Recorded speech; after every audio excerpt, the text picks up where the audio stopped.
reading this, they are saying that it's a consequence of this confrontation with the Nigerian authorities. So how is this confrontation making people not to have them? Because it's not safe. That's what they say. That's why he hasn't gone. Who is making it not to be safe? Why are you laughing? This is a discussion, right? No, we're having a conversation. You cannot answer. Let me explain. I want you to answer. You want to answer? No, this is what they said. This is what they said. Okay, so this is what they say. But yeah, what about you? What about your opinion? What do you think is the reason for not having the rate? No, I don't go home. I don't have. Okay, so can I explain now? Can I explain the reason? Yeah, give us the reason. All right.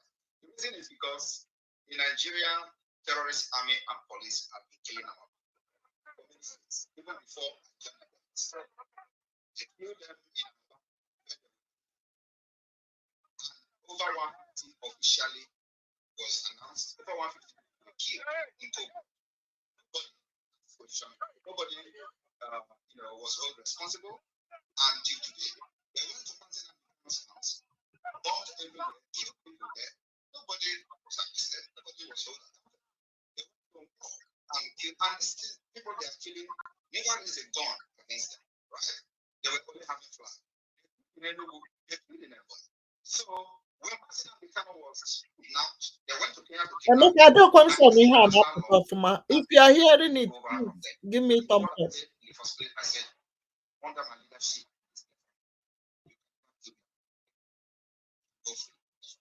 so this called to confront these kids. Some of them are repentant Boko Haram. So they recruit them, push them to the land. And when they go to villages, they open RPT or GPRG and start spending even farms. So I said, under my leadership, under this Biafra,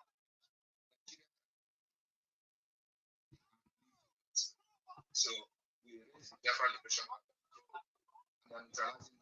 So when they neutralize them, what do they become after the villagers? And let me tell you, is that the kind of country you want to be proud of?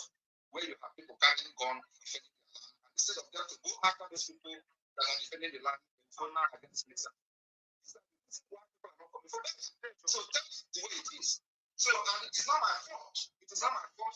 It is not the fault of Biafra. It is the fault of the Nigerian terrorist army who cannot confront the Biafra Liberation Army, but confront innocent people. And what they are doing is that we lay down our guns. That's not what happened. Yeah, that's what I wanted to ask you. That knowing that this is how they operate, if we believe the story you just told, this is how they operate. The question is the best thing to continue to have them kill villagers if we believe this? There's no any other better way. This is the best way. If you have any other better way, tell me. The better way is what we're doing now is the better way. When they come to kill our people, we kill them first.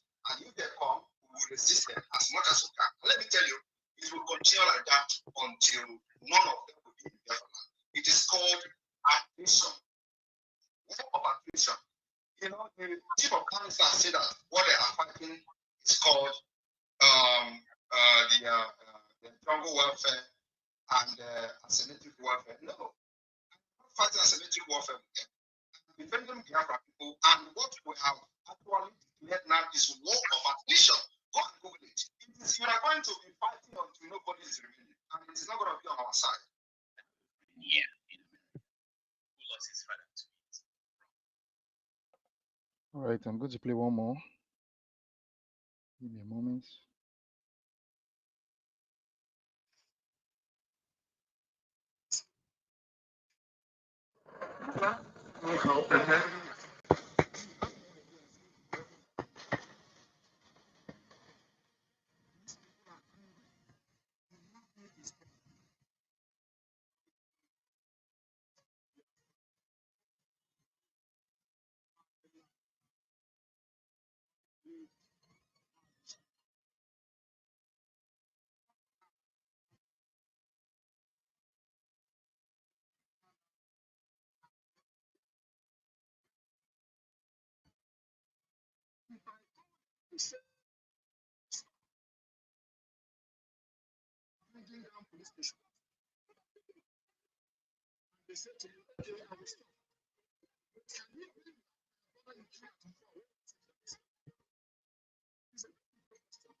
Mazi, maybe somebody else should play something. No, this thing is not coming out at all. Okay.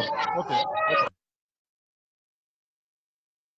All right. Tutos, are you guys ready? But you can hear me now, Rage, Abi? Of course, I can hear your voice loud and clear. Okay. Okay. Thank you very much for coming. I greet everybody here. I see Totivio, Madam Inky, Sister Obi Chicago. I greet everyone. Biafra Lizin, Barian, Biafra Lizin, Malaysia. Finland president is evil. Yes, I see you. Chizoba OJ, the Biafran Oracle, Izudele, 18 Attitude, Obiara, Obiara, I see you. Siva Blue, Freedom is my right. Sacred Biafra, Emeka RV, William Elui, Uchena, Eneido. I greet everybody here. And those are anonymous, I greet you all. Thank you for coming. Like you already know, we're beat down a bit. I won't say we're beat down, we're being occupied because we're preparing for the big news, the big dates, which is coming on Thursday. So I'll just take it like that. So out of our free schedule, we decided to come here to host this space. And thank you all for coming. While others, well, let me not compare other people because we get our own wahala. You understand? But how we treat problem is different from, we make up our mind to treat problem as quickly as possible. If you come across an issue or an issue come across you, how do you react to it? That's what matters at the end of the day. So we are not playing, our people are not playing victims. We're tired of playing victims. We're not playing any victim anymore. What we are doing is taking action. And that's what our government is doing. That's what Nnamdi Kanu is doing. That's what our PM Simon Ekpa is doing, even while both of them being incarcerated. That's what our APM is doing. That's what our information minister is doing. We are all the media team is doing. Everybody contributing to the freedom of our people, to recognition of the United States of Biafra to be established. Everything we are doing, we are taking action. We are not playing victim. That's the key notes I'm trying to bring to our attention. Yes. So while we have the ability to cry, we have the ability to sit back and run, we have the ability. No, we choose to fight back. We choose to take action and get ourselves free. It is as simple as that. People that have the oppressor mindsets, we've learned from them. I put them that way. The Fulani hegemony, all these people that they sleep and wake up every morning, they are thinking of how to oppress people. They're thinking of how to take over their land. They're thinking of how to displace people. They're thinking of how to rape women, children, Islamists. We know they hide all these things now. It's very clear. I mean, we live in a global village. No matter how they want to hide anything, we see how they operate. We see how they think. We see how they reason. We see how they act. And it is left for us to either chill or we fight. It's as simple as that. And we choose to fight. We are not playing victim. We don't get time to cry every time. No, we are here. So that's why everybody has been on our toes, putting the enemies in disarray. They always cry when they see us united, and they're always happy when they see us quarreling amongst ourselves. So we've known the game. That's the point. We've known the game. So any form of disunity, we push it aside and we work together to get our common goal, which is Biafra. Is that simple? I was speaking with who was it? I was speaking to a doctor the other day, very well respected man, and he talked about he's still a one Nigerianist. He talked about that he wants unity, and I looked at him. I said, "Oh, I know you're a peaceful man. That's not a problem, but you know that we have people that will look at you, seeing you as a peaceful man. They will be triggered to assault you just for being peaceful. Can you imagine that kind of mentality? Like you see somebody that is chilling, that is minding his own business, and all what is in your mind is how to oppress the person, harass the person. An average Biafran does not have that time. We don't have that mindset. I explained this to him. I said, if Nigeria was working as people want it to be, if the government weren't fighting against our people politically, economically, if they were being fair, free and fair in things, how things work is how things supposed to work, we won't be clamoring for our original identity, isn't it? But they fail to do so because that is their own way of life. And of course, they will come out and play their normal takia. They will lie and say, oh, don't worry, Nigeria will be better. We'll put AC on the road. We'll build schools. We'll do this. We'll do that. At the end of the day, they cannot change. So those of you that are still clamoring to be Nigerians, fighting to defend the Nigerian identity, you are a slave without knowing. It's not an insult. It's a fact. The truth might hurt, but it's for everyone's good. Look at this guy that was shot in the neck almost a week ago. Because he was speaking the truth, oh. If you check his background, everything, all the videos he made, everything in America here, oh, a white man was shot in the neck, died because he was speaking the truth.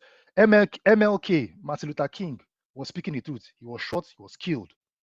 Malcolm X, he was speaking the truth. He was shot, he was killed. You can't be like, say, for this world, if you don't talk through, I mean, something has to be done. That's the point we're trying to make. And we are following under the leadership of Master Nnamdi Kanu, under the leadership of Simon Ekpa, under the leadership of our APM, Ogenchukwu Nkere. We are towing the path of truth. Because if we lay down, living in a world of lies, the oppression will continue.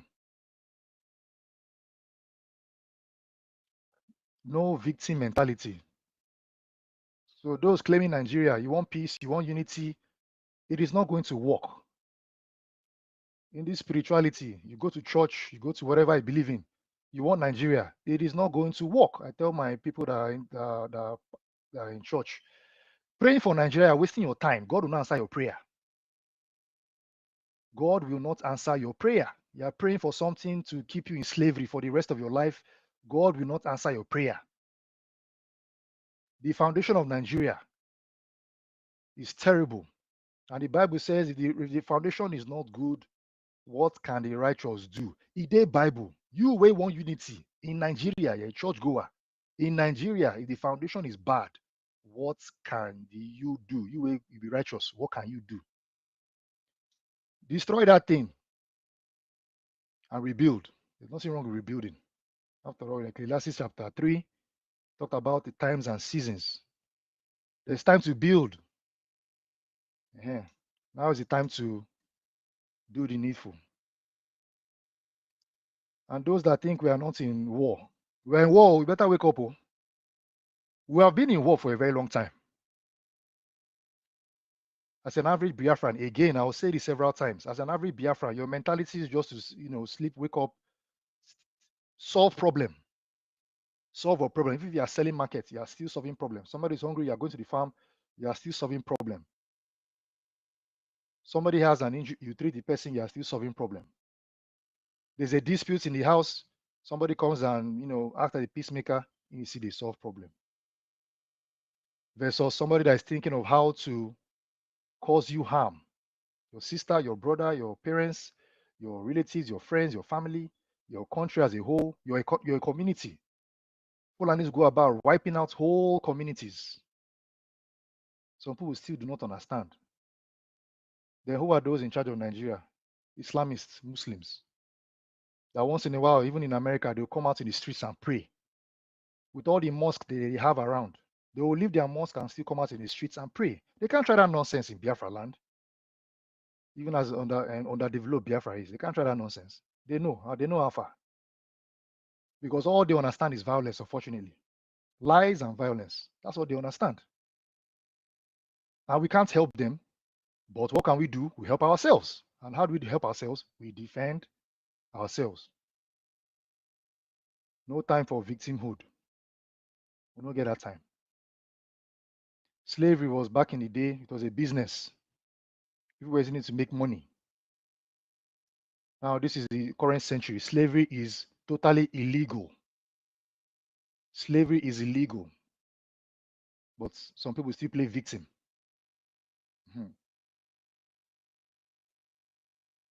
Make use of what you have right now. Islamists, they've been doing slavery. Now, they didn't start slavery.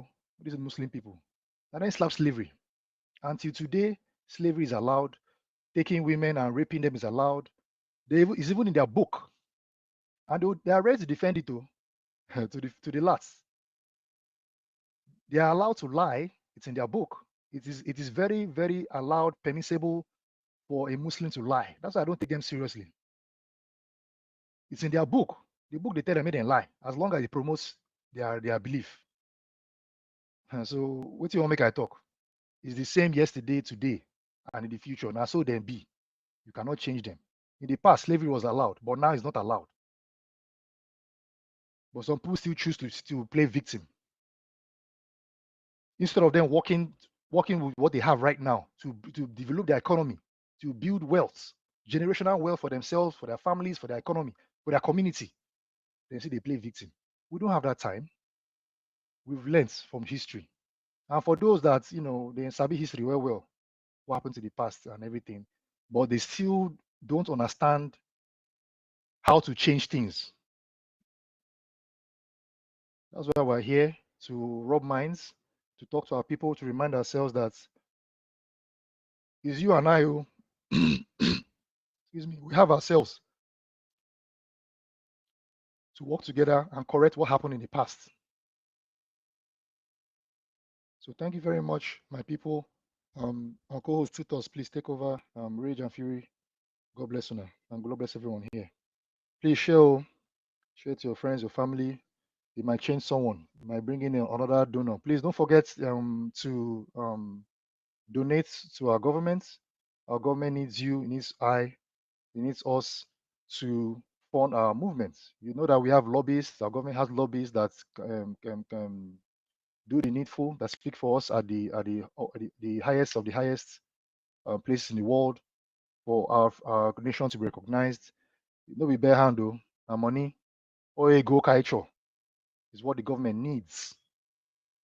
Okay, you can donate to the BRGIE restorationhope.org website. I think I'll put in a jumbotron. Somebody can put it if I can.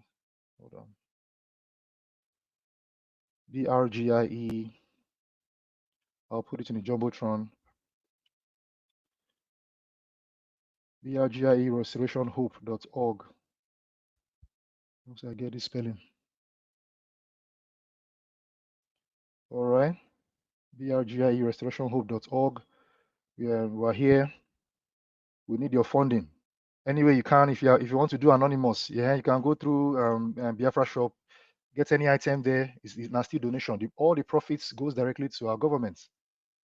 100% of the profits or revenue generated from Biafra shop goes straight to our government, and the government uses the funds judiciously to get our recognition. We've done voting already now, in case you missed it.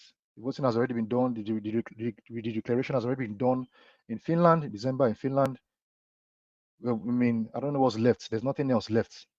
It's just for us to, as a community, work together and establish our freedom. That is it. All right. Thank you very much. My co-host, please take over.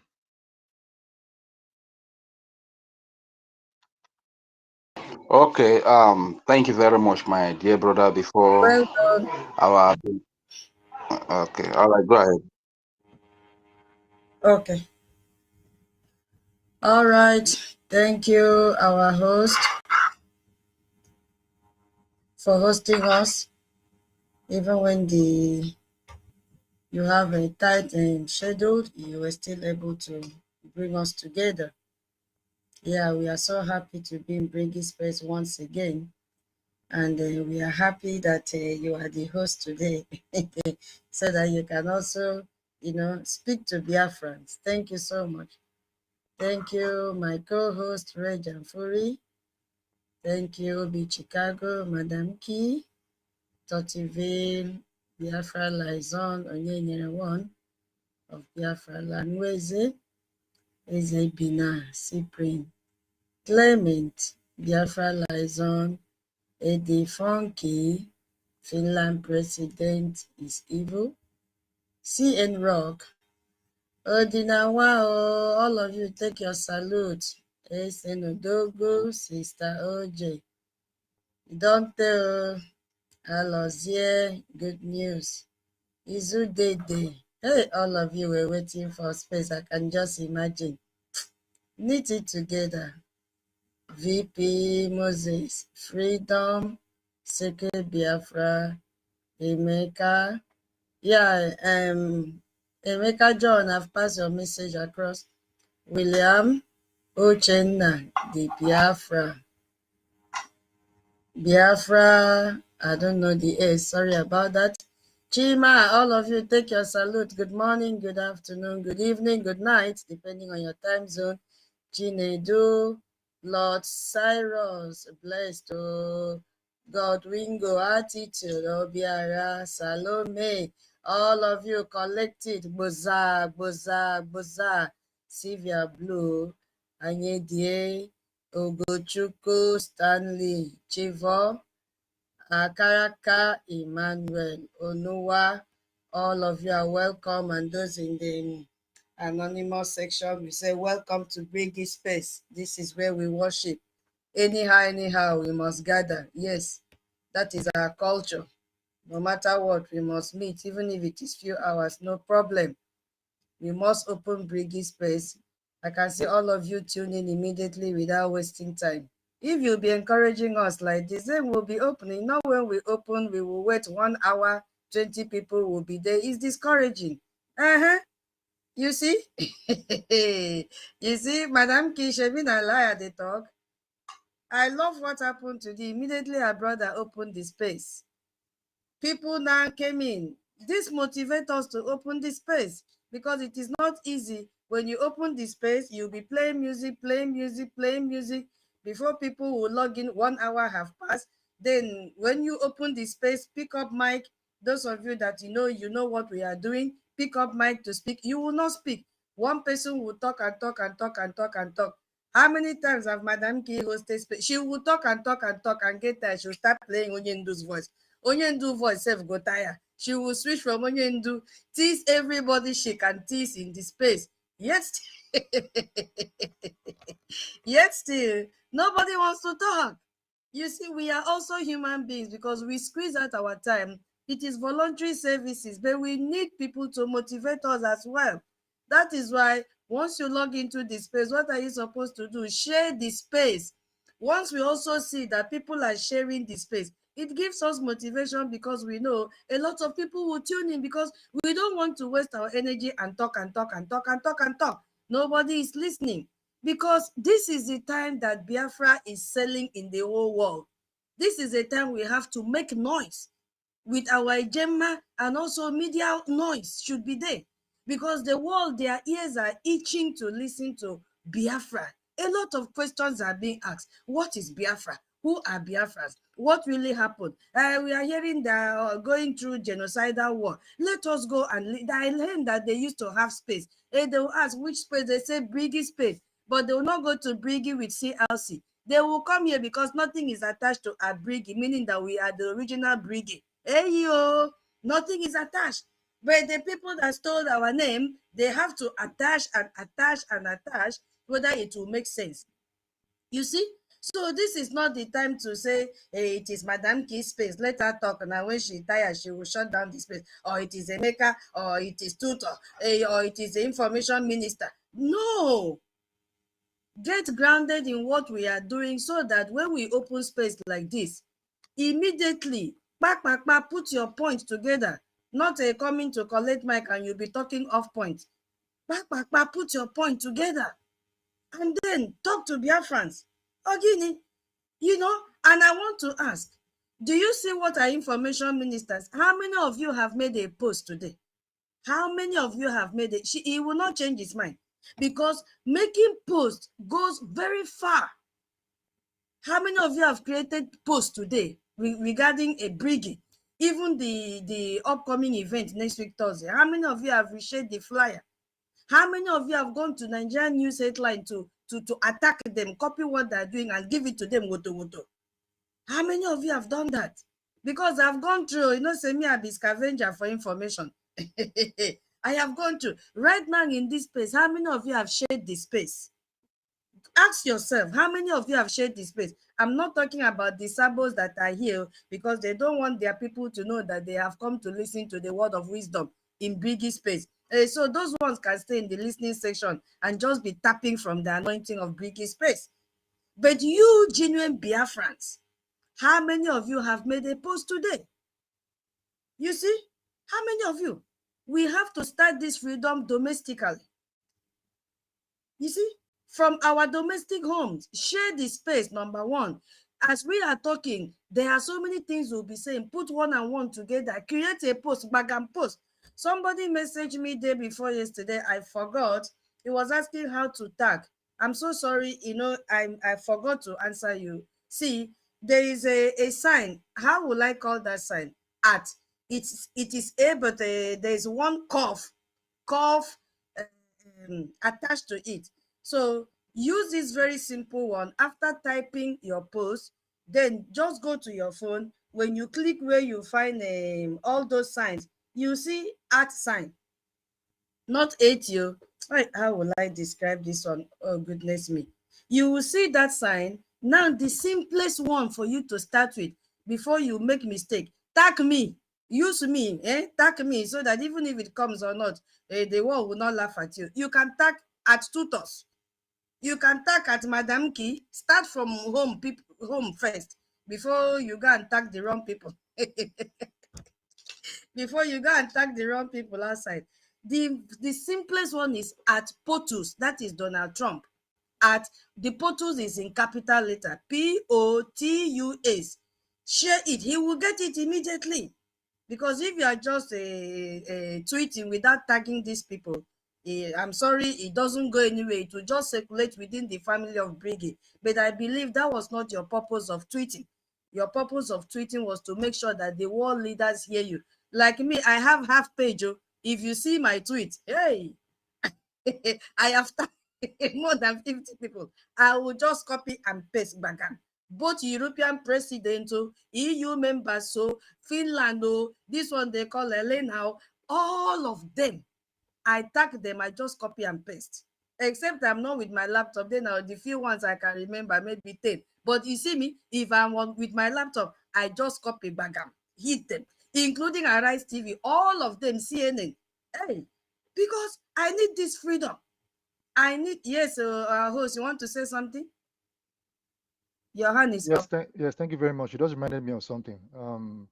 Please, thank you for that. You did mention tagging individuals, corporations, and all that.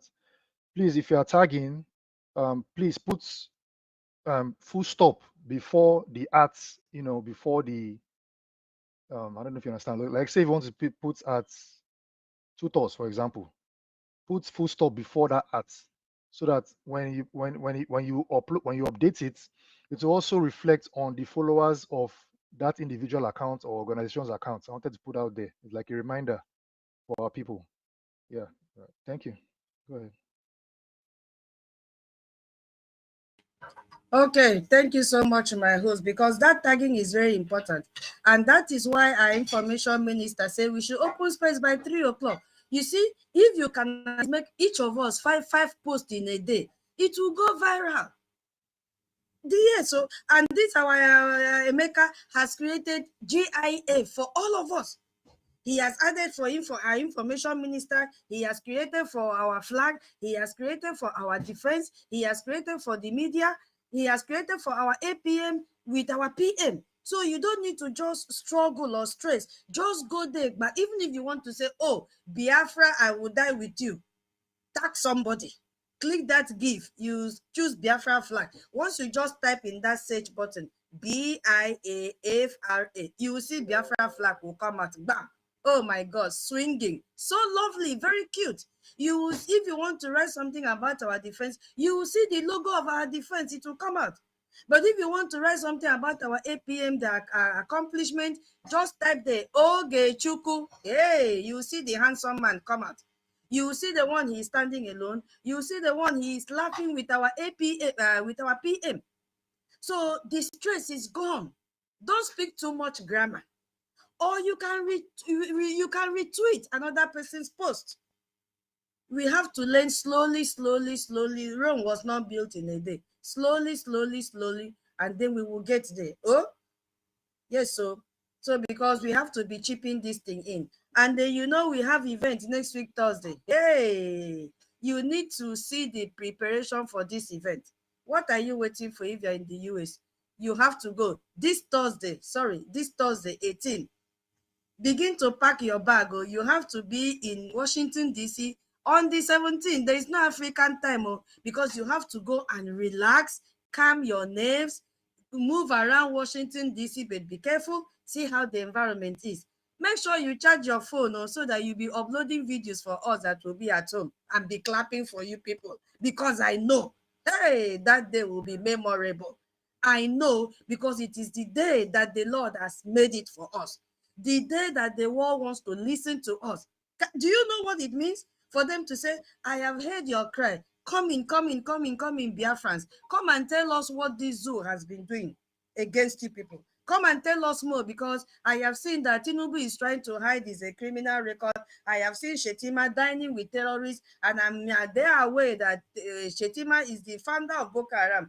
Wait, so before I'm coming to deal with them, because I have news headline. So if you are in the US and you want to stay back from this, I pity you, because you miss a lot. Book flight, you can sacrifice one day job. Bagam, you are there in Washington, D.C. Go and back up Brgie. Go and back up our APM. Our APM has a reserve seat. He will just sit down that day, not to take pictures as he did last time, and they said picture was Photoshop. He was not in the, they castigated him. But you know what? Hey, my people say, you'll be saying, what is Tutor talking about? It means that position fit a poor child. Slowly, a poor child will take up his position. That is what has happened to our APM. His seat has been reserved. Hey, and all the people, the delegate that will go with him, their seats are already reserved. Have you begun to visualize when Bishop of Macaulay Diocese went and face the congressman opposite? That is exactly what is going to happen there. Our APA will be seated there completely without his briefcase. So we have told him, carry that briefcase. Carry that briefcase. Please, when you go to Washington, D.C., make sure you take picture with our APM with that briefcase. We need to promote that briefcase, because Biafra is inside that briefcase. He has to open that briefcase and bring out Biafra and showcase to the whole world. So snap picture with our APM. Hey, Ogini, now this Thursday, and we pray that it will be a success. No plan of the enemy will ever succeed on that day. All of you will reach Washington, D.C. All of you will attend the event. It will be so successful. That day will be the day that the chain will be broken and Biafra will be exploded everywhere in the world. Anybody that will leave that hall will be talking about Biafra, oh Biafra, Biafra, oh Biafra, Biafra, oh Biafra. Oh, Guinea. They will compose song with Biafra that day. Hey, imagine what will happen. So you guys will go safely and you'll return safely. Yes, he said, as you will be showcasing Biafra to the world, our BDF will be doing woto, because I know that our people are beginning to remit their gemma that they pledged on Saturday. Hey, you, I know something is happening. Bagam, it is dropping, because we need that gemma seriously. So welcome, my people. Let's go to today's topic. Hey, okay. Our beautiful brother has given us a topic, and I love this topic so much. Play victim or take action. The choice is ours. Play victim or do what? Take action. You see? Because we want to identify and define this pervasive mindset of victimhood. We are always playing victim. You see what is happening? We are always playing victim in everything. Our name has turned to S.A.M. Jeremiah. You know the meaning of S.A.M. Jeremiah? I told you Jeremiah is called the cry prophet. Prophet Jeremiah in the Bible. So the question now is, play victim or take action? Choose what you want to do. Will you keep on crying? My host, somebody is requesting for mic here. Let me accept. Will you keep on crying? Okay, I think you've given the person mic. Will you keep on crying every time? That is what the topic is talking about. So I welcome each and every one of you once again. Yeah, are you a victim of Nigeria or you are a soldier for Biafra? Which one? So this space is designed to help you answer that question, each and every one of us here. That is the question our brother is asking all of us here. Are you a victim or you are a soldier for Biafra? That is the question. Biafrans will keep on playing that victim. But it is time for us to take action. For too long, we have told the world about our pain. We have told the world about our killings. We have told the world about the injustice going on and the discrimination. Yes, they are real, but pity alone does not bring freedom. It doesn't bring freedom. So nobody will give us freedom because they feel sorry for us. Freedom comes when we, Biafran, take our destiny in our own hands. Because when you go back to history in 1967 to 1970, our parents took action even with nothing. They were able to fight and retain that ancestral land for us. Today, we must decide, are we content to keep crying and waiting? Or are we ready to act? Are we ready to sacrifice? Our APM asked this question last night in a Aludo town hall meeting. Are we ready? Now he wants to take us to the next stage in our freedom, the time we've been waiting patiently for. Are we ready? I don't know if we can answer that question, because this is the beginning of another phase of the journey. The train has moved and now the gear have increased. This Thursday it will, by the special grace of God. So after that, what next? Are we ready to keep on propelling it? Are we ready with our EJ and our EJMA? Are we ready to build and to fund our own liberation is the question, or we'll keep on crying? Because there are danger of playing victims. Victim makes us to be very, very passive. I'm telling you. So when we only highlight our suffering every time, looking for who to blame, without building solution, we teach the world to see us as helpless people. And this is what Nigeria wants. This image is what they want. They are killing us. You have the solution in your hand. Nobody is telling you go and fight the war. All that they want is your EJ and EJMA. We have army. And they have the mandate to protect us. They have the mandate to protect our people. But they will not protect with sticks.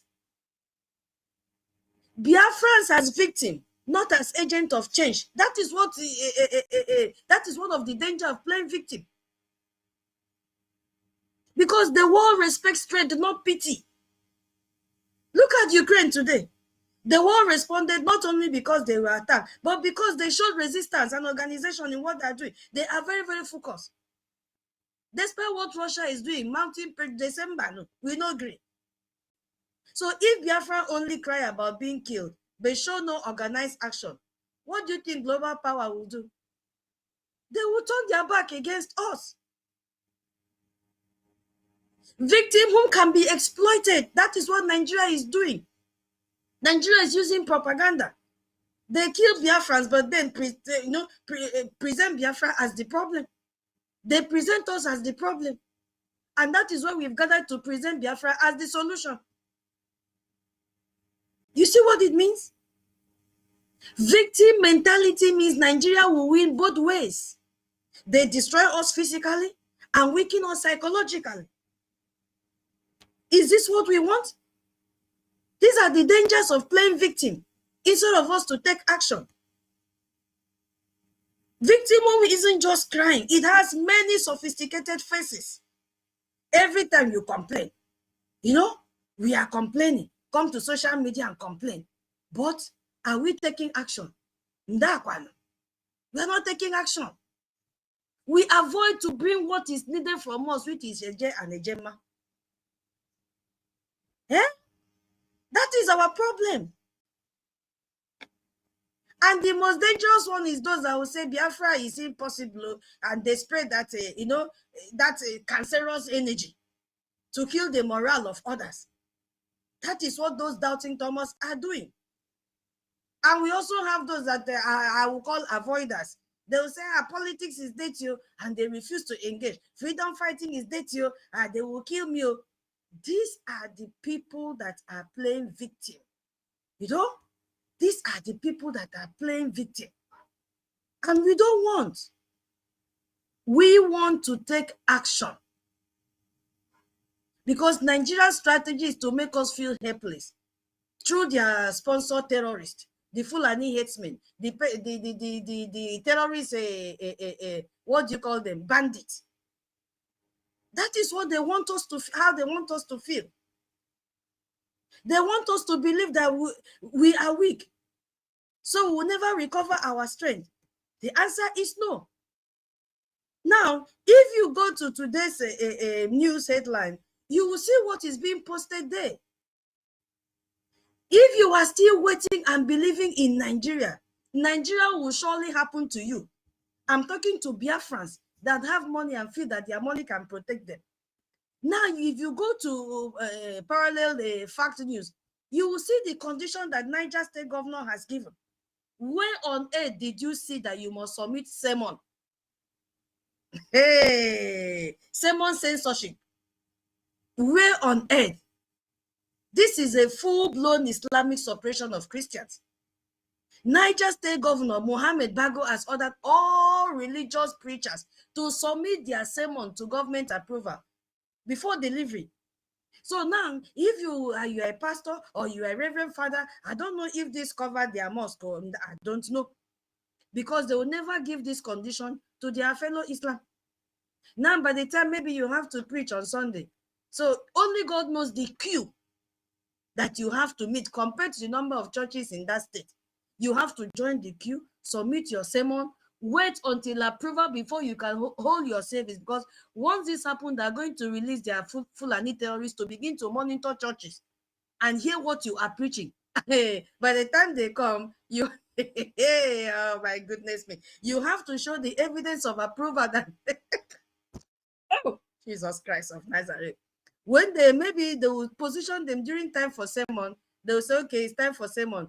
Maybe you laminate the approval and hang in the church, in the altar, so that once they come, they will see that you receive approval before you preach in your church.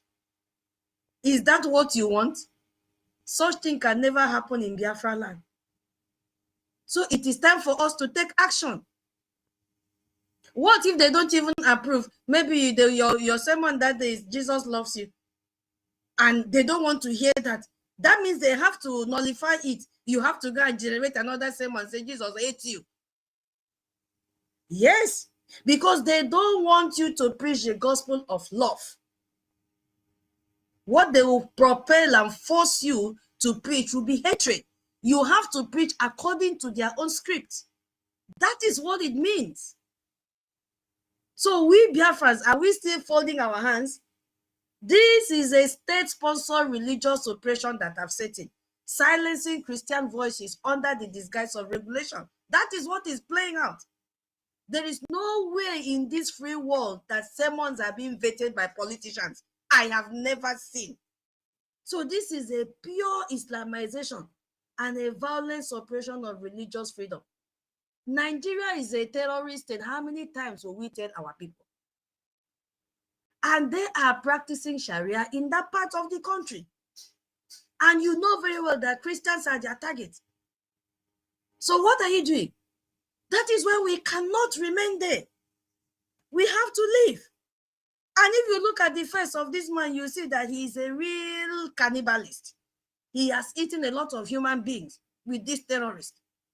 He is so mean, and he's going to take action. If you go again, those of you that say, no, Islam can never, Nigeria can never be Islamized, blah, blah, blah. This is your foreign affairs minister, Nigerian foreign affairs minister, openly giving support to Hamas, confirming terrorist status. Yes. His name is Yusuf Tuga. He said it. Nigeria's Minister of Foreign Affairs. I don't know, I beg, somebody should help me. What is the position of Bianca Ojukwu? Please help me. I'm confused. Now, how many Minister of Foreign Affairs do they have? Is it each state have Minister of Foreign Affairs? Please, I need help, because I get confused at times. I've not seen Bianca Ojukwu, which they gave a... Okay. Is she a minister or director? Which one? Because I'm seeing a different name here. Please, I need help. What is the position of Bianca Ojukwu?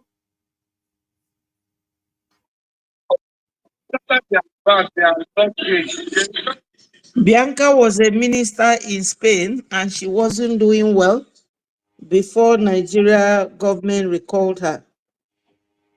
So Okay, currently now, what position? she's What just position? a politician. Okay. No minister without portfolio. Just to make sure that our PM was detained, because this is a different name under Nigerian Minister of Foreign Affairs under Tinubu, Yusuf Tuga, who came out publicly and declared Nigerian foreign policy in support of this terrorist group, Hamas.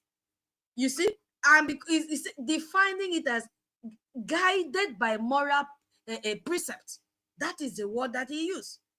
This is the same Hamas so that has been designated as a terrorist organization. Nigerians and Biafrans who are still believing in Nigeria, can you see the handwriting on the wall? Nigerian government that you are believing in does not just sympathize with terror, they champion it. What are you doing? This is a complete endorsement from the terrorist Nigeria. Yesterday, I told you about how they were, how they attack Israel for fighting against Iran, how they attack Israel for bombing terrorist leaders in Qatar. They are not hiding it. They are not hiding it. While they are supporting violence abroad, it continues to kill and oppress peaceful Biafrans at home. So there is no morality in terrorism. There is no future with Nigeria. Those of you that are still saying, oh, Nigeria, my beautiful country. Is it the one that Gumi came out and said, hey, Nigeria, the chief terrorist negotiator, he came out openly and warned security forces not to provoke terrorists. Have you people not read it in the news headline? Have you not read it? A whole Gumi has come out, the same Gumi that say fund the Igbos to fight Igbos. Give them weapons to fight Igbos. He has come out again. You remember that the terrorist government went and negotiated with the Fulani bandits, terrorist bandits. Now Gumi came out and said, don't provoke us. Don't provoke us. Can you imagine?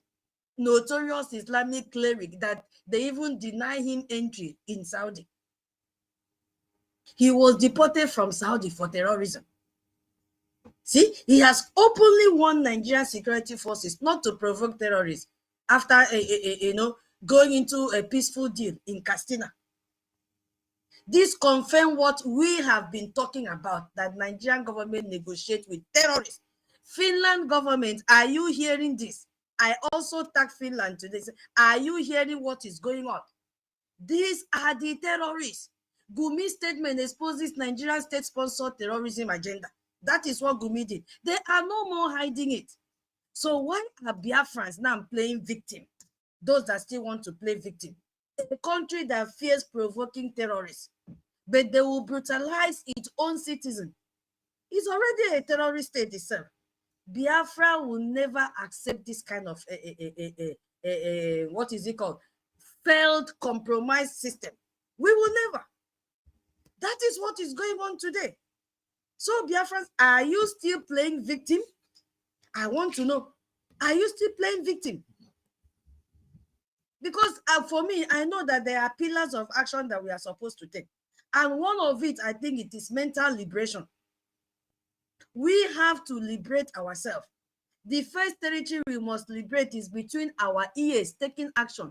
Start with a mental shift from playing a victim to becoming a soldier. You have to start from, they are killing us, so we will stop them. You have to start from, we have no help, to we are our own saviors. You have to shift that mental shift. It is too hard, though. So what is one thing you can do today to buy 1 granite for our men? Hardcore, I keep on using him as a reference point. He said he will make sure that on a weekly basis, whatever he has should buy 1 granite for our army. Can you make that determination and commitment? Can you? Don't you think it will help? We also have to look at physical security, which is our BDF. Because you cannot build a future if you are dead. This is my second pillar of action. Securing our land. Securing our land. It is not an option. Our BDF, they are a necessity for us right now. Right now. Remember the question that was asked to our APM. Do you have an army? It's a very deep question that requires very deep answers, so many answers to that. Do you have an army? Yes, we have an army. They are the brave ones who have chosen to stand between this terrorist Nigeria, Fulani, and our families back home. And the question I'm asking, how many of us have paid our liberation tax? Because our liberation tax goes to the defense. How many of us in this space, or even those that will listen to us later, have even aligned with their state admin? How many? Yesterday was a town hall meeting. How many of you, even behind, say, okay, I will drop something. Even if sleep carried you, somebody like me, yes, if the time difference was too, I slept off. But I've done what I'm supposed to do through my entire admin. Because it is my obligation. Whether I stay awake or not, I know it is my obligation to do it. Yes. How many of you have done it? Even with one AJ or one AJMA. We don't need your name to be announced. But you know where to channel the money to. We need to fund our BD. That is the action that is required from every Biafran right now. These people cannot do it with sticks or stones. This is not the time of Goliath and David. This is the time of AK. Our own should be AK-1000 versus Nigeria on AK-49. Yes. AK-49 is what they are carrying. We should carry AK-1000. We are going to produce it. Signature stick, AK-1000. Yes. You see, it has to be our own signature on it, AK-1000. This is an investment in your own security. Serious investment. So, my people, it is time to wake up.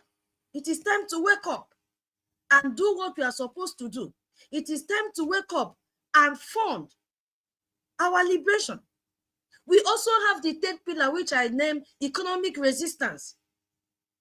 We have to starve the beast. Hey, and who is this beast? We have to starve Nigeria.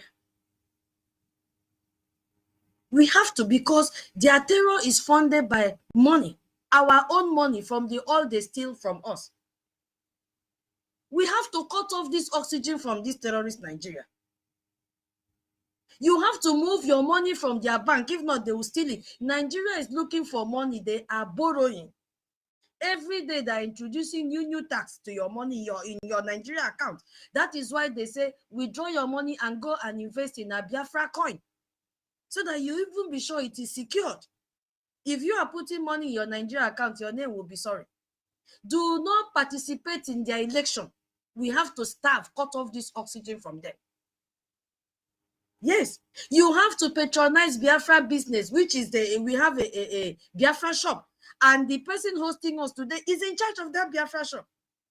The proceeds from there goes to our defense as well. That is what we should be doing. Action now. Action is what we want. Action is what we want. We also have diplomatic power, another pillar. Another pillar. Because while BDF holds the line at home, the Biafra Republic government in exile is fighting on the global stage. So this is how we win without firing a shot. But are they going to, our lobby is going to talk for us on credit? The answer is no. They need money. Our lobbyists in Washington, D.C. need money. We even need more lobbyists. We need more attorneys. Our APM have been saying it every time. You need to see our APM calling on Biafrans to donate, because you know he knows the extent he has taken Biafra to. He knows the extent he has taken our freedom to. You see it boiling in him, as if this morning he will just open his wardrobe, a gemma will begin to fall. and all this wahala will end in few seconds. Our Minister Success have told us, just donate, give us 6 months, and Nigeria will be on their knees. Yes, he has told us they will be on their knees begging. You see, they will be on their knees begging. I think I have to, I forgot that I had another co-host. Oh my God, Rich, I'm free. Sorry. I'm so sorry for taking. Hey, he's no more here. I'm sorry, I forgot. Sorry. So that is what Minister Success told us. Give them 6 months. What does that increase your ejema and eje? Give them 6 months, and you will see how they will level. Nigeria will be on their knees begging. Right now, they are so confused, they don't know what to do. A lot of fire is burning them in their bum. They have just cut off buying goods. US have just cut off buying goods from Nigeria by 46%. They are beginning to revoke their visas. A lot is happening. So when you see our APM boiling, he knows what he has done, but it's not everything that he will come to social media and be telling us. We don't even want him to tell us. All that he wants from us is bring your EJ and Ejema. He is there to do the work in Washington, D.C. Our defense, they are there. Contact your admin, your state admin. Begin to be paying your liberation tax before 15th of every month. If you have not joined the Factor Telegram group, what are you waiting for? Go there. If you don't know your state, ask question there. We will help you. Share the link for your state Telegram group. You go and join. Identify with your state, because if anything happens to you in Abodo Yibo, you are going back to Biafra land.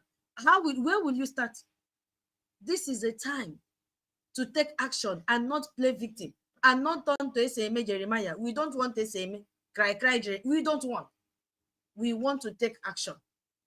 I will yield my mic here, my host. Thank you.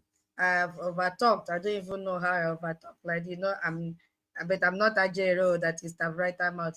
I was just carried away, okay? Thank you so much. I yield my mic here. So we pass the mic to Mama Betty. Go ahead, please, ma'am. Minister Thank Betty. you so much. Thank you. I want to correct the information about Bianca. I just carried out a little said. They said that she is currently serves as the Federal Minister of State for Foreign Affairs. So I just want to correct that. I don't intend to give Okay. you wrong information Oh, because you see, many people are listening. thank you so much. It means Yes. that they just created that position urgently, just to make sure they give it to her so that our PM will be detained. Because since after that, they have not seen this woman again.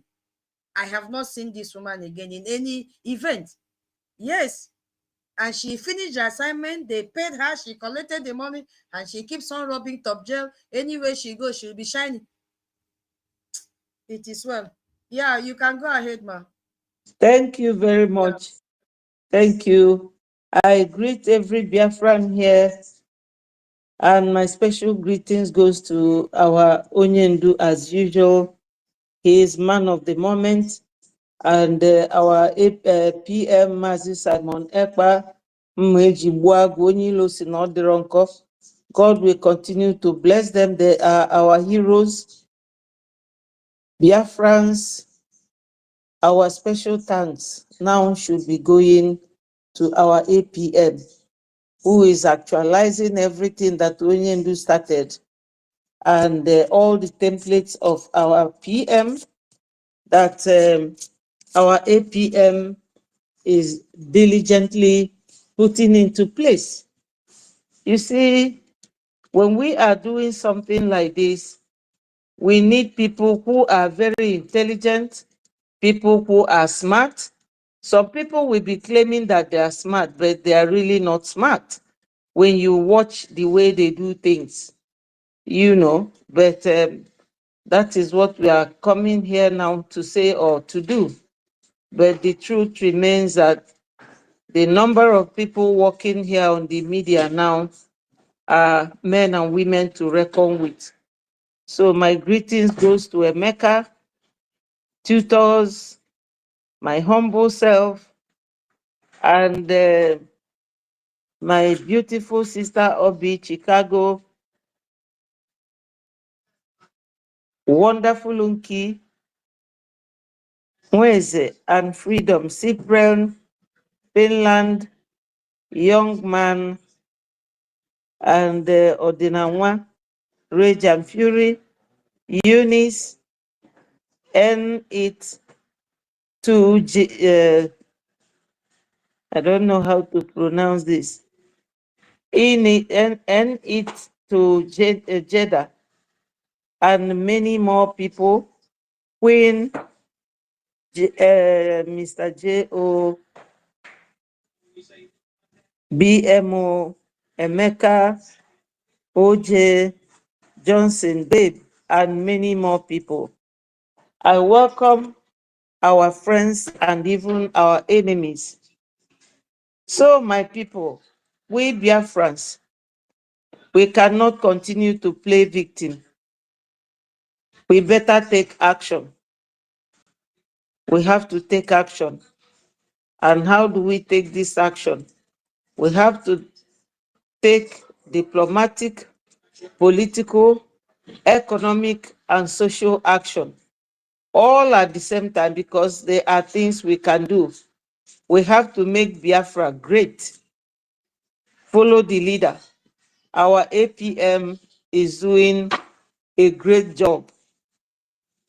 Now, when you see our jingle, where Madam Ajere was saying, Elias, come close, you will not succeed. You will see that our APM's action has defied that,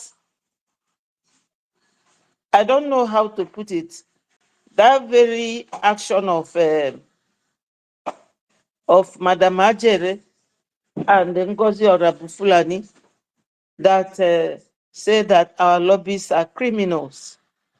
You know, when you call people criminal, you have to substantiate it. But in this case, I will say that she was doing all that to impress her gullible followers when she did it and when she said it around January, February of this year. But I wonder how they will be feeling now. We are truly and really taking action instead of playing victim. In fact, I will not accept that Biafrans have ever played victim. We have never, and we will never go through that route. We have always taken action. Financially, our people are trying. I know that it's not easy for people to part with their money. I have to thank every Biafran that has been donating, and those who are not donating. Please think twice. Think very well before you fall down from your fence where you are sitting.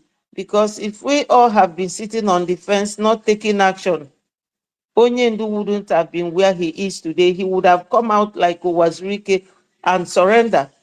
But Onyendu is so resilient, very resolute, very active where he is. He is not showing any sign of weakness or playing victim. His action that he's taking is that he's constantly there. He is not giving in to Nigeria pressure or from the way he is being treated.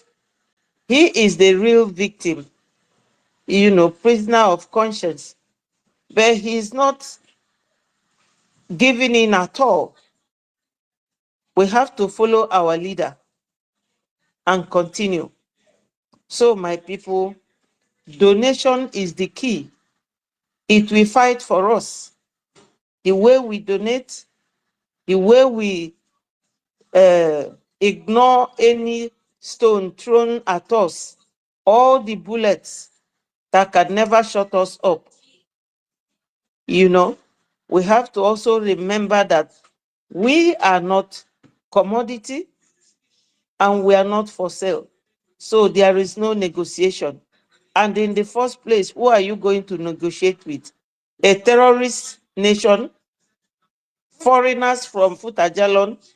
No, my people. We choose to take action instead of playing victim. because we are not crybabies. We are not. We have finished the race. 18th of this month, September 2025, is going to be a remarkable day in our lives, in the journey to freedom. We are getting there, my people. Almost there. It looks very distant, but it's very close. So, Biafrans, let us keep moving. No going back, not this time. I thank you all for all you have been doing.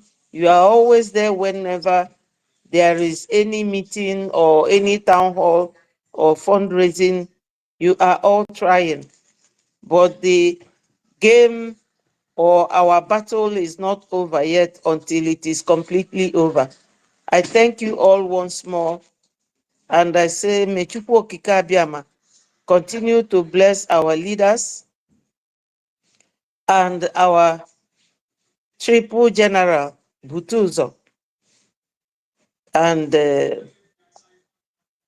Commander Gentle and Angel Makeup. They are doing wonders. And I thank all of you that are always here to come and show strength and the force we need to accomplish what is before us. Thank you all so much, and may God continue to bless each and every one of you that is genuinely doing what is expected of us. Thank you so much, and all must continue to hail Biafra.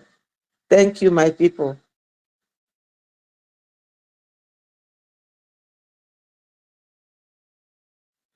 Hello, are you there, tutors? Thank you. Yeah, I'm here. I was waiting for my host. Okay. Obi Chicago, you have the mic. You want to speak to Biafrans? Please go ahead. Please raise up. Yeah?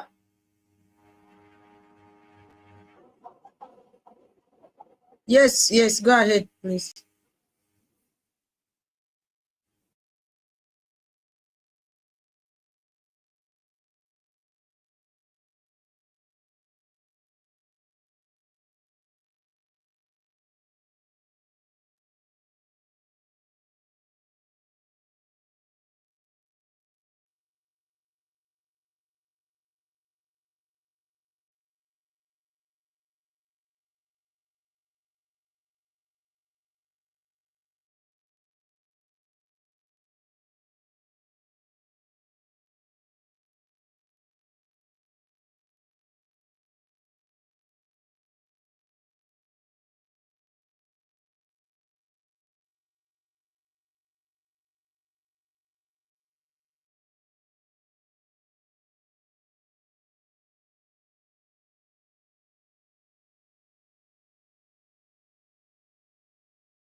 My name is. The, Okay. can I? Rich, hold on, hold on. Obi is talking.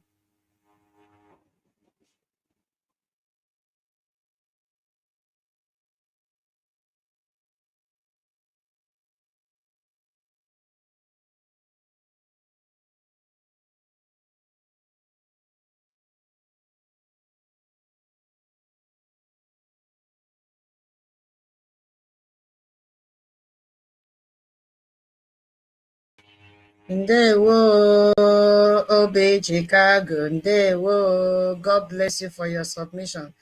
I believe our people have heard it. Okay, Rage and Fury, you have the mic. Our host, I hope you are still there. Remember our agreement. Okay. All right. Thank you very much. Greetings to you, great Biafrans all over the world. Greetings to all our leaders. Greetings. I am from Chicago, Illinois, from the United States of America. And I'm here. Somebody's playing something. No, can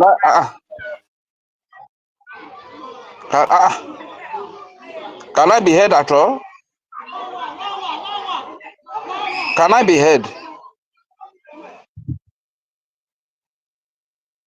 Uh, they are kind of playing ball around there. That's why. Okay. Okay. All right. Thank you very much. Greetings to you, great Biafrans, and I greet all our leaders. Using the Honorable Minister of Information, Sonia Akparawa, as a point of contact to send my greetings to all of them from the days of Dimo Dime Gojuku to this very present day. Greetings to all the entire Biafra Defense Forces that houses the Biafra Liberation Army, Biafra Resistance Fighter, Biafra Navy, Black Marine, Dragon Marine, Biafran Air Force, and every other armed group that is under the Biafra Defense Forces that are defending the babies, the women, the children, the old fathers and mothers, the youth, and the civilian populace of Biafra. We salute this great army that has its loyalty to the people of the land, that has its loyalty to the land itself, not to one Sokoto Caliphate or one British Crown or one European power or Western power. This is why they are the army of the people. This is why our people love them. This is why whenever they are around, our people want to come around them, celebrate them, sing their praises, you know. A few days ago, you see one of these militias recruited by the Nigerian terrorist government led by the APC and PDP terrorist organization, as recognized by Canada. You see one of their militia who came to boast that he came to make peace, and where he came to make peace, the whole place was so empty, everybody decided, you understand, because our people do not come around there because our people know very well that these are the enemies, these are the terrorists that have killed our innocent babies, women, and children. But whenever you see the Biafra Defense Forces, you see our people flooding around them, you understand? So we know who is protecting us, we know who is defending us, we know who is the terrorists, we know who is the enemy. No matter what they try to do, it will always remain like that. And we also saw our angel makeup going to that festival where the masquerade was dancing. See the amount of love that our people showed, you understand? People are comfortable being around them. So this is the only recognized army in the land of Biafra that is defending the innocent and helpless people, unlike the recruited militias in the name of a Bubago terrorist group, Dogachi terrorist group, special forces terrorist group, and every other terrorist group that they recruit to kill our innocent civilians, you know. Greetings to the entire Biafra Defense Forces, and greetings to the lobbyists, the Moran Global Strategies, led by Jim Ryan and Elias Gerard Solis. These are great people, great men that are making a difference in Africa here today, especially to them. for the great work they are doing alongside the Biafran Republic government in exile, acting Prime Minister, His Excellency Ogechukwu Kere. I really want to say a very big thank you. Before I proceed, I also want to take out the time to say very special thanks to the Honorable Minister of Information for his resoluteness and resilience in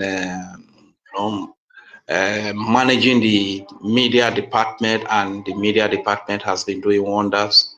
Special greetings to all the media personnel, starting from our mommy Ada Betty Ford, our brother David Unana. Please, it's been a while we heard from David Unana. Anybody that has his contact should kindly contact him immediately. We don't know what is going on, so please, we need to hear from him and let's know what is happening at his end. You understand? Greetings to Ute Biafra, to Biafra Watchman TV. Greetings to Nelly's, Unyoma Loma. Greetings to our beloved auntie Tutors, Madam Tutors, as well as our beloved Auntie Ukiruka, Madam Ukiruka. What you people did for us, we cannot repay it back. You rescued this freedom. You rescued this freedom for the second time with your boldness and your bold steps, you understand, to decipher what the enemies have come to do, and Biafrans are truly indebted to you. Thank you so much for being faithful to your people, for being steadfast to the cause of our freedom. Special salute to you. And I want to encourage every honorable member or every honorable Biafra citizen that is here present. Please, we need you to reach out for the mic, because the least you would do is to reach out for the mic and speak your mind. You speak your mind, I speak my mind. The message of our freedom will go further, And if you come to this space, the least you will do is to share the space. You understand? Don't be an Oshube freedom fighter. Somebody they will whip out to come and do the right thing before it will come and do the right thing. You understand? There are women, there are men that are hosting spaces day and night, putting up programs on YouTube, Facebook, TikTok, day and night.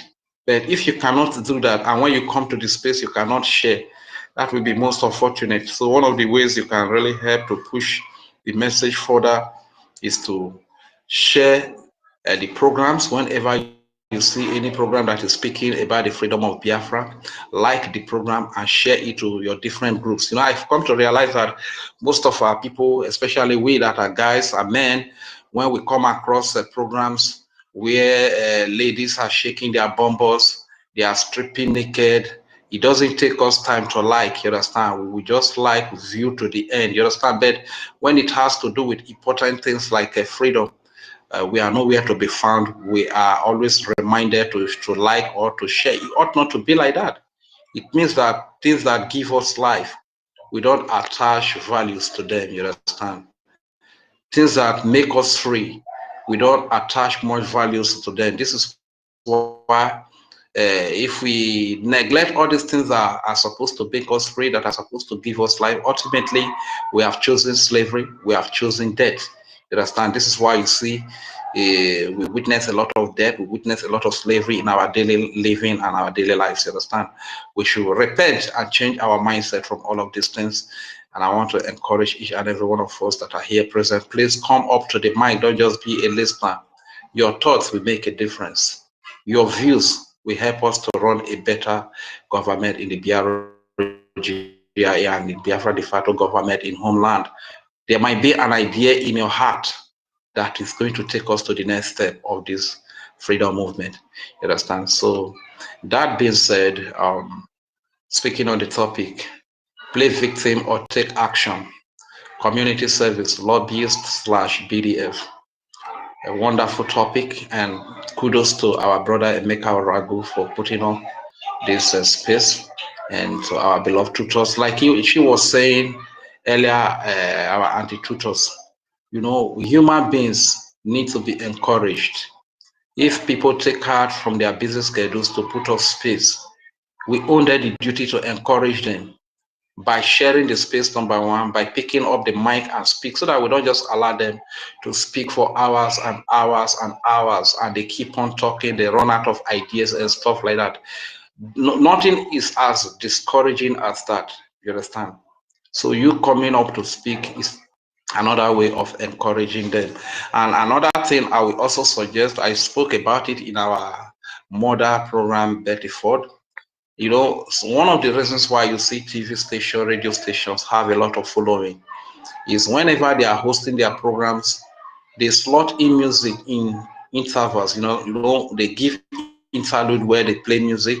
In our case, we have a lot of beautiful Biafra songs from the Rastama. They don't want to hear the name of Biafra.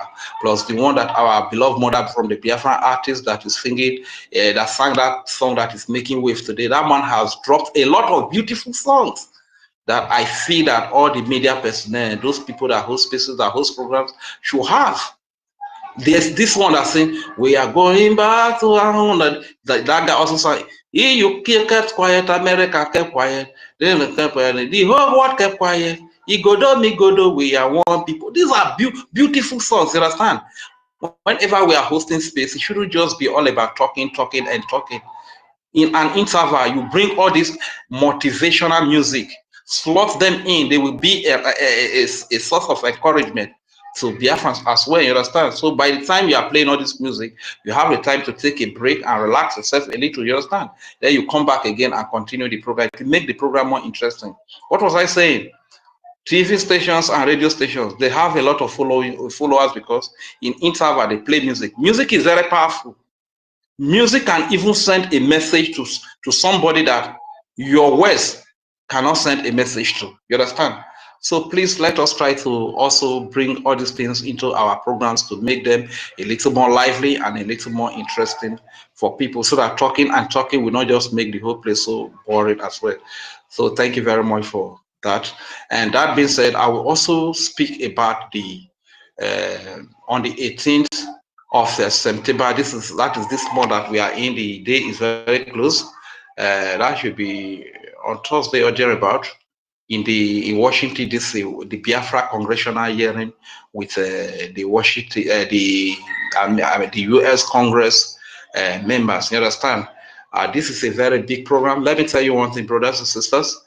The convention, the gathering that we had in Finland, 2 times convention, they are very powerful and great gatherings.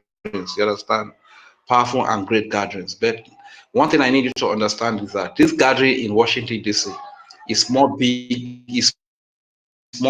it's even much bigger and more powerful than the 2 gatherings that we had in Finland, Helsinki, and Lahti. You know, the reason being that our gathering in Lahti and in Finland, we just gathered within ourselves, and we unveiled certain things, did our convention, have our declaration. We were not hosted by the host country like the government of Finland and stuff like that. But this gathering in Washington, D.C., we are being hosted by the American government, represented by the Congress of the United States of America. I don't know whether you understand what that means. It means that America government has given you the platform to come and tell your story, to come and say your experience, what you have experienced under Nigeria, what Nigeria has been all about, the crimes that have been committed in Nigeria, that are being suppressed by the Nigerian media. America has given you an open platform. Come to Washington, D.C. Come to the United States of America government and tell the world your story. It's as big as that, which means that we are being hosted by the American government. It's very painful. If it is possible for me, that is in Africa here, in homeland here, Biafra land, to make it down to Washington, D.C., this is one event that I would not like to miss, which means that you that are in America, you that are in Europe, whether you are in UK, in Germany, in Italy, in France, in Finland, in Norway, in Denmark, all these European countries. They are not too far from America, and I believe that even processing visa to America from your respective countries will not be that difficult like it will be from America, from Africa, yeah, especially from Biafra land, because of the fact that Nigeria has given us very, very bad image that if you want to process a visa from Biafra land now to America to attend this kind of program, it will be very difficult. You understand? I have a friend who is in America. He came to do the wedding of his wife about 8 months ago. About 8 months ago, he has done the wedding. The visa for the wife to go from Nigeria, he said that his wife is in the Yoruba side. For the wife to get a visa to go to America to go and stay with the husband, it's a problem. The guy always tell me that the wife has been denied the visa many times. So it is not easy, my brother and sisters.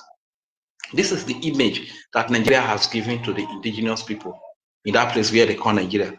So if you are in America, stop playing the victim. One of the ways that we can take an action is to honor this great invitation from the American government, from the Congress, from the US Congress. Taking an action. Stop playing the, like me, I personally hate people that play victim. Stop playing victim. A lot of people, a lot of serious-minded people, a lot of responsible people in the world, they don't like it when people play victim.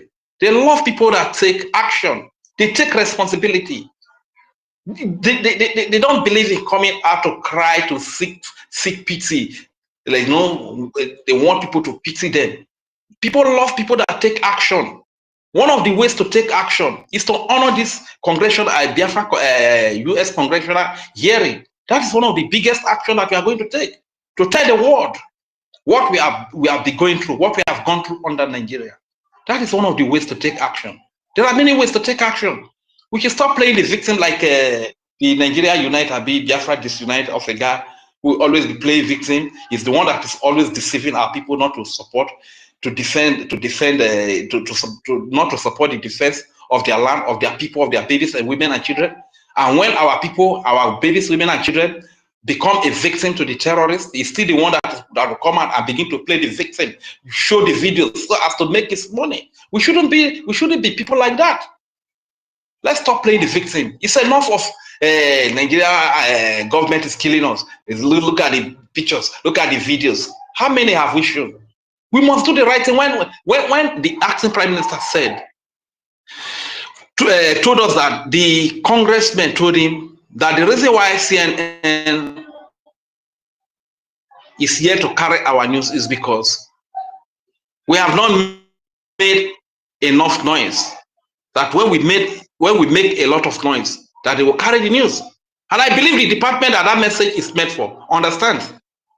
The department that message is that message primarily goes to should understand that message. Of course, Biafrans that are donors will do their own. You know, when you see some of these Biafrans that are donating, you will pity them because they do it sacrificially. They don't have, but some of themselves will sacrifice their lunch, their breakfast. Look at what our senior citizens Stella said the other time, that she sacrificed her breakfast and she made that payment that day. A lot of Biafrans are like that who don't have. They sacrifice their breakfast, so sacrifice their lunch, so sacrifice a lot of things to do the sacrifice of giving.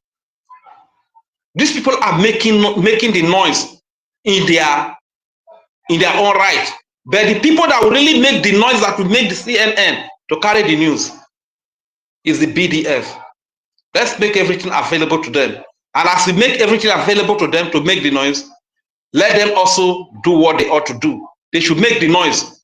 Let the world hear about us. Let CNN carry the news of what is happening. You understand? We are at war. Our region is littered with armored tanks, fighter jets, mercenaries, terrorists from different parts of the world. Our own recruited to kill us. So we defended ourselves against this thing. I don't really think it's a crime. That is where the noise should come from. You understand?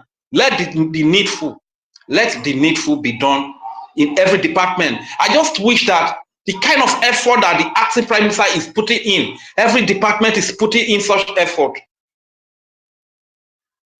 The acting prime minister, the kind of effort that is putting in. If every department, if every Biafran can put in this effort, believe you me, the smoke will come out, the noise will be heard, and the world will begin to carry our news. You understand? So it's enough of the cry. It's enough of playing the victims. We are being killed every now and then. Our communities are being burnt down. Let the needful be done that when these people were coming to burn down our communities, when these people were coming to kill our babies and children, they were neutralized. That is the news. You understand? We must get to that stage. And I pray to God that God is going to help us to get to that stage as well. And talking about community service, it is your responsibility to fund your freedom. Don't think that America is going to give you freedom like it has always been said here. America can only give you the freedom, the platform to get your freedom. They are not going to fund your freedom for you. We must fund our lobby. We must fund our defense. We must fund the BDF, the People's Army. The BDF is made up of indigenous people, indigenous army. Like I said before, you see Igbo people there, you see Calabar people there, you see Urobesoko people there, you see Godo people there, you see Igede, Igala, Idoma people there, you see it's ANNANG people there, you see Akpakioron people there, you see Ijo, Ishekiri, you see Anyoma, Ika people there. This is an army that is made up of the indigenous people. And you must understand that a foreigner cannot protect you better than a brother. The BDF are our brothers. All these so-called Nigerian security forces or whatever, these are foreigners, these are strangers. Some of them are from Hausa, some of them are from Fulani, some of them are from Yoruba. You understand? You cannot compare them, you cannot expect better security from a foreigner than your brothers. This is the perfect example of what happened of that man that came to say they brought armor tank, that they come to make peace. Actually, they came to kill our people. This is why you see that our people decided them and everywhere was so quiet. You understand? Because our people are so scared of them. Even the so-called Nigerian, if you ask them, they are not comfortable when they come around policemen in Nigeria. They are not comfortable when they come around military in Nigeria. They are not comfortable when they come around any of these security terrorist groups that they recruit calling security. They are not comfortable. You see that they will be extorted. You see that they will be kidnapped. You see that they will be shot dead. Nobody is comfortable with the so-called Nigerian security. You understand? So this is what I'm telling you, that nobody is going to protect you better than your brother. So we must unite to fund the BDF.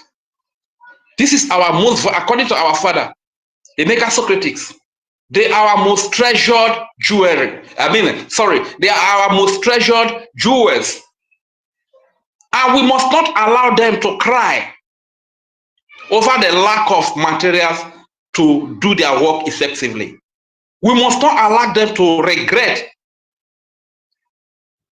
for putting down their lives, for leaving their respective jobs, whatever they used to be, for leaving it and enter the bush, to lay down their lives to preserve our life. We must not make them to regret that decision. It is our responsibility to fund them so that they can provide security for our babies, women, and children, so that they can preserve that which we most cherish, our freedom. That is Biafra. It is our responsibility. So once again, I really want to say a very big thank you. If you are still on the listening session, please kindly grab the mic and come and talk to your people. And before I yield the mic, I will still once again send our heartfelt condolence to the United States of America over the brutal murder of Charlie Kirk. You understand? That was brutally murdered by the terrorists, by the left-wing radicals, terrorists. These are the things we are fighting against. This is why we are telling the world that the nations of the earth should unite together and fight against terrorism and Islamic jihadism. The nations of the world must unite together to fight against them. Just look at a very handsome young man like that, a voice of freedom, a voice of the common, just brutally murdered like that, Charlie Kirk. Our heart goes to the family. Our heart goes to the wife, Erica, and his two beautiful children. These are the things we are speaking against. This is why we keep telling European countries, Western countries, stop supporting countries that are having affiliation with terrorism.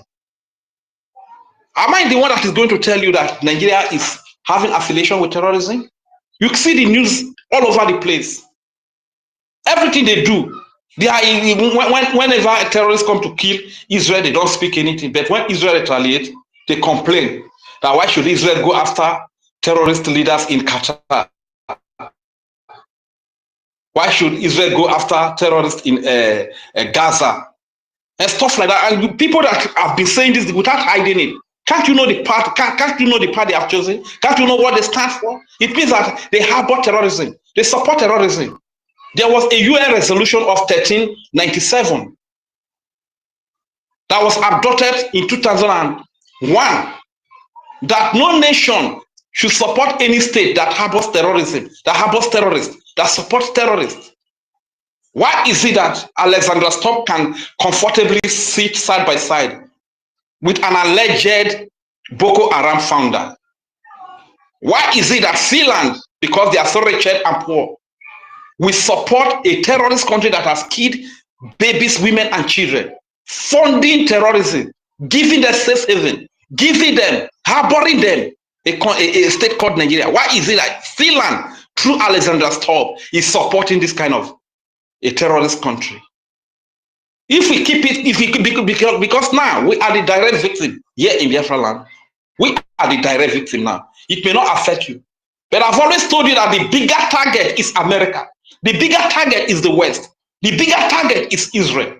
We must understand, you keep investing in Nigeria to stop terrorism. And the more you invest in Nigeria, the more Kanu jet fighters you give to them, the more sophisticated bombs and weapons you give to Nigeria, the more terrorism is growing in Nigeria. The more terrorist groups that are springing up in Nigeria. What does that tell you? It means that it is the government of Nigeria that is using every military support that you give to them to equip more terrorist groups to spring up, to invade communities, wipe out children, hundreds of people in a day. And the government of Nigeria doesn't show concern. And you keep funding that government. The bigger picture, the bigger target is America. What happened to Charlie Kirk? We condemn it from the land of Biafra. You understand? This terrorism must not be allowed to thrive. This is what we have suffered under Nigeria. This is why we are asking the United States of America government, all the civilized nations in the world, you have been investing in Nigeria, you have been supporting Nigeria to fight against terrorism. Yet terrorism is growing bigger and larger every day. Give the Biafrans a chance. Give the Biafran Defense Forces a chance. Invest in them, support them to terrorists with the limited resources that they have. You need to see what they are doing to terrorists. Talking about the ragtag wearers, the Fulani Islamic jihadist terrorists who call themselves herdsmen that used to come to our land, kill our babies, rape pregnant women's stomach open. You see how the Biafra Defense Forces have neutralized all of them. Now they have all been recruited into the military and given military uniform and armor tanks. The weapons that the West gives to Nigeria to fight against terrorists. They recruited all the terrorists into Nigeria military and sent them to Biafra land.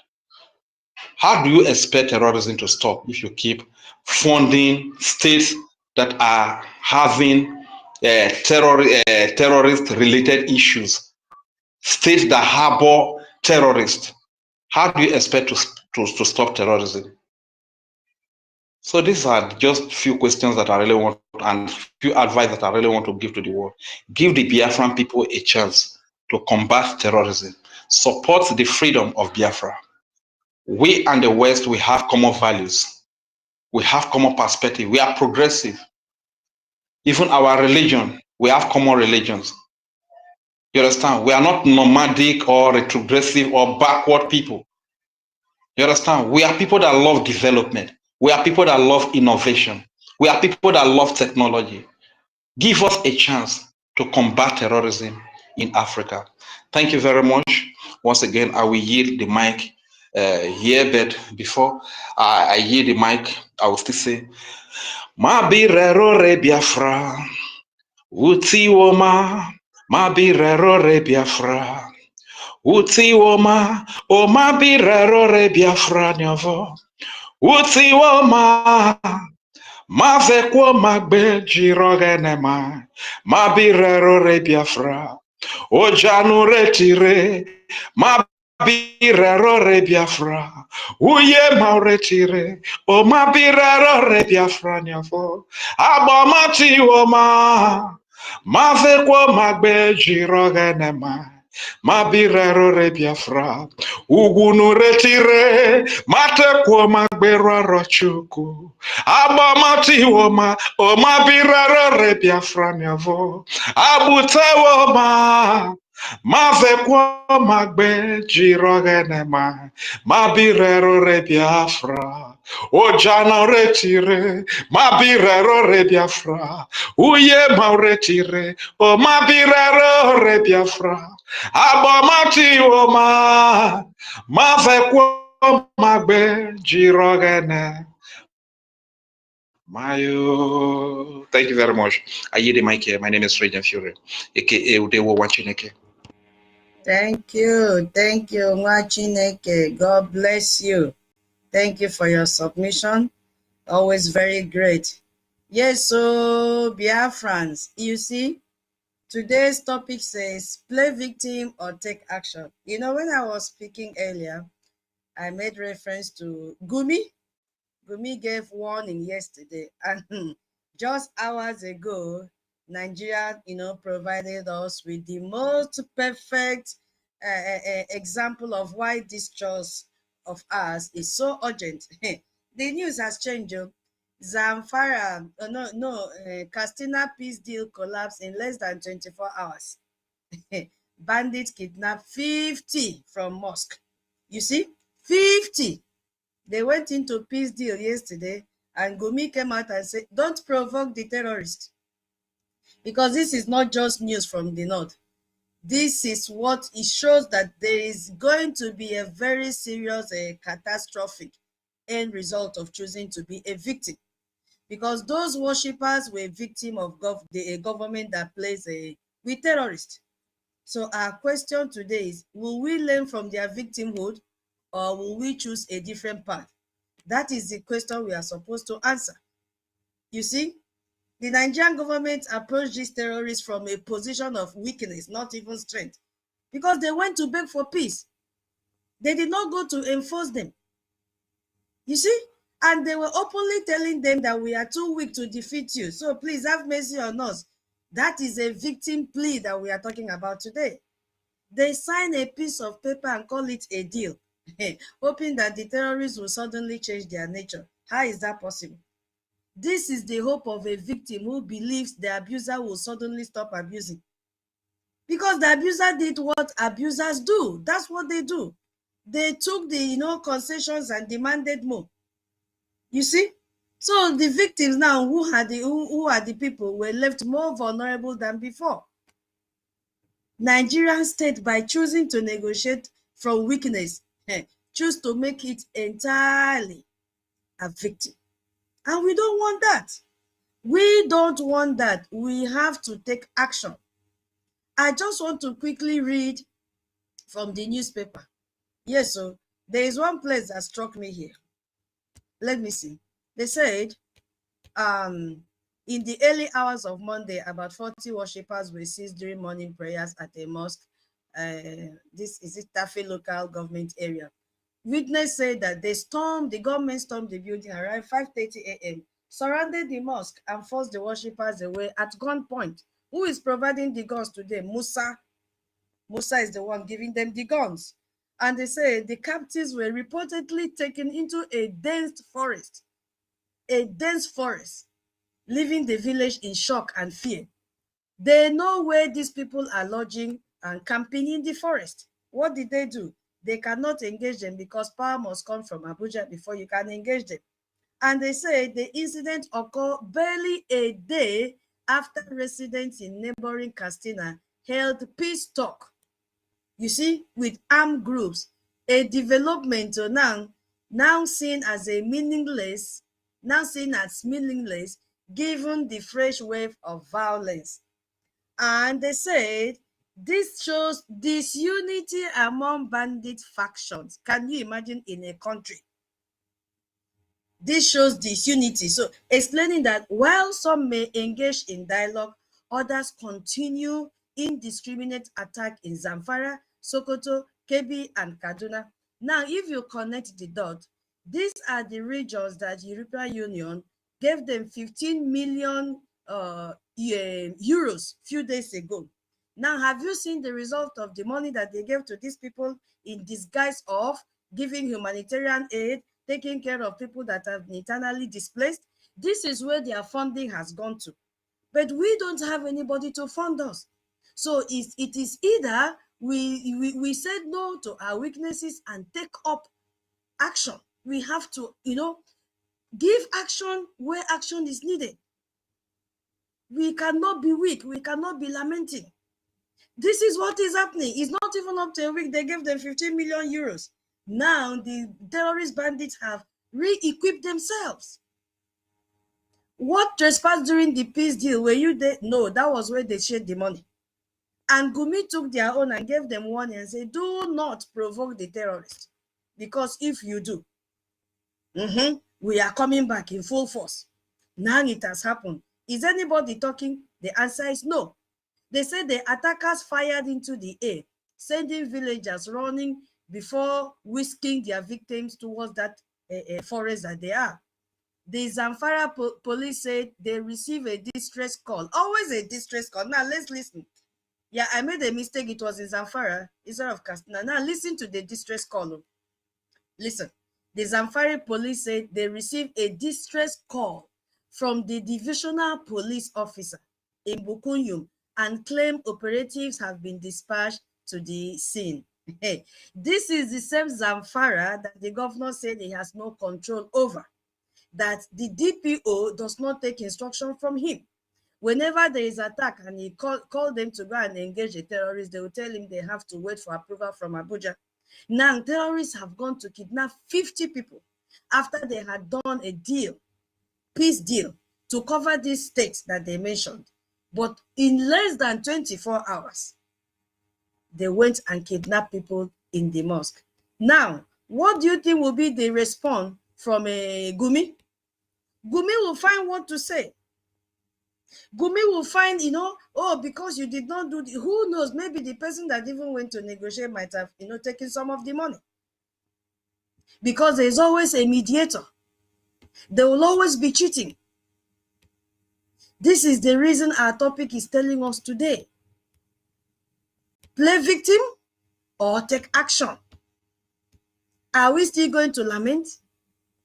Because while Nigerians beg terrorists, we are building the Biafra Defense Forces. We don't beg for security, we create it. We don't sign deals with terrorists, we enforce our boundaries and protect our boundaries. Because action is building, not just hoping. Because Nigerians hope in pieces of paper. They hope that that piece of paper that they sign will bring change. We are not building Biafra Republic government in exile. That will go into such agreement with terrorists. No. Our Biafra Republic government in exile are ready, through our de facto government in the homeland. They are ready to kick these terrorists out of our land. Because we are creating the structures of future. Our own future is so important to us. How can we go into negotiation with bandits? Nigeria is in a constant state of trying to survive the next attack. Because now the indigents don't even know where the attack will come from. And we are here taking action because we can never, never, never be weak. We can never, never, never lament. We can never, never play victim. Because Zamfara is what happens when you play victim. That is what is playing out here. Instead of them to take action, they are going to romance with the terrorists. And the thing is that this is not the first time it is happening. It has been happening on, very often. Once they go into negotiation, the next thing we'll hear that there is attack. It has been happening. So if the Nigerian government cannot even protect those at prayers, in the mosque. It cannot protect anyone because Nigeria is a sanctuary for terror, not a nation of law. It's not possible. And Biafra will never be part of this chaos that is happening. Do you now see those in Niger State that the governor said he must give you approval before you go and preach in the church? It is just to deceive you. If you go and submit your sermon, you think that they'll give you security. This is what will happen to you. They will still come to that church and kidnap you, despite the fact that they'll give you approval or reject. Because if you don't preach what is in their script, if it doesn't align to their own belief, they will never approve it. And if you do strong hate to go and carry microphone and say, oh, Jesus will save me, blood of Jesus, they will come there and kidnap all of you to this forest. People will go and stay there. And what will they do? They will kill, first of all, they will rape you. Whether you're a man or you're a woman, they will rape you. After raping you, they kill you. If you cannot pay the ransom that they're looking for, they will kill you. So Biafrans, are we going to play victim or we should take action? Seeing the news line today. Because that is what is happening. Peace deal, not up to 24 hours. This is even the one that news have carried. Some might have happened that news will not carry. You see, this is time for us to take action. Please, somebody should help me or contact our host. We had an agreement. I've seen 2 requests here. Hold on, please. Okay, Onyeka, sorry. Onyeka, you have the mic. My host, are you there? My host, Emeka, are you there? Rage and Fury, I hope you are still on the mic. Rage. Yeah, I am on the mic. Okay, so but the host said earlier that the host said earlier I will be going somewhere. Because I'll soon switch and hand over to you, okay? But I'm not on the coast unless you give me coast. I cannot give, only the host can give. Oh, so please, if anybody wants to speak, please raise up your hand. Let me give you the mic because I may likely decline very soon. It is late here. So please raise up your hand. Let me give you the mic while we buy time for the host to come back. Okay, Mazi Onyeka, you have the mic. Please go ahead.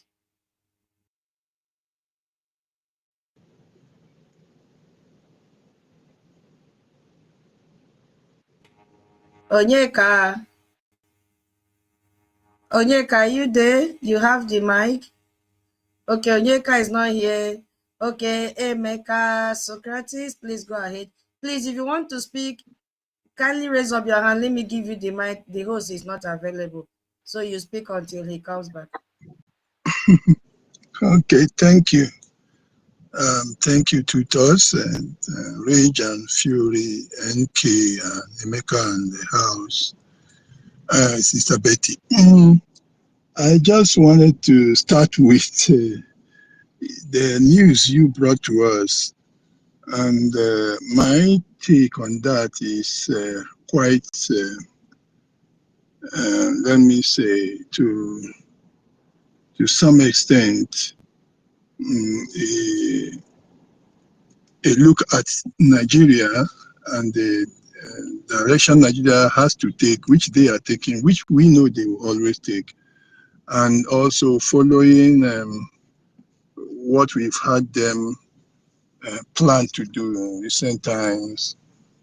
We should know well what they are likely going to do. When we hear such news like this one about kidnapping Muslims in mosque and that,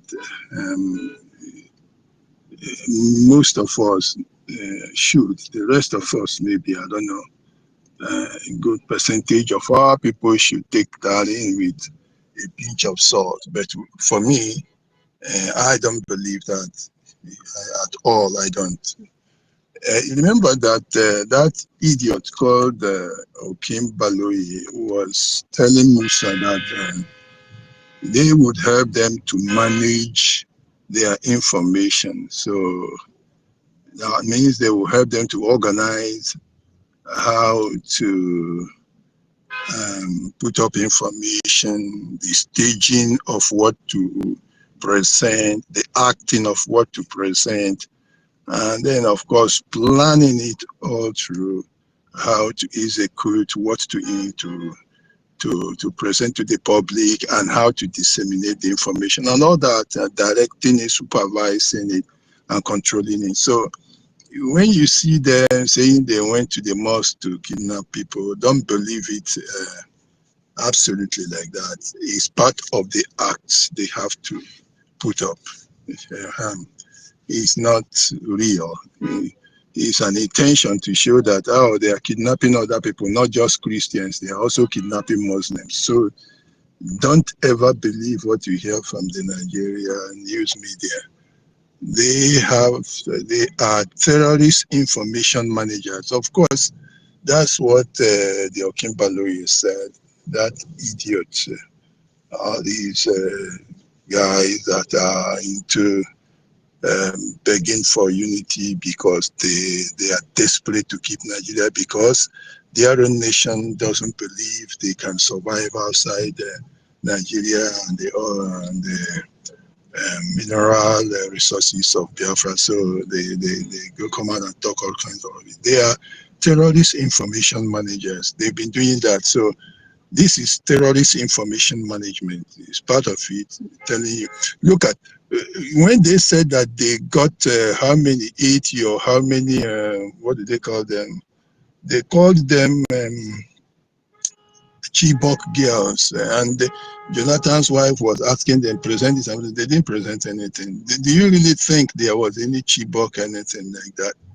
These are all Nigerian terrorist information management systems and information managers like that Shemu Okimba was, and all that. So don't really believe that. The intention in this, as far as I'm concerned, is to present it to the public, to the world out there, that it is not only Christians, there is no jihadist movement, Muslims are also getting attacked. So it's a very simple thing. I don't think you should take that serious. It is a very stupid game by these terrorist information managers, which you have to easily just throw to the trash can. I would never believe that. I'm in their midst, I see what they do. I've been in their midst for over 50 years, and I know how they think, I know what they do. Initially, when I was much younger, I used to believe their newspapers and that. But since the past 30 years or so, I don't even listen to them. Whether they have TV, radio, or newspapers, I don't know.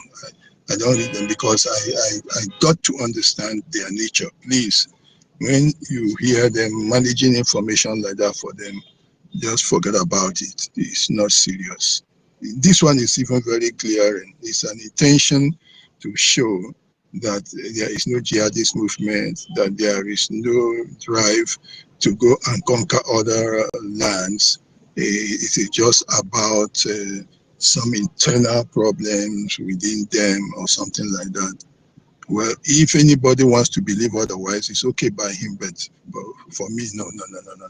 It doesn't fly at all in any way. Okay, now regarding the topic, you see, this question of playing, yeah, you can make a whole lot of game by playing. When you use the word playing, yeah, some people will use playing the victim for emotional blackmail, for also drawing sentiments and having people seeming to sympathize with them, so you can play victims.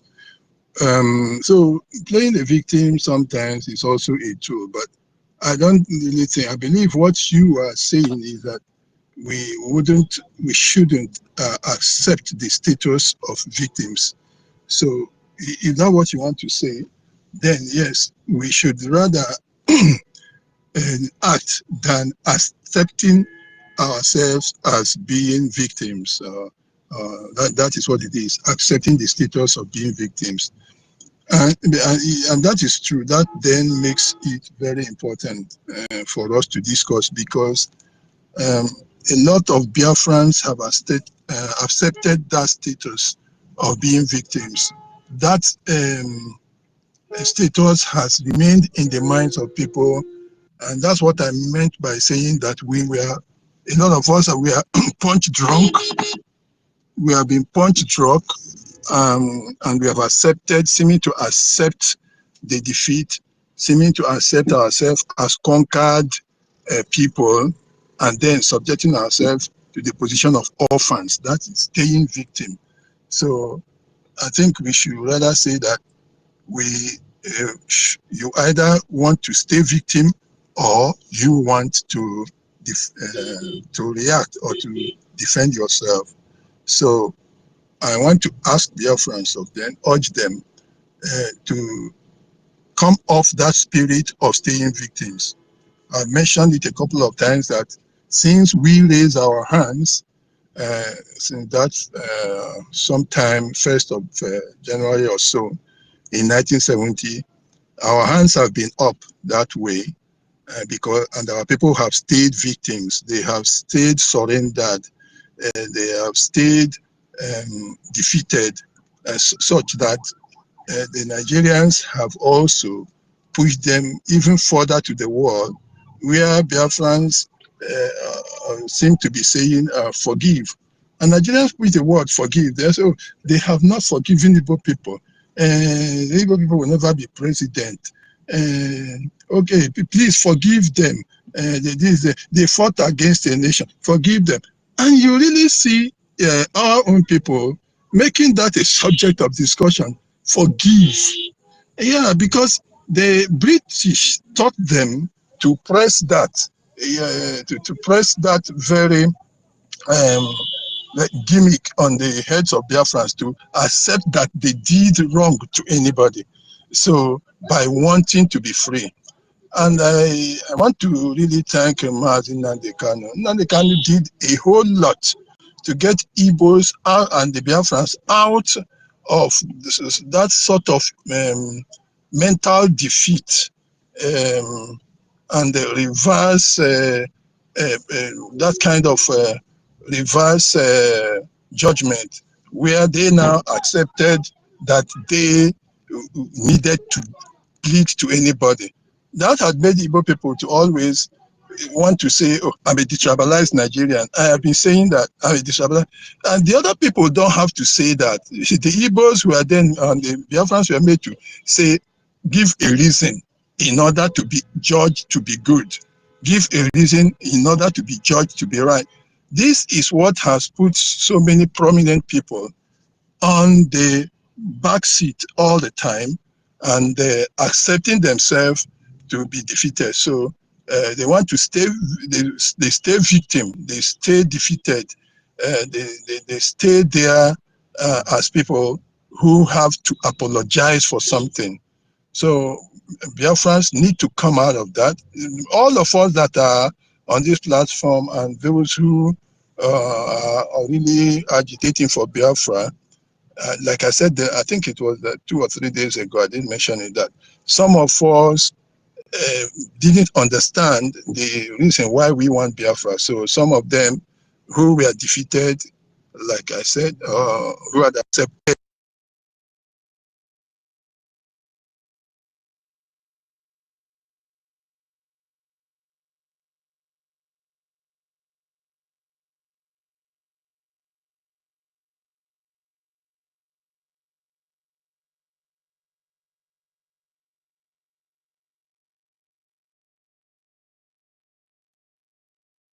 We can't hear We our can't father hear again, you Emeka again now. Socrates. Can anybody hear? okay, sorry, We, yeah.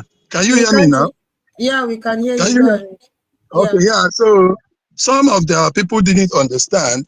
They saw the obedience something as because they are defeated. So and they told them Igbos can never be president because you offended us. So those who stay victim now wanted to use Obi to come out of it. and the idiot would drive them that way. Some of them thought that marginalization was something they could argue with. Oh, they've been marginalizing us. Those are the people who stay victim. From so many years ago, I believe more than 20 years ago, I've been telling Igbo people and Biafran generally not to be talking about marginalization. I've defined it in several ways. I've explained it to them in several writings, both in papers and that. Forget about that. That is a spirit of staying victim. And then remaining like that and hoping that somebody will pity you. No, staying victim is the wrong thing. Those who are fighting for Biafra, those left now over, because we've been able to weed off those who have stayed victim actually. You can see they have accepted what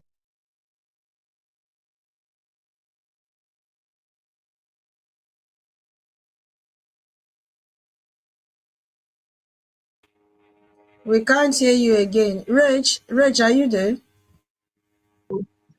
what is happening? I I don't don't know know. what is happening. Yeah, just It's hold on happening 1 by minute, itself. please. Okay. Just hold on 1 minute. Rach, are you there? Rach, are you there? It is Rach, there, but I I don't know. am here. I am here. okay. Yeah, check your inbox. Check your inbox, please. Emeka, go ahead, please. Yeah, so they mopped up some people who wanted amnesty. Those are the people that stay victim. They stay back and accept that they wronged somebody. Emeka or would just say, he said something. I think it was a month ago. There was this general. I've forgotten his name. A military man, a Nigerian, and a Biafran who served in the Nigerian military, and he was saying, they have not forgiven evil people after how many years. Those are the kind of people who stay victim. These so-called politicians, all of them, they are staying victim, and their mind is defeated. They are mentally defeated, and their spirit is down, and they remain there defeated by the Nigerian forces and all the efforts that Nigeria, the methods that Nigeria is using. Now, Biafrans have to come out of that. That's what is important. And how do we come out of it? Is by accepting, in the first case, that we are a people that we are wronged, by very positive understanding of the reasons why we want Biafra, of the reasons why we are right in whatever we did and whatever we are doing and whatever we will always do. That's why we always need knowledge, because if you don't know anything, you will easily be defeated, both in argument and in anything, and you will continue to stay victim. Biafrans need to know and stand up at every moment to be able to defend themselves and then understand the subject which is up in front of us. We have the right completely, right from the beginning, we were a nation. Before Nigeria, we were a nation. All the talk about, what did they call it, this protectorate, all that is absolute nonsense.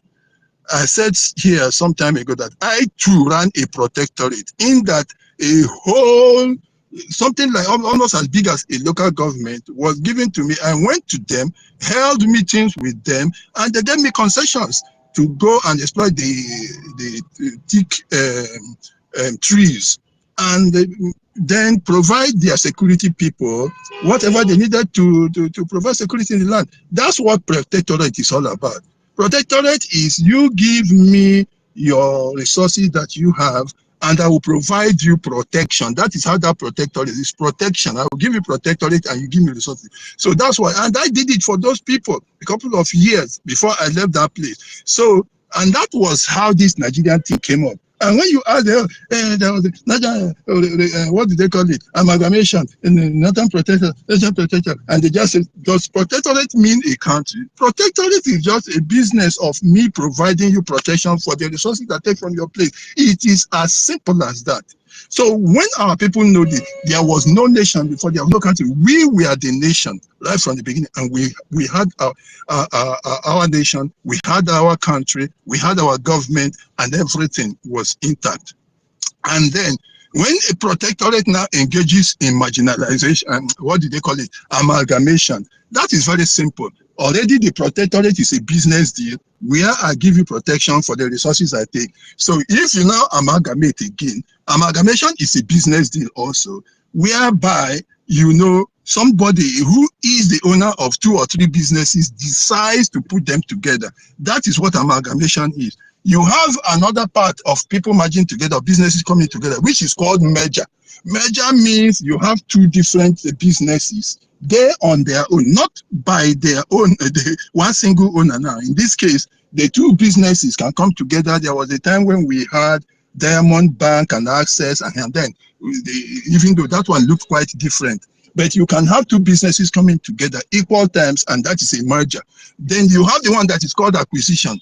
That's what happened in Diamond and Access. One of them is stronger than the other one, and he swallows that one up. So this thing they are boasting, from the perspective of protectorate, that is ordinary business deal. To amalgamation, that is business deal, because the owner decided to put. So we have to know this and know that there is no argument you can present.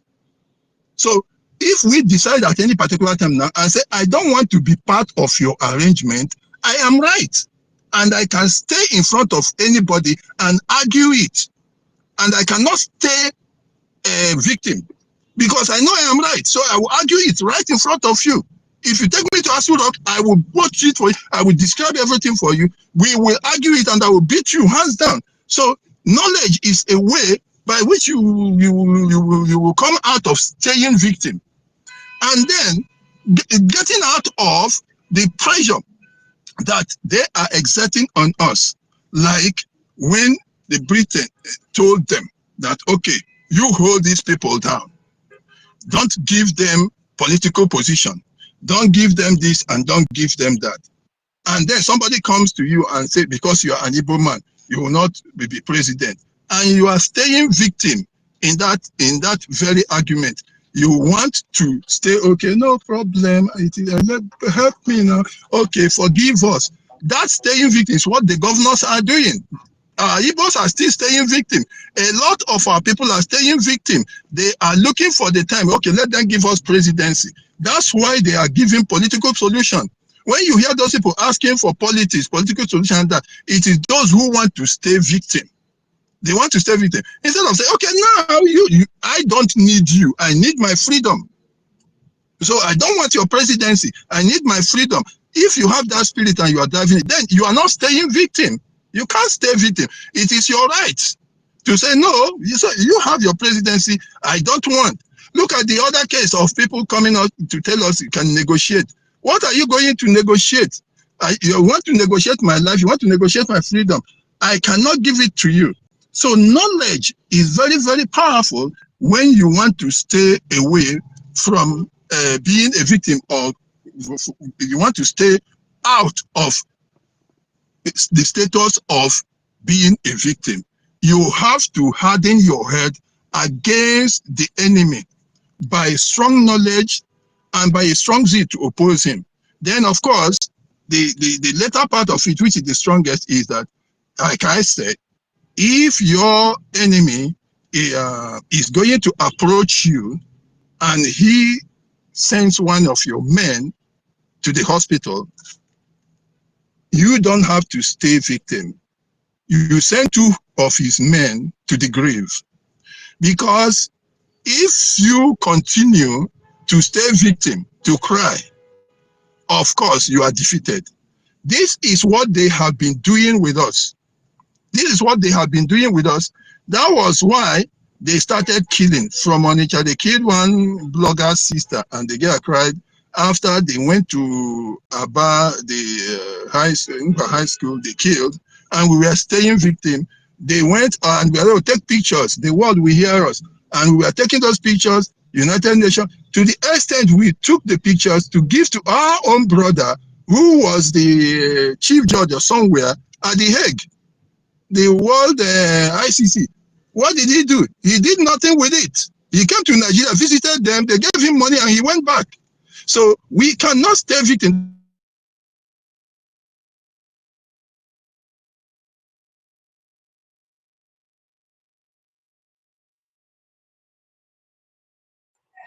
Mazi, are you still there? We can't hear you again. That's why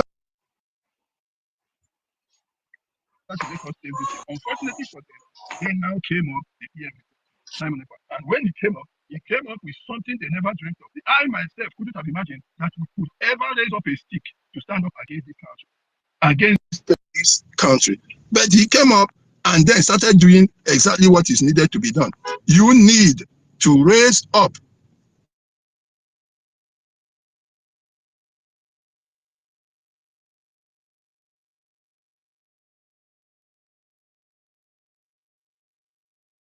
Mazi, your line is kind of breaking. When they get defeated by the nice boys, the good guys, they go out and start burning houses. They go and commit even more heinous crimes because they are applying this very principle I'm telling you. When you have to oppose a criminal, somebody is after your life, do not measure what you have to respond with. Look at what Hamas did to Israel and look at what Israel is responding with. That's exactly how it happens. You don't go and start playing by the rules. If you play by the rules, whilst your invader, whilst the terrorist is not playing by the rules, you will lose. This is a capital truth all the time. You don't need to play by the rules or to start staying victim. You have to come out full force to come back and to confront whatever is coming to you with violence. You have to create double violence to be able to overcome the very primary challenge of an initial violence from the enemy that wants you dead. This is what we need to do. Our people need to grow that spirit. They need to grow that spirit to understand it. All this question of I need Biafra, but I don't want it by war. That's what they started telling me. I told you, I had so many people on Facebook. I never asked for their friendship. They were the ones asking. But immediately the idiots called Obi came up. They were not telling me. Some of them, they were writing me. We are now done writing, communicating and writing. Okay, what is your idea of how to get freedom? Is it good by war? I said, oh, so what? So when did war come up? So now you don't want it again because you now want to be president. How long will you be president? I don't want it by war. In fact, if this is the way you people want it, I said, I didn't ask for you. I didn't ask friendship from you. You were the one that requested for friendship. I never asked anybody for friendship. So get out and go to hell. That was how they lost many of them because people prefer to stay victim. Some prefer to stay victim because they are afraid they will lose what they have. I had somebody, even a cousin of mine, there is now dead. He told me that the wife told him, look at you, I know who you are, I know how you're pursuing this, but your cousin here, who you raised up, is saying that he wouldn't like this because I said, why? He said he was going to lose his gratuity and that if he has so much he was expecting. And I asked him, I say, in 1968 to 1970, when your father, your father returned home, and at the end of the war, did he get his gratuity or not? He said he got it. I say, how are you now thinking? Even in that barbaric era, he was able to get it. How are you thinking now you not get your gratuity now? So all these sort of very stupid thing, knowledge again, because he didn't know. But immediately I explained it to him. He said, well, if that is how they are going to do it, it's okay. So you see, people are staying victim for very silly reasons. Very, very silly reasons. They don't want war again and that. But there is no way you will not have war. Whether if you don't go, the war will come to you. So you cannot stay victim. I'm saying, if you don't go, it will come to you. With this way they are playing games, there is no way it will not come to you. So Biafrans, you can't stay victim. But we need to start doing what we are doing and increase the tempo. The world is really after us in different ways, given what has happened in Finland. And we still need to study that. We need to look at what is the best way to pursue it. I believe by the time we discuss on Thursday or so, and we feel the pulse of the American congressmen, we'll be able to size up what they have for us, and then we'll be able to think in the future how best to move. Because really, the sort of thing that we heard from Finland and what they have done with Kenya and Britain, it is trying to make us to stay victim. And I urge Biafrans not to give up and to continue to forge ahead. And remember that no matter how, even if one method is not good and is stopped, we have to look for other methods. There will always be a method by which we can apply the pressure on these guys. We cannot stay victim. We have to return fire for fire. And like I said, if you are dealing with a criminal, if he sends one of your men to the hospital, send two of his men to the morgue. That is the best way. But we have to find how we can do it and still keep our leaders safe, protected, to be able to move forward. Because you see, all the time, all they do is get one leader out, and when they do that, we get another one in. They go out and look for another and take that one out again. So we have to also create measures, put up the right scientific methods by which, okay, the leader will be protected and will be able to continue to deal with them in the ways that they are coming to us. Twice as much as we are receiving, we should be delivering. I stopped so far. I've seen somebody raising his hands. I think he should come on board and speak. Thank you. Okay, thank you very much, our father, Masvi Nekra Socrates. After the next speaker has spoken, there are certain questions I want you to answer, like what are the dangers of playing a victim in the middle of war? That will be one question. The second question would be, what if Biafrans come together and said you should be a special advisor to the acting prime minister? What would your decision be? Would you decline? Would you accept? And there are a few other questions I would like to ask you, but just kindly hang on there. Let the next speaker go on, then you come up and answer those questions for us. Thank you very much. Max Yonyeka, are you there?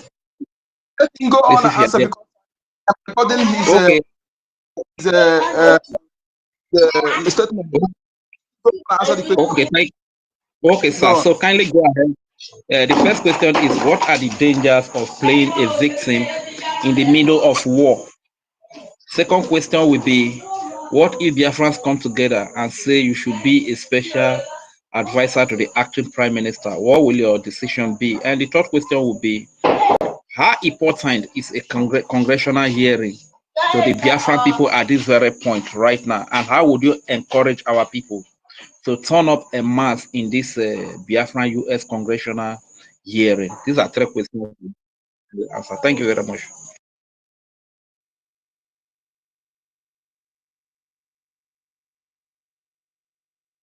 Are you still there, sir? Are you speaking? We can't hear you.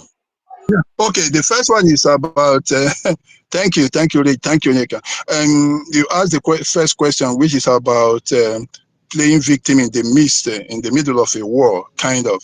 You see, you can't do that. Now, like they say, normal balance, they say the best form of defense is what? Attack. So now, essentially, I think I saw a post recently where somebody, I think it was Makeup, that said he was sending a message to Biafrans asking them to be careful that the Hopeless One and his cohorts had brought in their mercenaries and their militia to stay in certain locations, including hospitals, hotels and all that, to lay ambush for Biafrans. Yes, because they felt that the Biafrans were taking their feet up the pedal, and they felt they would be returning home. And they were expecting them certainly returning home. They could see those who have not been around for some time, or maybe and they could expect also to go and sort of shake up the drinking places and all that. So that's what happens. Yeah, if they had done that, it would have been very easy to mop them up easily, because that's what it means. You don't need to take your foot up the pedal when you are in the midst of a race against danger. You cannot do that. If you do, you are a dead man. It's better that you didn't start than that you started and you dropped. Let me tell you this, and that's why I said some time ago that we cannot stop now. You see, we have gone so far that these people have learned first that we have not forgiven them. They have learned that we've not forgotten what they have done to us. They have learned also that we have aspirations for the future. And they have learned that we know ourselves and we are capable of doing things. Now, if you now take off your feet from the pedal, what is going to happen? What's going to happen is that they are going to double their efforts to make sure you don't even dream of coming up again. That's the danger. It's better you didn't start it than you start and in the middle you start developing cold feet or anything. Then the enemy is going to double his efforts. That is very certain. It's a very simple thing he's going to do, because he never thought you could ever raise up a reed. If you know what reed is, it's a very weak kind of plant that cannot even flog its small child. They never thought, I myself never thought so. They have now seen that, so these people can actually raise and wear uniform right here when we thought they were finished. In fact, what they did in 2014, 2015 showed the highest lack of respect, that is disrespect for the Igbos. They thought we were completely finished. They thought the Biafrans were completely out and down and out. And we wanted to, the same way you blow your nose and use your feet to brush the kata that comes. That was what they did to us. No respect at all. You see, and then you see, when they started seeing us coming up, when they saw the Niger Delta Avengers, they started creating whatever they called it, Operation, is it Storm? There was one they created against Niger Delta, and the language they showed you that they have no respect for these people. But now they saw that these people have risen up, so they will not be conscious and they will double whatever measure they are going to take to make sure you don't rise up again. And if they had removed the Biafra from the map, this time they will want to remove you completely from the surface of the earth, especially now that they have Janjaweed fighting to even take over the whole land. How much more you? So that plan they had now, they will now enforce it to the highest level to make sure you are completely taken up. Just like Turkey, they will come as hard as that on you and make sure you don't exist again. They will completely convert the land just.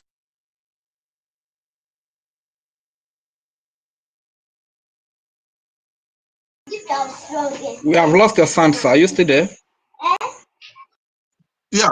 So yeah, they are doing it. Some people are cutting me off. Don't worry. When they tell me, I will come back. So now that they have seen in the middle what we are doing, they will now double their efforts in every way, remove us from the map, remove us from the ground, remove everything that makes us unique, our Christianity, our culture, language, and everything. They will completely remove it. So you cannot in any way now start to stay victim.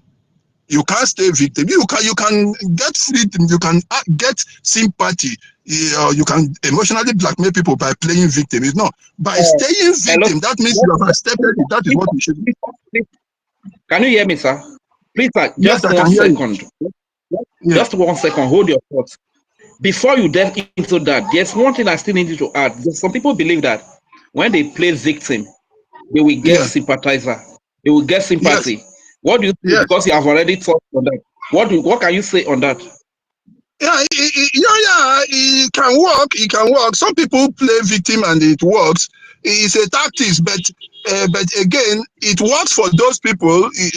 Sometimes it works. You can get that is playing victim is what Palestinians are doing, and you can see how Americans who are liberal are following them, are helping them. That's why Europeans are following them. That's why Europeans cannot remember that on October 7 or was it 17, these people rained over 1,000 rockets on Israel. So those rockets, were they meant there were they fertilizers? Were they intending to leave anybody alive? If somebody could throw not 1, not 2, not 20, not 40, not 50, not 100, thousands of rockets shelling a land, was his intention not to completely obliterate those people from the surface of the earth? That's what they wanted to do. Now, if you try on me to kill me and I survive, you think I will now be measuring what to react with? That is stupid. I can't do that. It's like somebody shooting you, and by some means you were able to move your head and the bullet grazes your ear, and you will say you will leave that person alive? No, but because they are playing victim, you can see how it is working. That's what I'm telling you, that playing victim sometimes works. That is what is working for the Palestinians. But yes, so it could be a tactic, but it doesn't work with the person who is actually against you. If you are playing victim, he doesn't care, because he has already made his mind up. And in fact, what he wants desperately, and that thing he wants desperately, his desperation is above your victim playing. It cannot affect him in any way. But sympathizers all around can attract. That's why I'm saying our subject is not about playing victim. Our subject is about staying victim. That means accepting the status that you are a victim and not being able to move forward. That is the subject which we are talking about, and that's the perspective from which I'm talking. But playing victim is a tactic. It works for bystanders, for humanitarians who are listening and watching. But the person, the perpetrator of that very dastardly act, who wants you dead, the playing victim doesn't.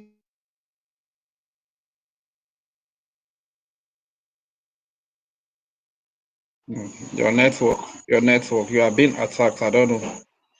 Can you hear us? Work at all. Playing victim by Palestinians. That is what playing the victim is for you. Okay, so I have handled that aspect of stopping in the middle. You can't stop in the middle. There are things you cannot stop when you have started. Look, they had Boko Haram, and Boko Haram had this agenda, of course, asking them to hand over the land for them. It's the land of their fathers they want to take over. And they wanted it today, tomorrow, and all that. They couldn't give it to Boko Haram. And then the world identified Boko Haram as a terrorist organization. They quickly asked them to switch and create a hybrid.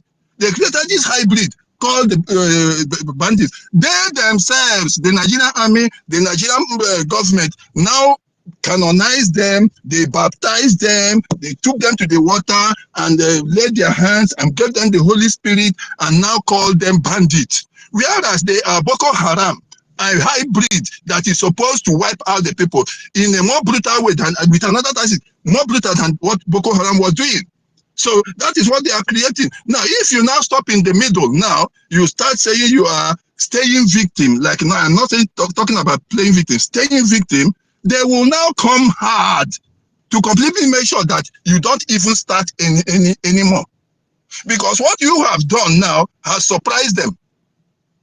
So you have surprised them to the extent that you are now even going to US. You are not, it's not just, let me tell you, in those days, Nnamdi Kanu just attended Trump's rally, just a political rally. You know, anybody can go to a rally. Just that Bruce Fine gave him whatever and took him there. Oh, it was like a celebration. But now we are talking to US Congress. Do you know what that means? And even going to that, did you hear Buhari in an interview asking them, do you know what this guy has done? He's saying what Nnamdi Kanu has done. Now, what are you going to say? Okay, Kanu has done. And Simon Ekpa, when they are now sitting with US Congress. That's more serious now. So they will now come hard. So you can't take your foot off the pedal now. That is why you cannot stay victim anymore. Otherwise, the generations coming are already gone. They will now press the agenda down hard, harder than Turkey, where people were made to wear things on their way. Let me tell you, the belt you are wearing, it came from them. They were forcing people to wear belts on their waist in order to identify them. That you should know. Go and ask how belts started. It's these people. That's how they started. So that is number one. The second question you asked me was about advisor. Okay, now being here all the time, I have always been playing the role of advising. Yeah, if you ask Toti and every other person, yes, I will do that. But like I said, I've always told you, at my age, it's like you are calling somebody who is 60-something years, you know how old they are, and you want to take him to the war front to carry AK-47 or 49 or whatever. You are not really interested in winning that war. But what the person can give you is wisdom, knowledge, understanding, from wealth of experience, and to guide you in whatever way you want to go. So if you are talking about that, it is already 100% exponential, 100% that I will do that. Because that's the only thing. If I can't do that, what else am I supposed to do? What can I do? To go and carry gun at 67 years? It's not possible now. Or carry it at 63 years? It's not possible. You understand? So that is what I can do. That's what my age can do. And that is, in fact, even in my life today, that's what I'm saying. That's what I do, because I got so many things I have done, skills and all those things. And when I look at the young people, keep imparting it on them, creating opportunities for them to grow, to learn. And that pains me. That is why one of the reasons I have to be here, one of the reasons I ask for Biafra, because if our children grow, they graduate, if they don't carry their bag from that place and go to Lagos and go to Abuja and go elsewhere, they have no life. This is the truth. Or they go outside the country completely. This is what I am seeing. This is one of my reasons why I cannot go back on Biafra, because I am suffering this thing every day. Not my own children, but I am seeing our kids. I am seeing people graduating. They don't have a life until they step out of that place. And then I do have them get jobs, but it is not the way it's supposed to be. What about if Lagos was in my hometown? Will dog bite me? Why? One of them, a stupid girl, I was telling her, she said, well, she now told me, you people want us to have Biafra, but we don't.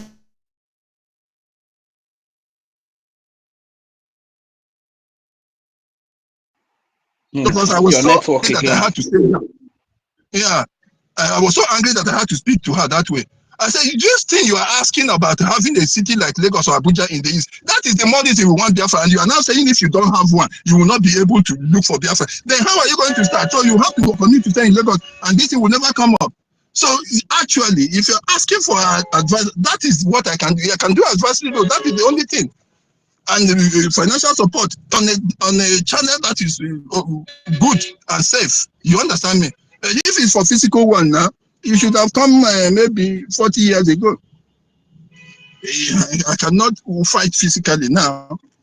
You know that I'm that weak, but it is not that type. You can still go if it's at the war front, but what we are going to be talking about is tactics. It will not be the one to go and start shooting anybody. So this is exactly what people at my age, that's what I expect my mates to be doing. I expect them to bring their wealth of experience, to bring the wisdom of the ages and their understanding, and be able to guide the youth on how to use their energy. Because now life is like that. God is wonderful. At any age in your life, you have one, you don't have the other. You can't have the two of them equally at the same time. As one is getting weaker, you are getting stronger in another one, unless you are a stupid person. So that is my answer to the second question. Thank you very much. The last question would be, I don't know if Mazinika will allow you to answer it here, because I wanted you to speak about the importance of the Biafra U.S. congressional hearing that is coming up, of what importance it is to our freedom, and Rage is how very, would you very important. encourage our people to talk? Let me tell you, I was thinking, Rage, I was thinking, I don't know, this information should have been passed months back. Imagine if we could have made it, so we lost the numbers. Like, if that number that turned up in Lati would be there, what do you think it would be like? That population that came up in It would be great. Finland. it would be great. It would be a very big message. It will be a very big message. But I wonder if we can get that very population, because the other day somebody congressional hearing and that, you know, you need to make the biggest noise. You don't need to have the scanty kind of presence like we had when they said we wanted to go for protests or something like that. I just pray that now we just have 3 days, but it's a prayer that we will have people. In fact, if not because we don't know how dangerous they could be, this is an opportunity for even those who were hiding, the Nicodemuses, who were secret disciples, to actually come out, and you would have given them the opportunity. You could have seen the present they would have made. This is a great opportunity for Biafrans to be able to present all those things that they have been harboring. And I still believe, even as it is, the surprise visitors on that day, there is nothing up to this moment that we have done that is as great as this. Each one of those leaders coming up comes up with something bigger, something higher, something greater. And that's what we are seeing today. This one now is the main point. This is this time, you know, this is the latest. We might have had the greatest some time ago with Ojukwu, but this is the latest. And this is where the height is. I believe a lot will come out. It would have been better if we had more time, more publicity to get people there. And it, depending on how the program is also planned, how to be able to organize the speeches, who presents, who makes the presentations, and then, you know, scrutinize the presentations with them, and then get the best out of the presentations, and then have the best presentation on that day. By a couple of people, it should have been well rehearsed. I don't know how well it is now, but I'm telling you, this is a mighty one. And if we can start with this, we can do the same thing in some other countries through the same lobbyists. They said, where whatever they call them, I don't really care about whatever they call them, but those things are coming out of animals that we know. I've learned so much in these few years. Again, each time I keep learning, the greatest lesson I have learned is that I have a lot to learn, and I keep learning, and I'm beginning to see human beings all the time. Recently, lost a staff in my office, and while before the staff even decayed, so many people were now jumping and trying to take over the job of the, and I say, God have mercy. This staff that you people were playing with, the guy hasn't even reached where he's going. And you were all scrambling for his position, scrambling for the little opportunities I gave him to give to award contracts. I say, God have mercy. My brother, I have been learning human beings. It's a very terrible thing. That bastard harlot, that prostitute they raised, we were going to have a great feast there at Leyte.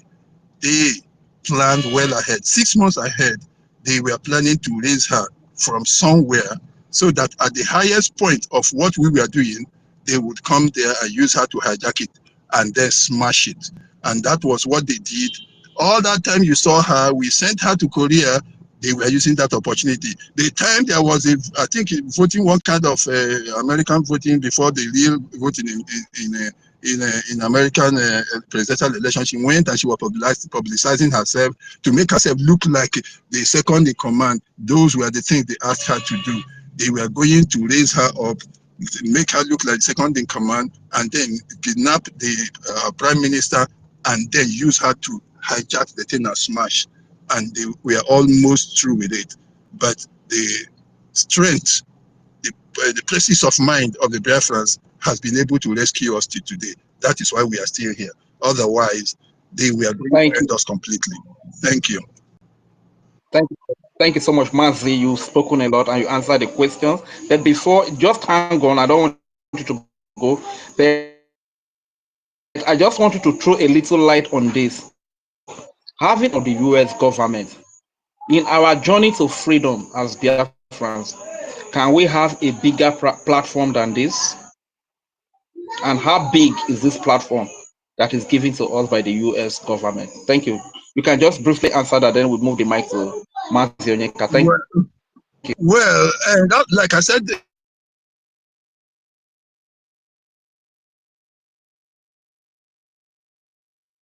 We can't hear you, sir. Can you hear me?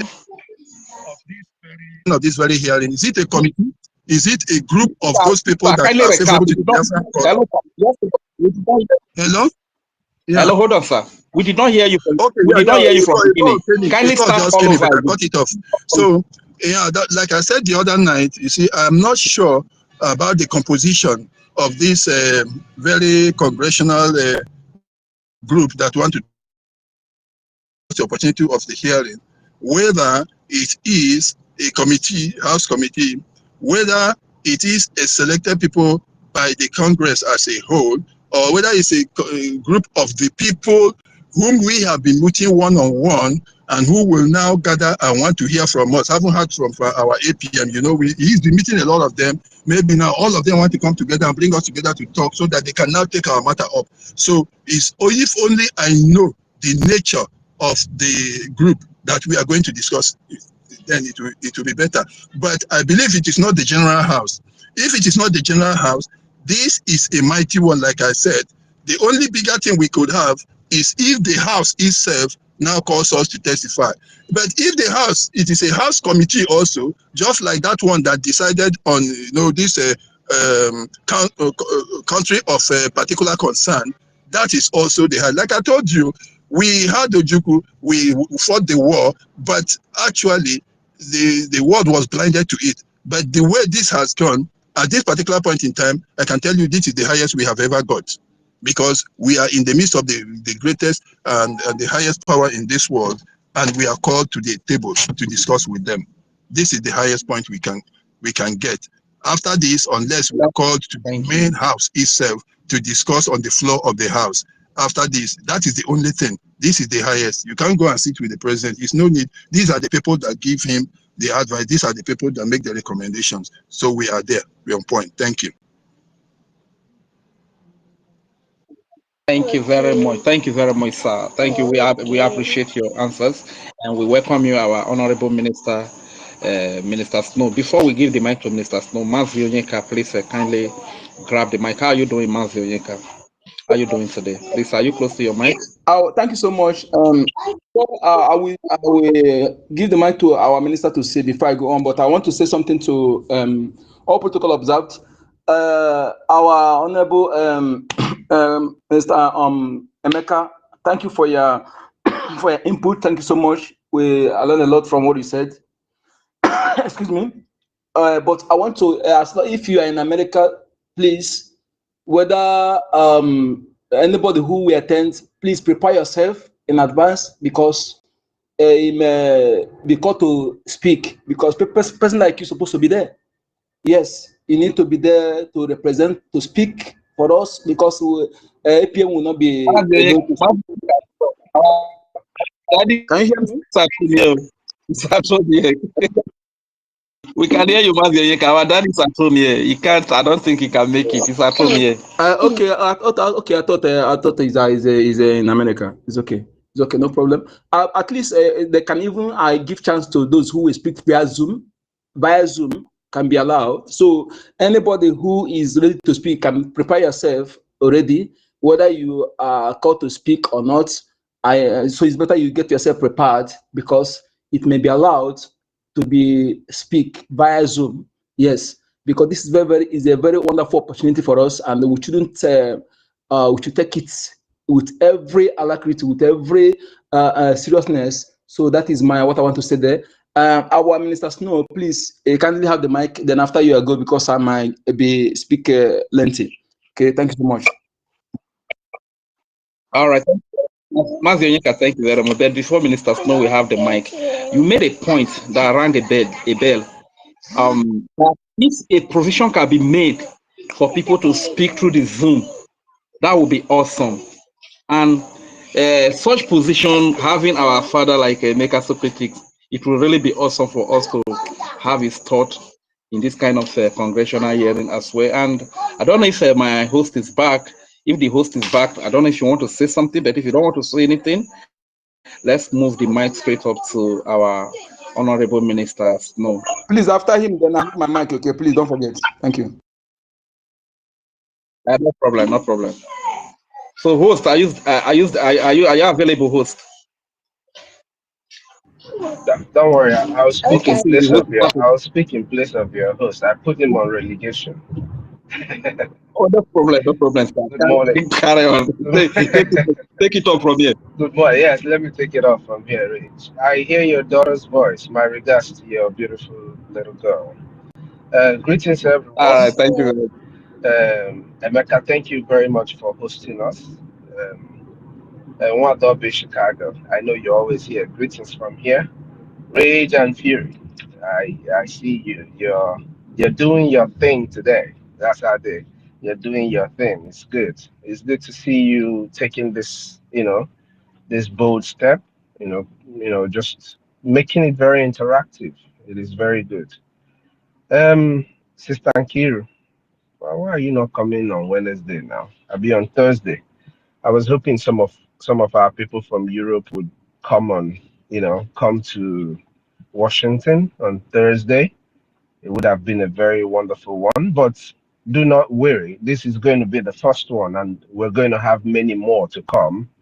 That's what I wanted to point out because when my brother Emeka Socrates, Emeka Socrates is my brother. You guys don't know.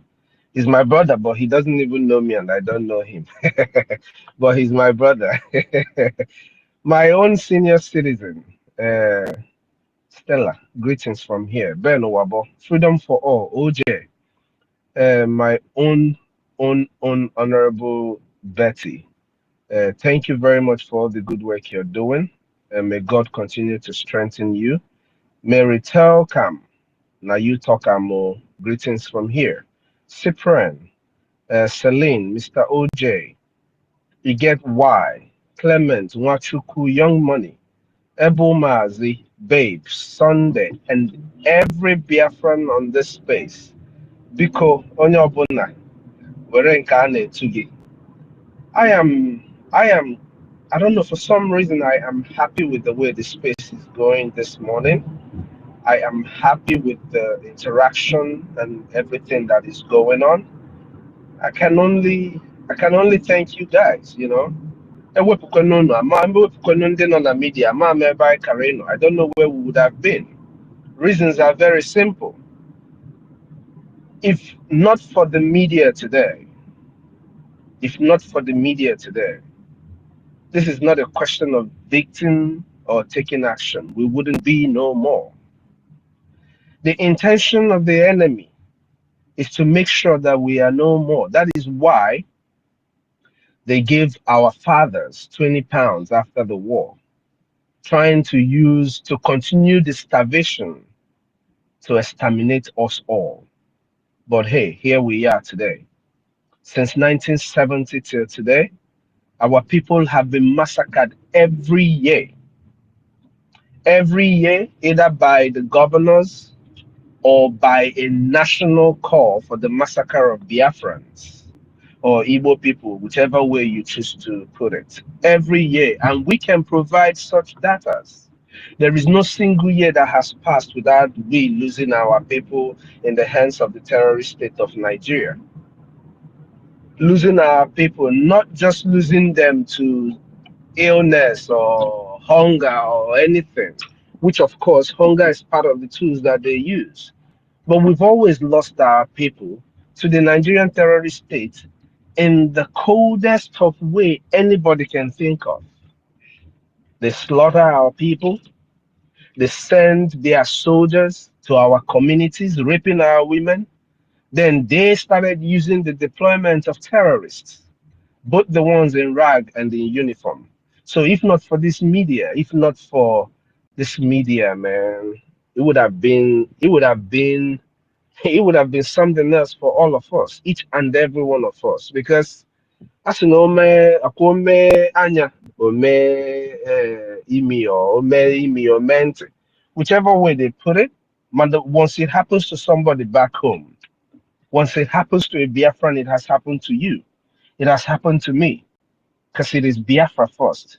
And Biafra for us all the protection of Biafra land for us all is a communal thing.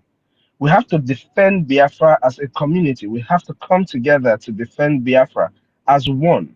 That is the only way we can preserve the lives of our people, especially from the terrorists. Now, going to something that actually brought me up here. My brother Emeka was explaining something earlier, and according to Rage and Fury's question,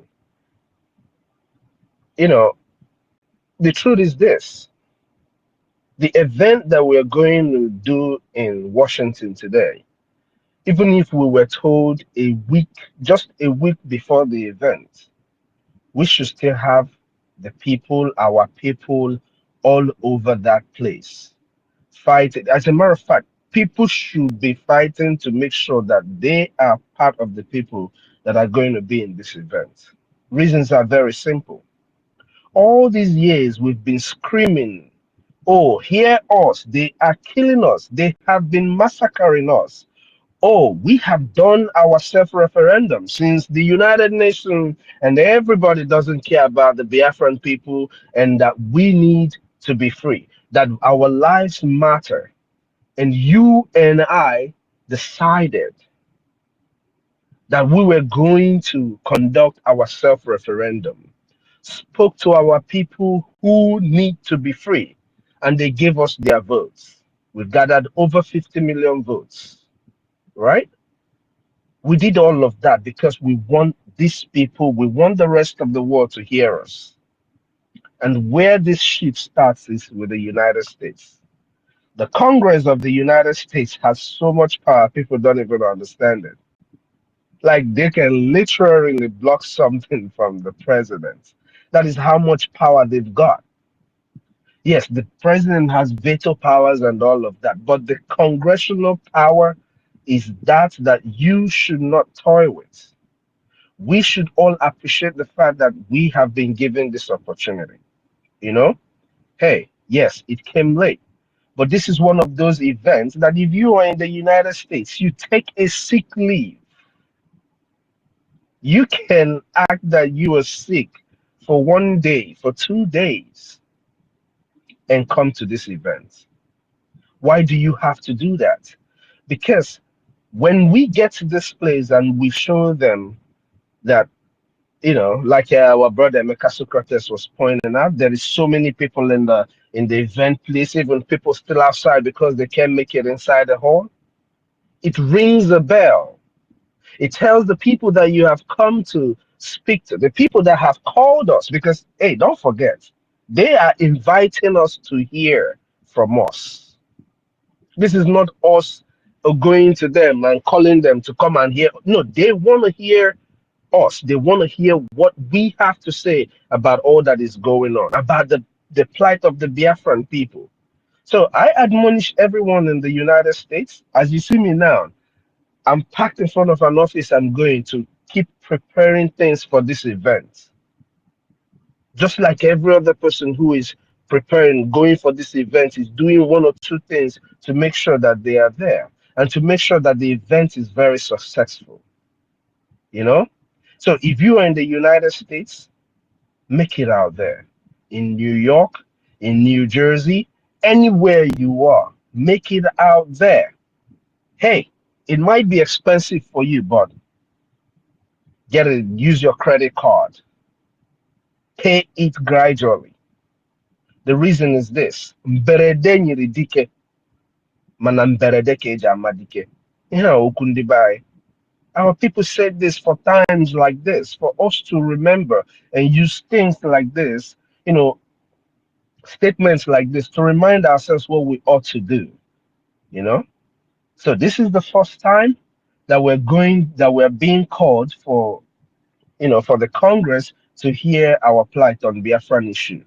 Now, the other thing that our brother, I think it was a question or something, or he's trying to narrate it. He doesn't know if it's going to be many people, many Congress or not, or all of that. But just know this: if there is 2, 3, 4 Congress in a gathering, that Congress is for the whole Congress, because you being in the Capitol building, just one congressman doesn't just approve a building for you or a hall for you, So this is the United States Congress. We have met many congressmen and women, even the ones, I don't think it's all the congressmen and women that we meet that you see their pictures on, on the social media. No.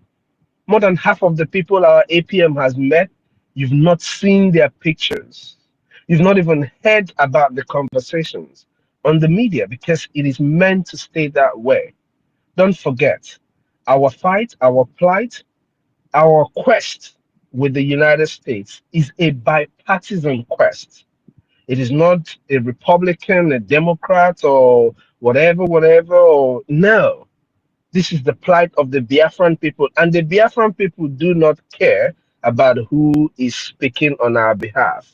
All we care is that the people see the pain our people are going through and the reason why we need and we deserve this freedom.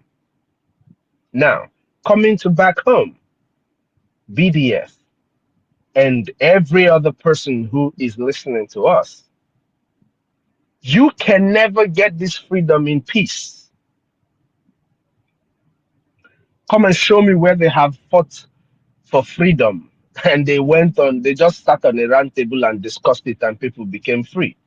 Come and show me where it is.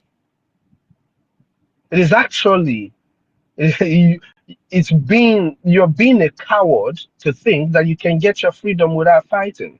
When the person who is holding you down is holding you down with every aggression, every intention, every way that anybody can suppress a person, that is the way they're holding you. On your neck, everything. I can't even mention ways that people can pin you down in a fight. This is a fight. We are fighting. Our APM told us some time ago, if you're fighting with somebody and they come there and the person is just beating you and beating you, nobody's going there. They're going to be like, oh, it's like this person did a bad thing, that's why they're beating his ass up. Oh, it's like he has done something, that's why they're whooping his ass. But if somebody gives you a blow and you give him two, everybody's going to be like, what's going on? What is causing this problem? Why are you people fighting? That is how it is with what we're about to do in Washington, D.C. That is how it is with what we should be doing back home. You think the Nigerian states don't have lobbyists? You think they're not trying to get, talk to the Washington congressmen and women about what is going on and why they need to keep Nigeria one, as they say it? They are doing the same thing. But because God is on our side and our fight is one that any sensible person, any sane person will support the Biafran people. Any sane person will support the Biafran people. We are seeking that the United States recognize the genocide against Biafra. Earlier, some months ago, I used to say this. When people have not recognized the fact that over 3.5 million of our children were starved to death, how do you think they will recognize that you are being killed right now? They've not even talked about the 1967 to 70 genocide. But hey, you're going to tell me, oh, but it's a long time. But people still talk about the Holocaust. People still discuss the Holocaust like it happened yesterday. So there is no reason why the death of over 3.5 million Biafrans shouldn't be recognized both by the United States Congress and every other government in the world that cares about human rights, about the lives of civilians and citizens of any nation. There is no reason why anybody who has blood, veins, and everything running in their body not recognize, not see that the injury, the pain of 1967 to 70 still festers in the hearts and the lives of Biafrans. Like I said from the beginning, the season of our parents' wealth and giving them 20 pounds was to continue the, the extermination of our people.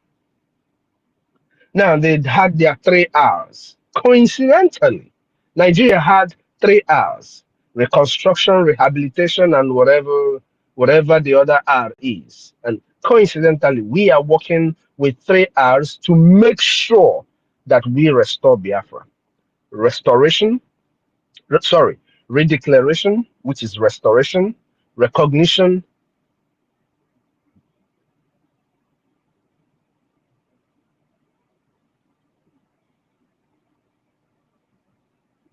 Minister, we can't hear Sorry about that. We had also 3 hours, as our dear lobbyist explained to us, right? So coincidentally, everything is going hand in hand. It is left for Biafrans to do the right thing. We keep saying this thing every time about money and the importance of people making donations to what we're doing. But then people keep acting like what we're saying doesn't really matter. I heard my brother saying that somebody in Lagos Honorable was.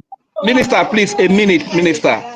We have Jimmy Roadman. We have Jimmy Roadman in the building. Please, can we kindly give him the privilege to speak to us, Minister, please?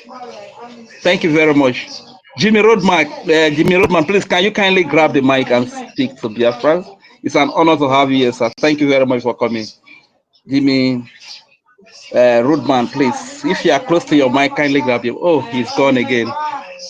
Okay, he's back. He's back. Oh my God, it's like the network is. Okay, Jimmy Roadman, are you close to your mic? Please, Biafrans will want to hear from you. If you are close to the mic, kindly grab the mic and speak to Biafrans. Okay, it seems it's not close to the mic. Honorable Minister, please kindly go ahead and continue with the submission. Am I still being heard?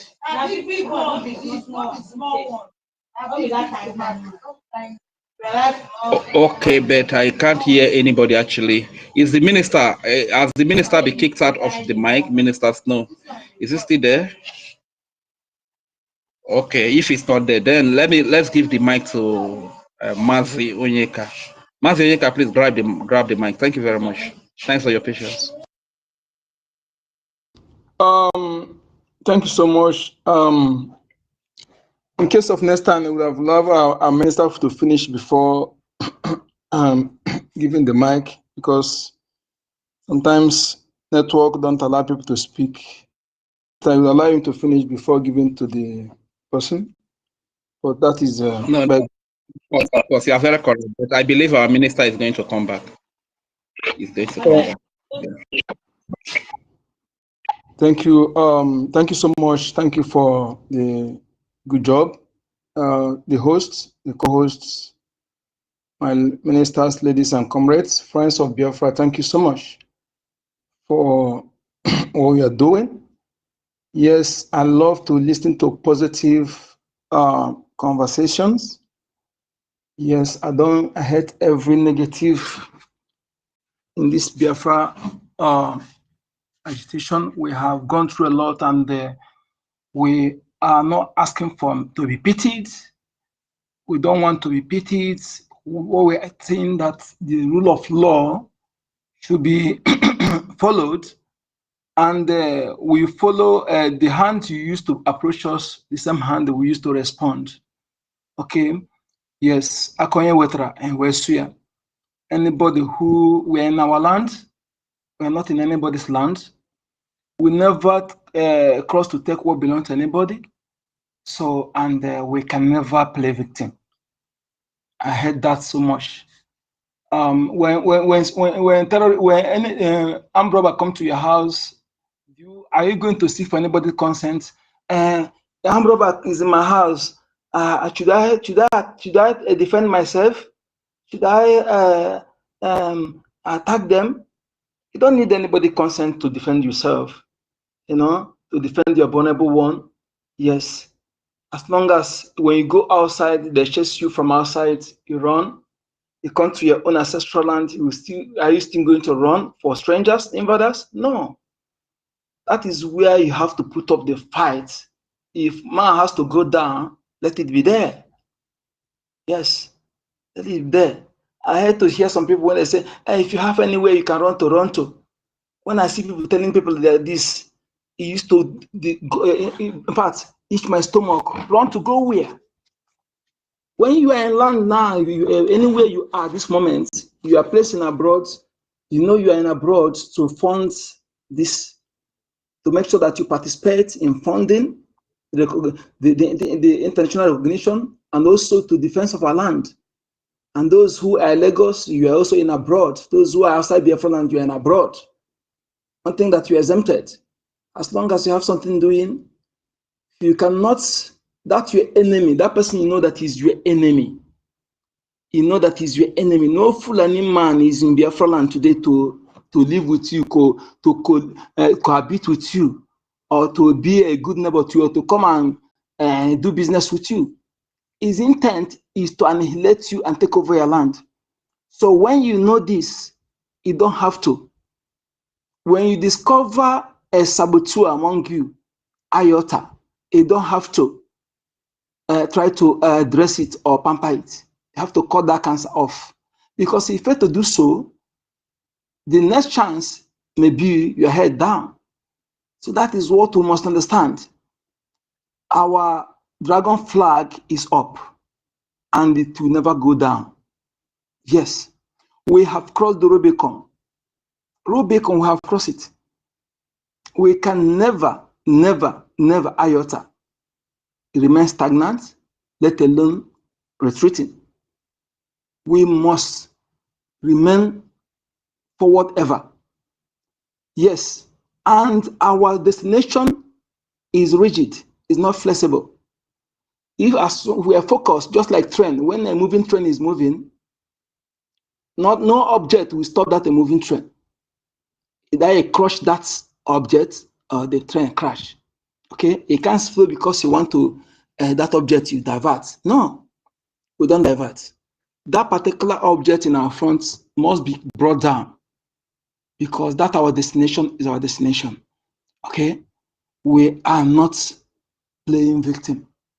We cannot. We must rise, stand up and fight. Fight those who are fighting to defend what is theirs, their life.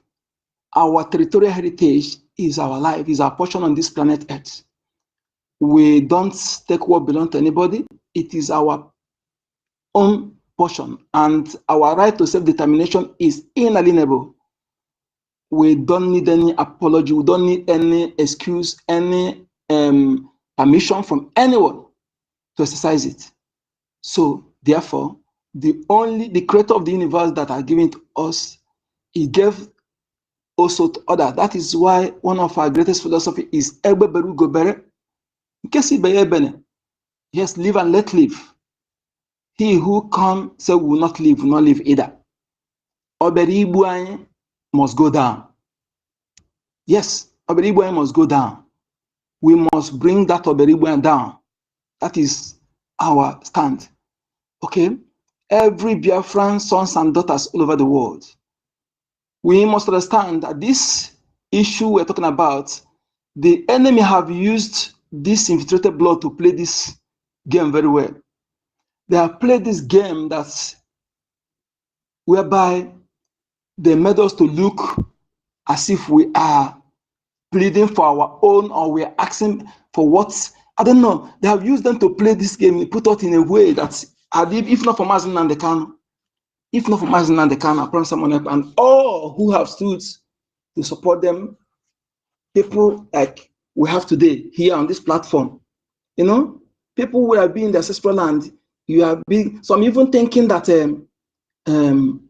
before Nigeria that we doesn't exist. I began to ask, what kind of mind, who are these people? Where did they come from? Who is, you see people are saying this, they claim to be graduates, claim to be this, but I want to tell you that the enemy have used this infiltrated blood.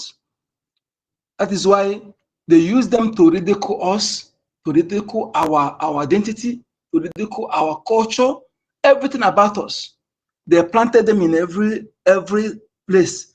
You see, our brother who was speaking before talk about somebody that work in RCC. claimed to be an Igbo man. Until he finished there, nothing about the killings of our people, nothing. He did nothing to address it. Nothing. That is why I'm telling our people that the person they put there in many places claimed to be Igbo. You are seeing the person as Igbo person, bearing Igbo name. But how far do you investigate to know the background of that person, to know if the person is really an Igbo person? Because I played that game very well. You know, and remember, Britain is in forefront of all this. You know us better. And everything Fulani Caliphate Nigeria government is doing, Britain is very much in it. That is why they are fighting tooth and nail so that Biafra will not be recognized and the genocide will not be recognized. Because there's no way you discover about Biafra genocide without seeing Britain sitting next to Nigeria. It's not possible. Yes, that is why they are fighting every tooth and nail, but the way they are following it is the way that at the end there will be that foolish oppressor. Like I said last time, there are wise oppressors, there are foolish oppressors. Theirs will be that foolish oppressor that will end like that historical Pharaoh and his army in the Red Sea, because they don't know when to let go. They don't know when to say it is enough. When the oppressed victim have had it enough, they can no longer accommodate it, no longer no space to accommodate the oppression. You know, they kept oppressing without considering that these people that have decided is either death or Biafra. Yes, because we have nothing in common with you. We did not share ancestral heritage with you, as if we are fighting for communal property or something like that. No, we don't know each other. We had nothing in common. It just invaded to see for what is not yours. As if that was not enough, we want to exterminate the people, the owner of those things. You don't even want them to benefit from it. You want to exterminate them. You know, that is atrocious. And we have stand up, we have risen, and our flag will not go down. We're going to fight it till last man standing. You see that lady who said, we shall never go back. People think that word must come to us. That word, yes, we are not, even the time they think we were not in Nigeria, that comment that lady said, yes, and that kind of lady, we need to locate that lady. She's among those we need to immortalize, because, yes, that particular, when you listen to that voice, is still echoing like something that happened yesterday. So we must understand this, that our enemies, they are playing the same way the game they played during the 1970 Sada War. Because there was no media, they were using British megaphone to project, to lie to the world. We are not going to playing victim. We don't need sympathy. What we need, our land is our land. Our property is our property. Yes, and we decide how it goes. It cannot come and kill us in our lands and they expect us to sit back and watching you. No. Every Biafran, anybody that is preaching negativity or preaching cowardice, that person is not a Biafran. They use all this infiltrated blood to make it look as if we are playing victim, make it look as if we committed a crime. No, we never committed any crime. Yes, I know the game. Most of us know the game they have been playing. They use all these nonsensical governors, they use them to come and ridicule us. You see some of them to begin to plead for what is yours. You are pleading to immigrants that are supposed to be shining your shoe.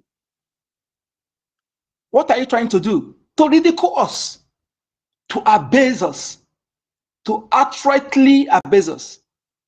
You know, for example, in an exclusive election that is exclusively for the Igbo nation, you see an immigrant interfering in it. That is what we're talking about. So all these people, they are the people they are using to ridicule us, to destroy our cultural stew, to destroy our traditional stew, everything about us, to bring it to the mall. I think that they are Igbos. They are not Igbos. I could never have investigated and see and challenging any of them who will say no to this. They are not our people. If you are true-blooded sons and daughters of the soil, make sure that those people you see in your land, that when you are talking at this point in time, telling you they are not Biafra, they are not. Don't be surprised. They are implanted to play the same game they are playing today. And don't follow them to play that game because they have nothing to lose. When you are denying the progenitors of the land, denying your ancestral identity, you are also helping them to take over the land from you, because you can't inherit what belongs to the people you are denying. Make sure the people you see that playing that game, distance yourself from them. Know that they are not blooded. They are the strangers who they are planted to play the game. We must understand this. Okay? You see them today, they are in every nook and cranny, they put them in every post, they put them in a tradition. You know, ask yourself, why did they destroy the ancestrals to the way the traditional rulers is being chosen in your land? Why did they go extra mile, make sure they destroy it and make it political? Because they knew that process will never choose an infiltrated blood, never choose known son of the soil, you know? So that is why they destroy it, to make it political, to make it appointed. You have a governor who you don't know the blood that runs in him, a criminal, a murderer, become a governor, and that governor will be the one to appoint a custodian of culture and tradition that even president is being paid homage before. But now, the traditional ruler pay homage to ordinary councillor. Can't you see the destruction? The destruction. And you see them playing game, want to be immigrants, want to be controlling the traditional ruler of the owners of the land. An immigrant want to be controlling. Who does that? Only criminal, only infiltrated blood will give consent to that. They use their own, when they appoint their own people who are the same people, you see them, they will be allowing such thing to be taking place because they are not blooded. So you and I, who is the true son of the soil, true daughter of the soil, you must resist that nonsense. Okay? You must resist that nonsense. You must fight for you to have the backup from your ancestral bloodline, ancestral foundation. You must rise up. You must fight. You must show example, yes, that truly you resist this. The same way you need to do something physically for those who want to assist you, who want to help you to see that, yes, you truly want your freedom. Also, the spiritual aspect of it, you must do something for them to see here that you are serious in what you are fighting for. We must fight like those who are fighting for the last fight. Fight like a wounded lion. Fight with everything in you. Fight with your money, fight with your mouth, fight with your finger, fight with your teeth, fight with your nail, fight with everything. Are you talking about what our people are suffering abroad in every country? Do you know what this terrorist government is doing? They go to every country, conditioning their mind, lying to them against our people. You know, what we are suffering abroad, not because our people committing crime, no.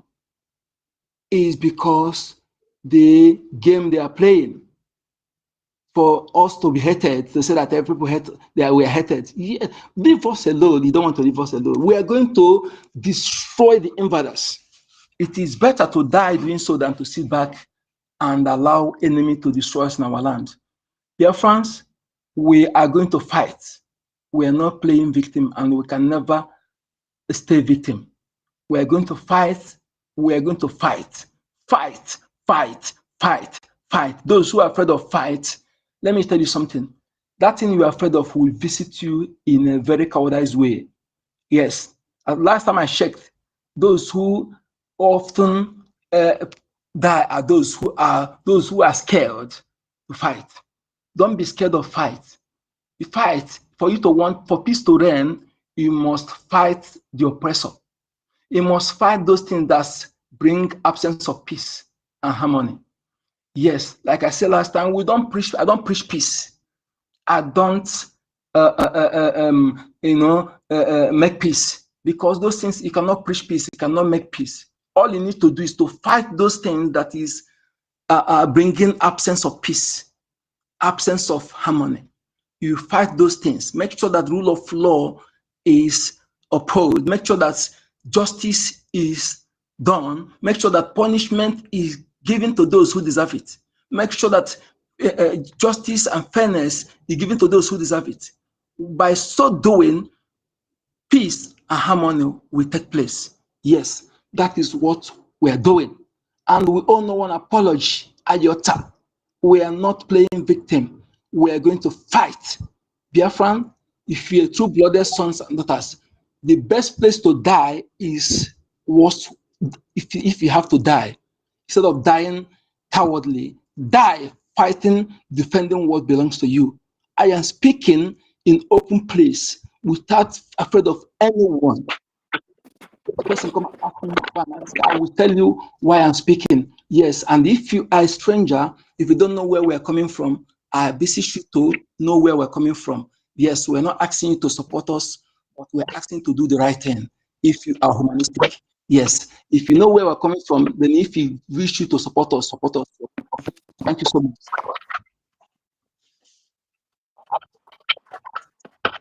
I think, thank you very much, my brother. Thank you very much. Are you done? No, I thought, is there anybody? I thought somebody want to speak, but I'm hearing some noise. So if anybody want to speak, I'm not done. Okay. If I miss the person that is back.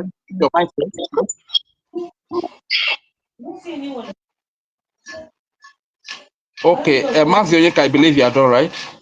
No, I am not done. Huh? I thought somebody want to speak. No, continue. When you are done, before the next person will speak, okay?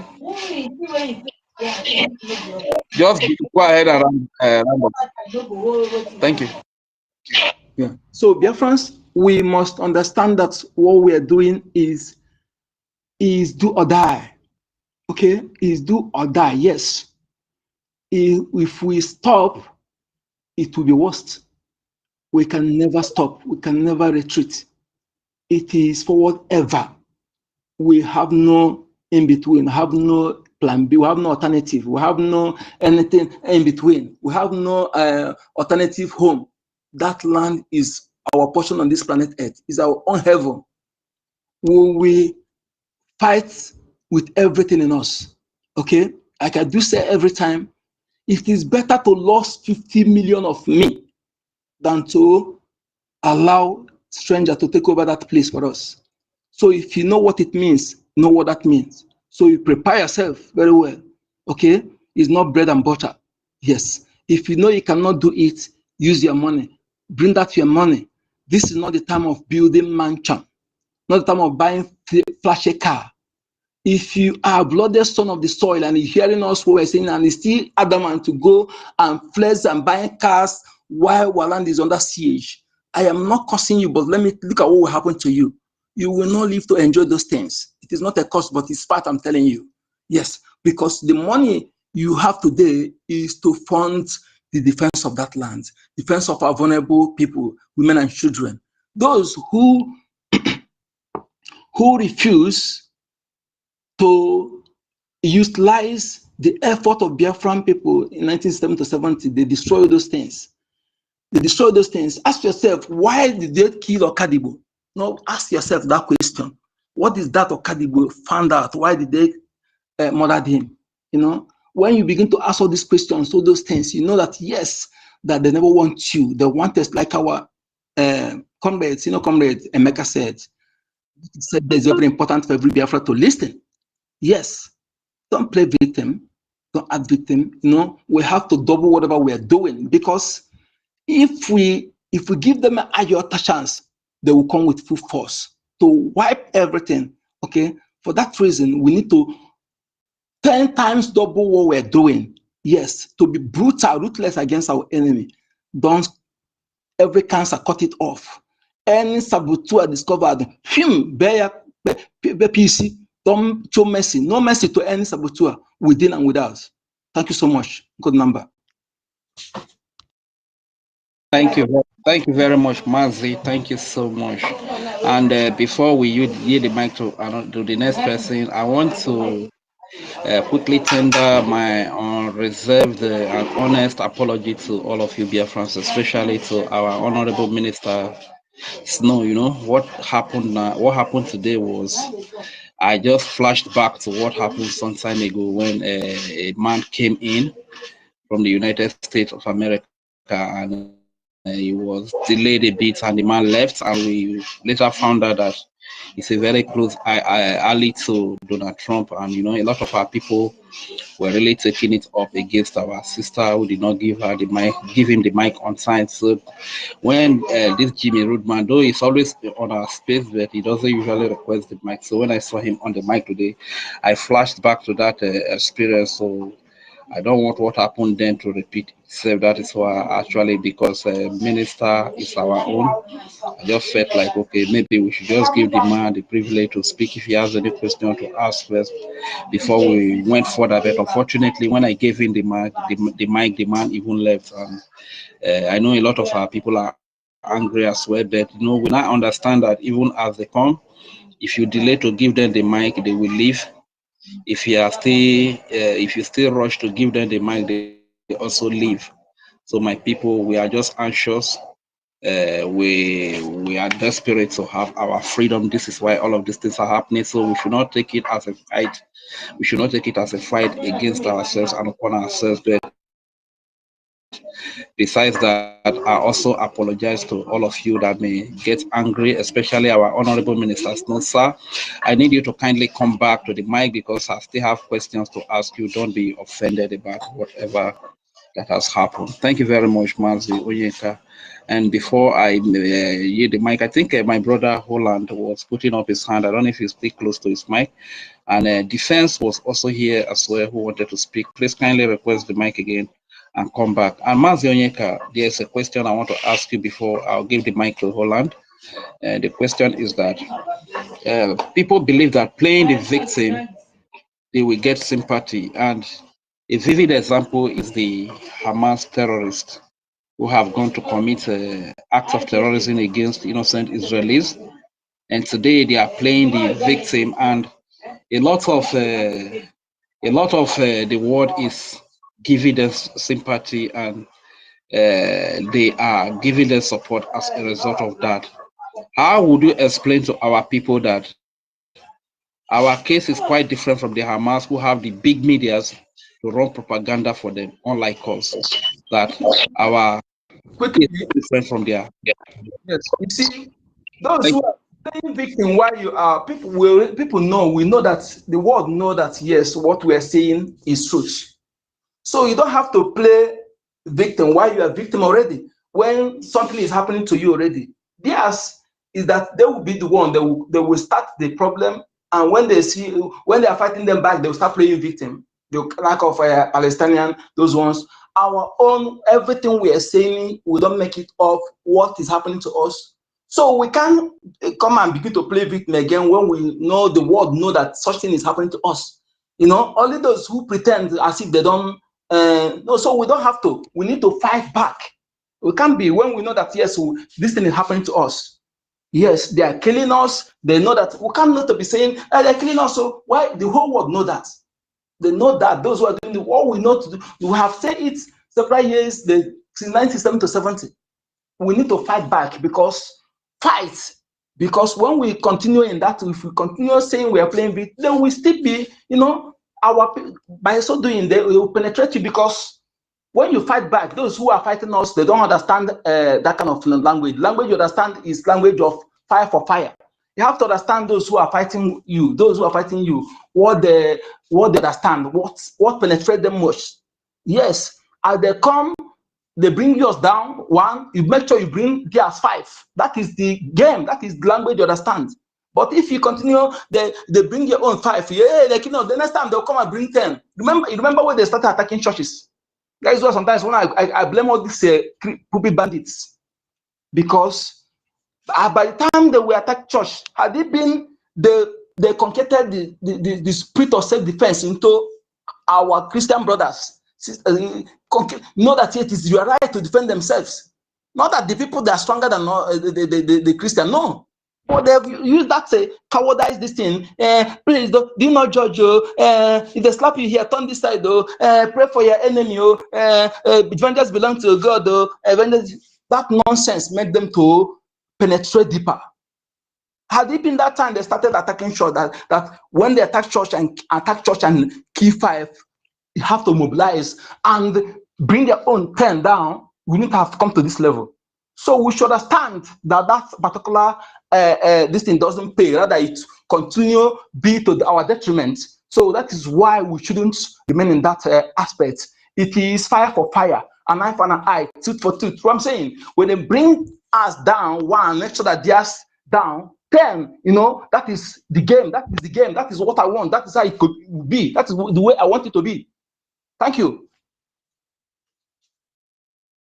Thank you very much, Mazi. Thank you very much. In summary of what you said, the summary of what you just said now is that the victim doesn't have to play the victim. The victim has to stand up and take action to defend himself. That is the summary of what you just said. Am I correct? Thank you very much. Absolutely. Okay.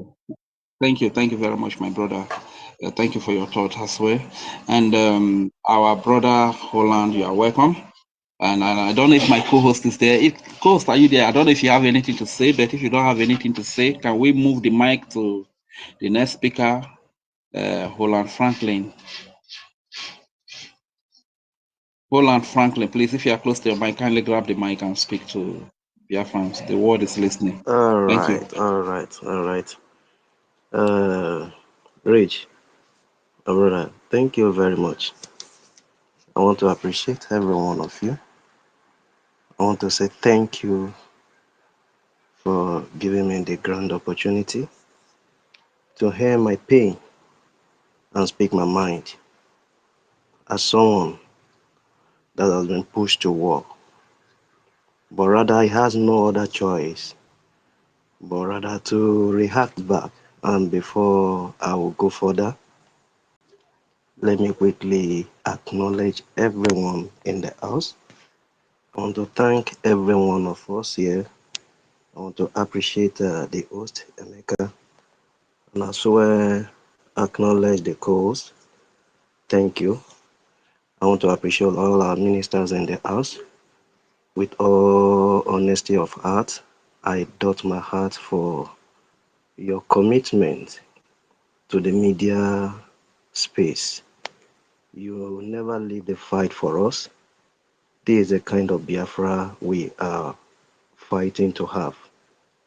Not like the zoo that give an opportunity of an office and sit back without check and balance.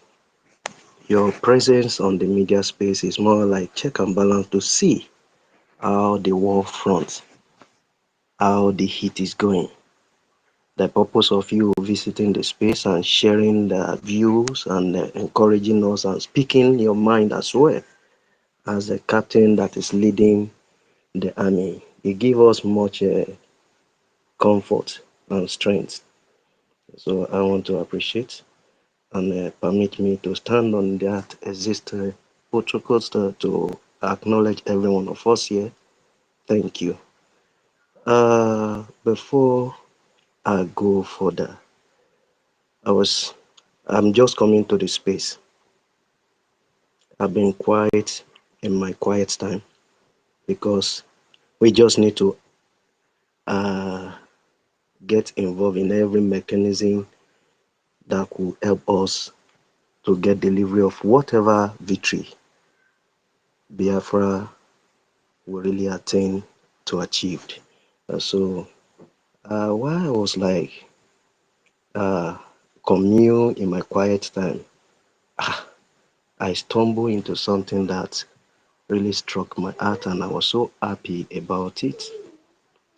And I would like to start from there.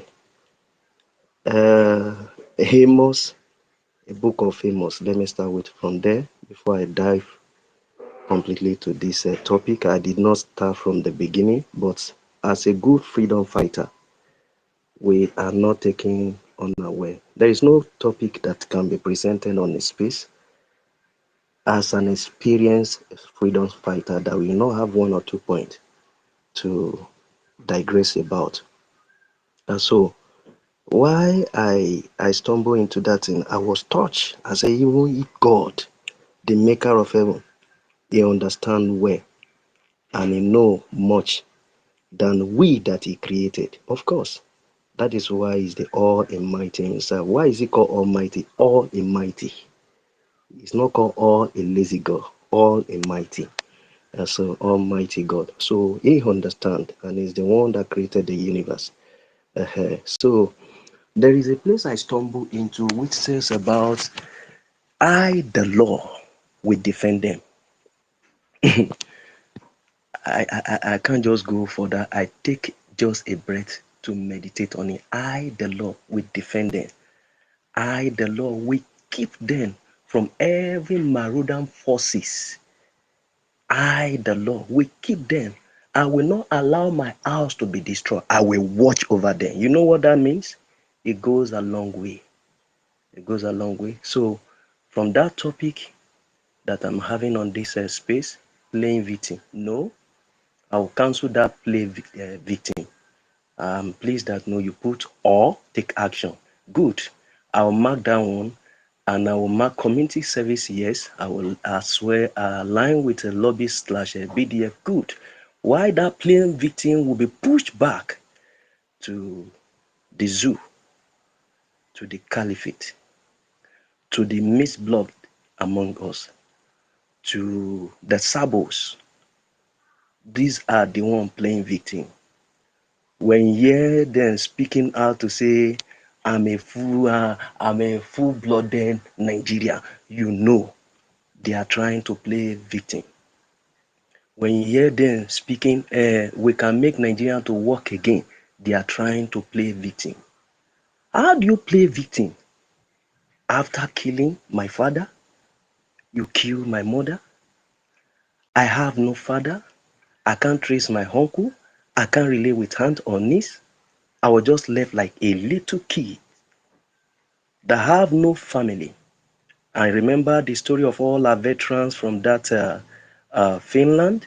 If every one of us will flash our mind back to one of them, of how they were picking every Biafran little baby up, adopting them as their children. Then such child will grow up, first and foremost, shame to as many that partake in that very horrible genocidal war that hitted Biafrans. Why I say that? Because many of them have dined with their enemy and they forget so soon how tragedy struck them. In light of them that claim to be WTO or whatever head, you will understand better what I'm saying. If not, how will you deny your own? How? How on earth will you deny your own? Does it really touch you? Do you really pass through something that the world ought to know about, that you need to escalate it, and God preserved you for that purpose, and you have the privilege to make that voice known to the world? He projects your journey to a space where your voice can make a meaning to the world leader, and you never care. These are the people that are playing victim to preserve rubbish entity, evil entity, corrupt entity, terrorized entity. These are the one playing victim. Otherwise, how do you explain someone gullible, evil progenitor that cannot just think twice to remember where they are coming from? Their mother be carted away. taken as a slaves to the caliphate, and from there we got mixed breed within us. These are the people playing victim. To be in a contraction, they want to like see how they can package a rotten thing. It's not possible. These are the ones playing victim among us. They took their time to plant this evil among us as well, because they know they have a project in their hand, and that is why you see them, they never give up. Does it look like this enemy want to give up? No, they are not giving up, but our action will make them to give up. Our action will pull them to the abyss of total surrender. Otherwise, how do you explain to me on earth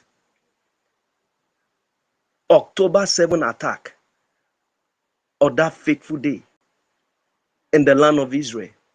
People just go out to say, okay, this is a recreation moment, a festive period where we can feel like to just have a belonging together, and they were like having an happy moment together, celebrating. Then the enemy struck. This has been their normal way, the terrorist act. The way they play along is they playing like a playing victim. How do I mean to say this? You could see they have their millions supporters in the world craving to say, yes, Israel is what? Is a terrorist nation. But how soon do they forget when they attacked them on October? And you expect them to be quiet? And you expect them to sit back? I take that word of Putin, that I don't have a sympathy for any terrorist. I send them to God for judgment. Let God judge. The exact thing is what Israel is doing.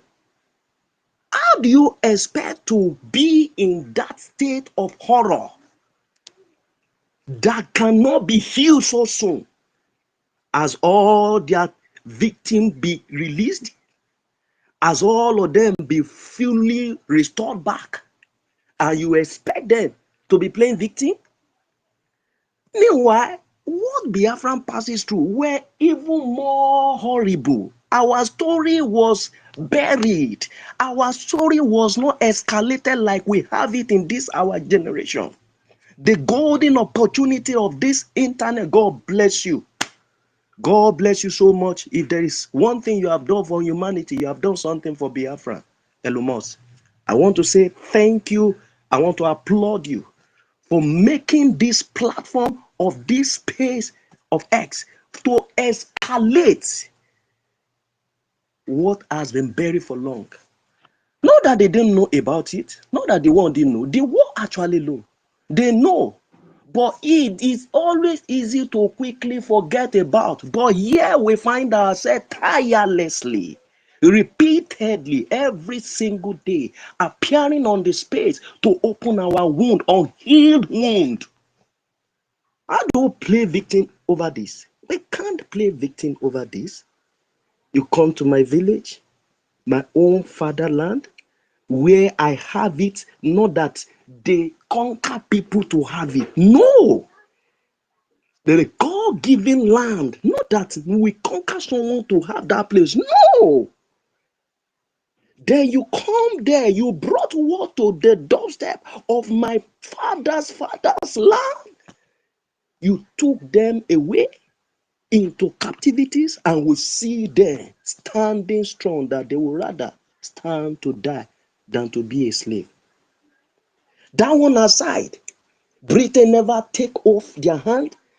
They still negotiate their complicit with the so-called evil caliphate, and they are playing the card before our eye from all diverse manner.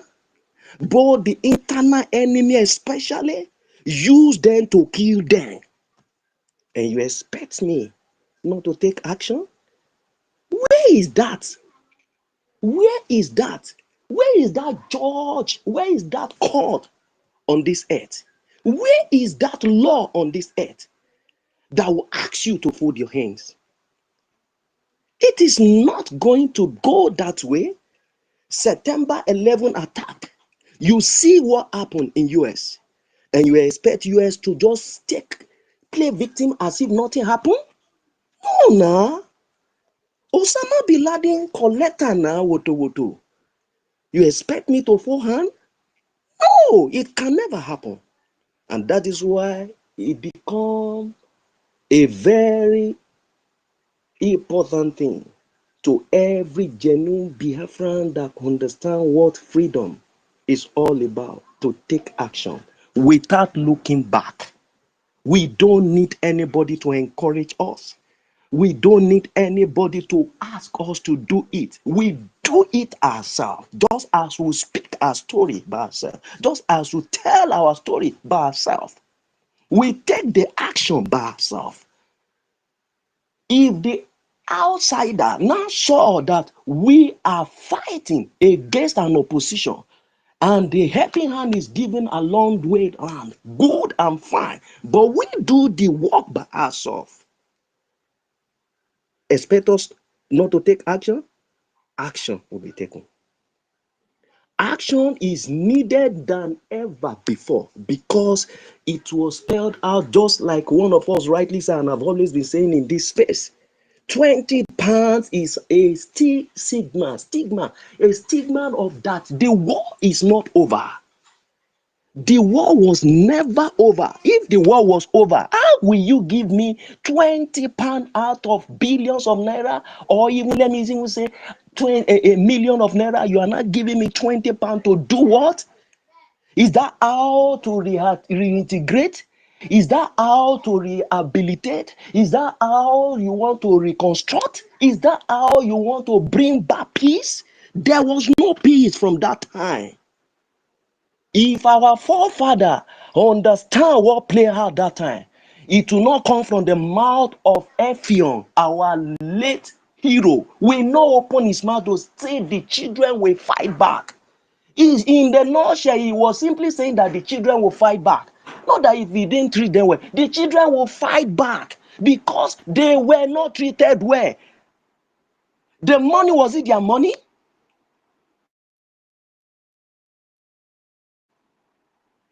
Otherwise, one evil agent called Remi Nnamdi will not open a mouth to say, we will inherit you in Lagos. And you expect me to fold hand? Every single Biafran that is out there that is still play victim of one Nigeria. Sorry is your name. Sorry is your name. Action must be taken. We've been taken for a ride for a very long time. And we'll be playing along just to see as if we can manage these people.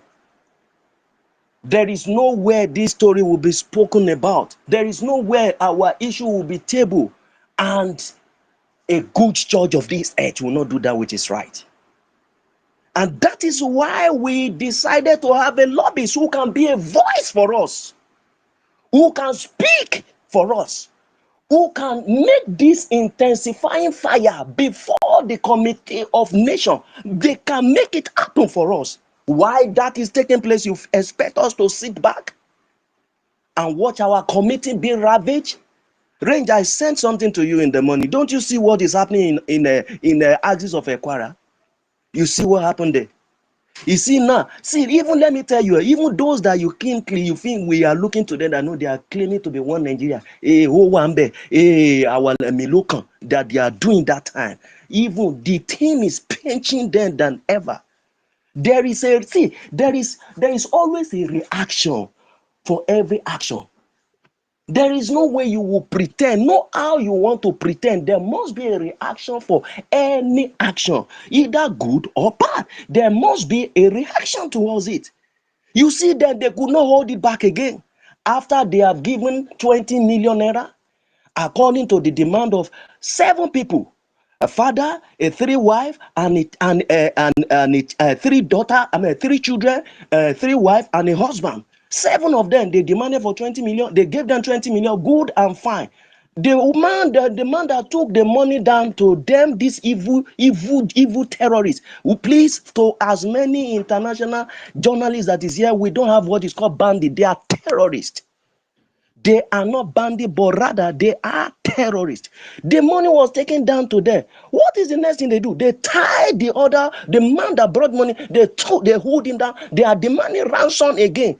It was not done on the village that they have left with no other choice, but rather to react against the enabler. And that is why Tiwa Janjuma said they colluded. They colluded even before Tiwa Janjuma said that.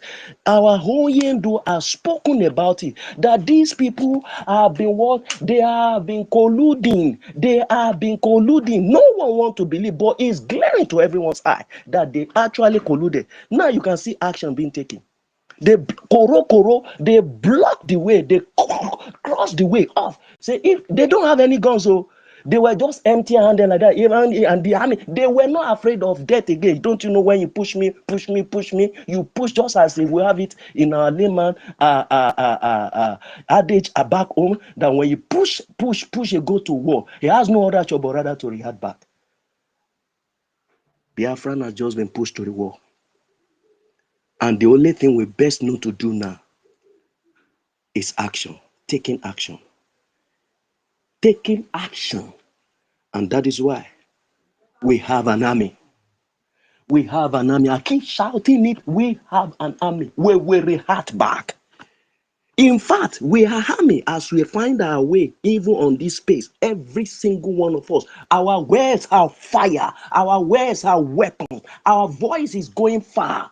And why? We are fighting by our voice. We are fighting by our lobbies. We are fighting by angels that God actually brought our way. Voluntarily, they came. And for you to destroy or bring down a voluntary army, you go suffer.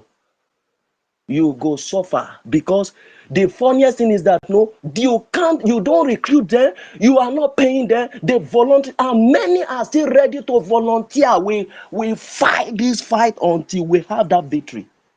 You think Israel is playing?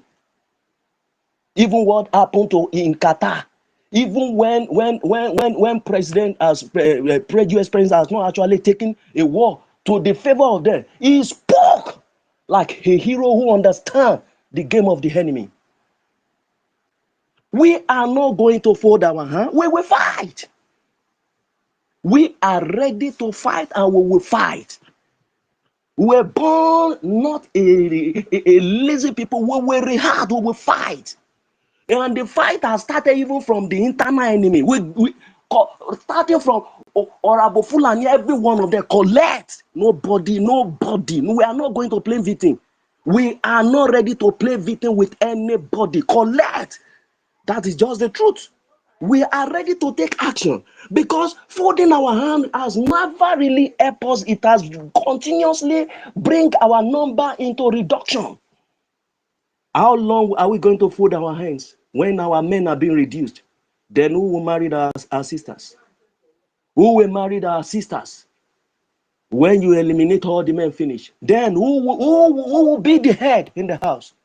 We can't take this. If it will remain male and female, let the reproduction of that generation continue. We will fight.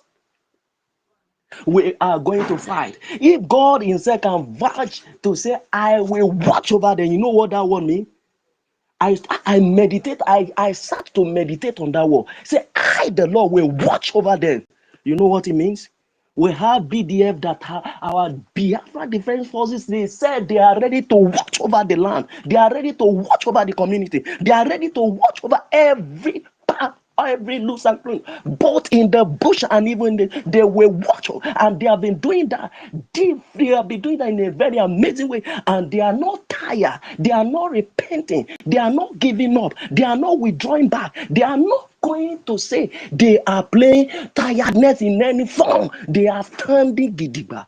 Then you expect not to give them the backup they ever need. And that is why you could see everyone voluntarily donating, not tired. That is the simple action that we are talking about. Otherwise, many could have just give up, not doing anything again. Why? Because of many saboteurs along the pathway of this freedom. right from the time of Azuke down to the time of Oyendu, down to the time of PM, even to our I Korokoro, they shook hand to our I Korokoro, plot 1, plot 2. What name have they not called Ogi? What name have they what name have they not called Sonny? How many of us here have we not received bullet one way or the other from all these sabos? Does it look as if we are giving up? Does it look as if we are going to back down? We are ready to take action, and our action is not for any form of even rest for a moment. No. And that is why we are doing what we know to do best, and God is always standing by our side to see that every step we take, our fathers, the hero that has refused to just let their soul to rest, they are backing us up. Does it look as if we are giving up? When Oyendu wept, you will understand that taking action, it's worth taking it. When Oyendu shed tears when he comes to die, you will understand that taking action, it's worth taking it. You hear the voice of our wonderful angels passing through pain, and they never just see like they are passing through it. Does it look as if you are going to back down so soon?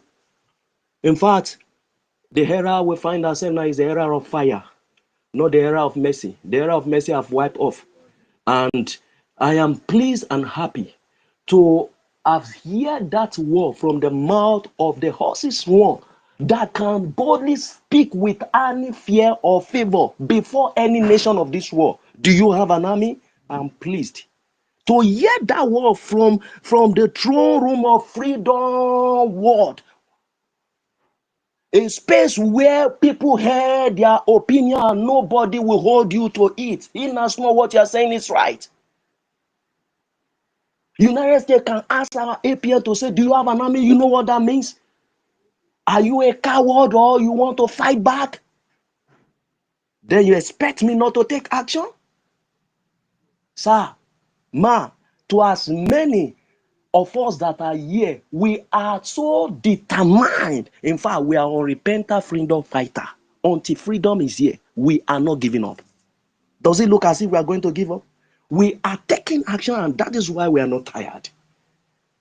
That is why even in our weakness, we gain strength to fight back. We encourage ourselves to be here.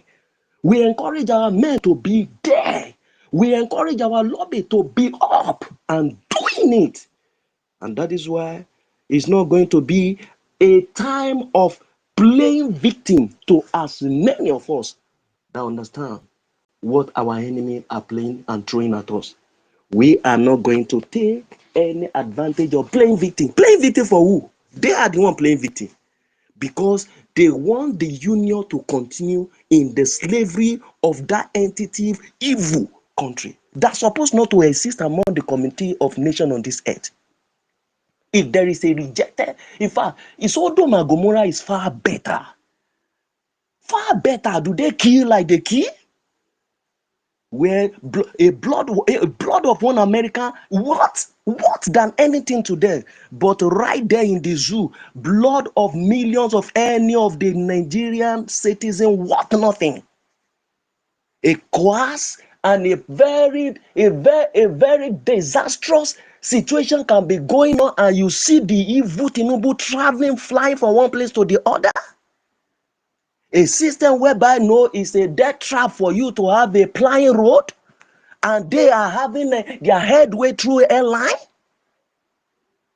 People will wake up. There is no way they pretend not to know about what they are passing through. But my joy is that Biafran has woken up ever before now. So people that has woken up, do you expect us to go dummy and go sleepy again? It's not going to be. And that is why I'm so happy from one button to the other. The consistency of this movement has never taken a moment of stagnancy. When they pick APM, they thought they got it all. They just don't understand. They've just introduced by opening the gate of air gradually. And the gate of air they will see. Let anything happen to Oyendu, then they will not understand the game. The man has been locked up for dead. Then you, even your working system that is not working, you can still leave that dirty hospital of your zoo and fly to any place to go and treat yourself. And this man is asking, take me to national hospital. I need attention of health. Then you expect me to be playing victim? The man that left every of his comfort, left everything that matter to anything called humanity, he left it for one purpose, for one single purpose of my people must be free. Does not matter anything you want to bring on the table. Release my people. Then this man is passing through pain and you expect me to play victim? We are going on a very high action. We are going to take action at every corner. They will feel the heat. They will hear the consequence. We are not backing down because we have never voluntarily on our own to go and conquer another man's land. No, we have not done that. We have not conquered any man's land. We have not taken anything that doesn't belong to us. We were just in our homeland. We were just in our place, doing our things by ourselves. Yet you make me a slave and you expect me not to be speaking out, not to fight back. How long will you cage my mouth? How long will you cage me? Can you see? Few. I think it should be a month plus now. That little child that got kidnapped and they later find means to escape from the den of this kidnapper terrorist. How does it go down well with you? If that child happened to be your child, does it really go down well with you? And for us not to take chances of taking action against them, whether be it in the ragtag or even be in their military, you expect us not to fight back? How long? I told you sometimes ago, sometimes 1999, just when I understand all this game we're playing now, 1999 is still fresh in my mind. Visiting my village back then, in that axis of even Niger Delta, I discovered that what the oppression, the rate of oppression there was so high. What is their occupation? Farming. They plant cassava and they plant granite. Then the next thing I saw was that the so-called Maruda tag Fulani there brought their cow and they had everywhere. Go and confirm. Rage, you understand. I don't want to mention that particular name of the town. It was the only town that started the rubbish with them. We were not more than 5. You expect me not to take action? I mounted with men, just 4 of us. We caused problem for them. So when I saw someone that was not finding my interest in the person of Nnamdi Kanu, who came up and I joined him around 2025, I was so happy. I said, wow. So we can have people that can bring a voice up to a very high level like this. I stay here. I don't need anybody to persuade me, come and follow APM, come and follow APM, come and follow okay. I don't need that. I know the one that carried the baton, and I'm following them bumper to bumper. You expect me not to take action? Man, every one of us here, we have been pushed to war. That's just the basic truth. And that is why we don't want to take laws into our hands. I'm so happy that God brought a good leader before us who understand how to fight the fight of freedom internationally. And for us to have a voice, and for as if the game should not bat us back. As if the game should not work contrary against us. We play along the line. We play the card of the international community. What do you want to tell us that we have not put in place? Ask BRGIE. What have they not put in place? The only thing we need to intensify on now is our action. And our action is fight. Fight through where? Fight through the lobbies. Our lobbies are so dear to every good freedom fighter of this journey. Dear like gold. We hold them to high esteem and we are ready to do that shit along down with them to be our voice. And they've taken the voice to a place that matters and we are so happy. Do you know how excited I've been that our hearing is coming up for the first time? To naked this evil entity and all their enablers, right from what we have been passing through over the year. There is no nation on this earth that has passed through genocidal pain like Biafrans. And so you expect us not to celebrate that by taking action, to make our way down, to stand with all our lobbies and stand with anyone to see how our voice can really wet loud and loud in DC. Then our men on back, we are using them to fight, because remember what happened. Why this celebration was taking place in Finland, you see them, they were beating, attacking us. I will not forget that fateful time. We thank God that we have angels that were standing the ground to fight back.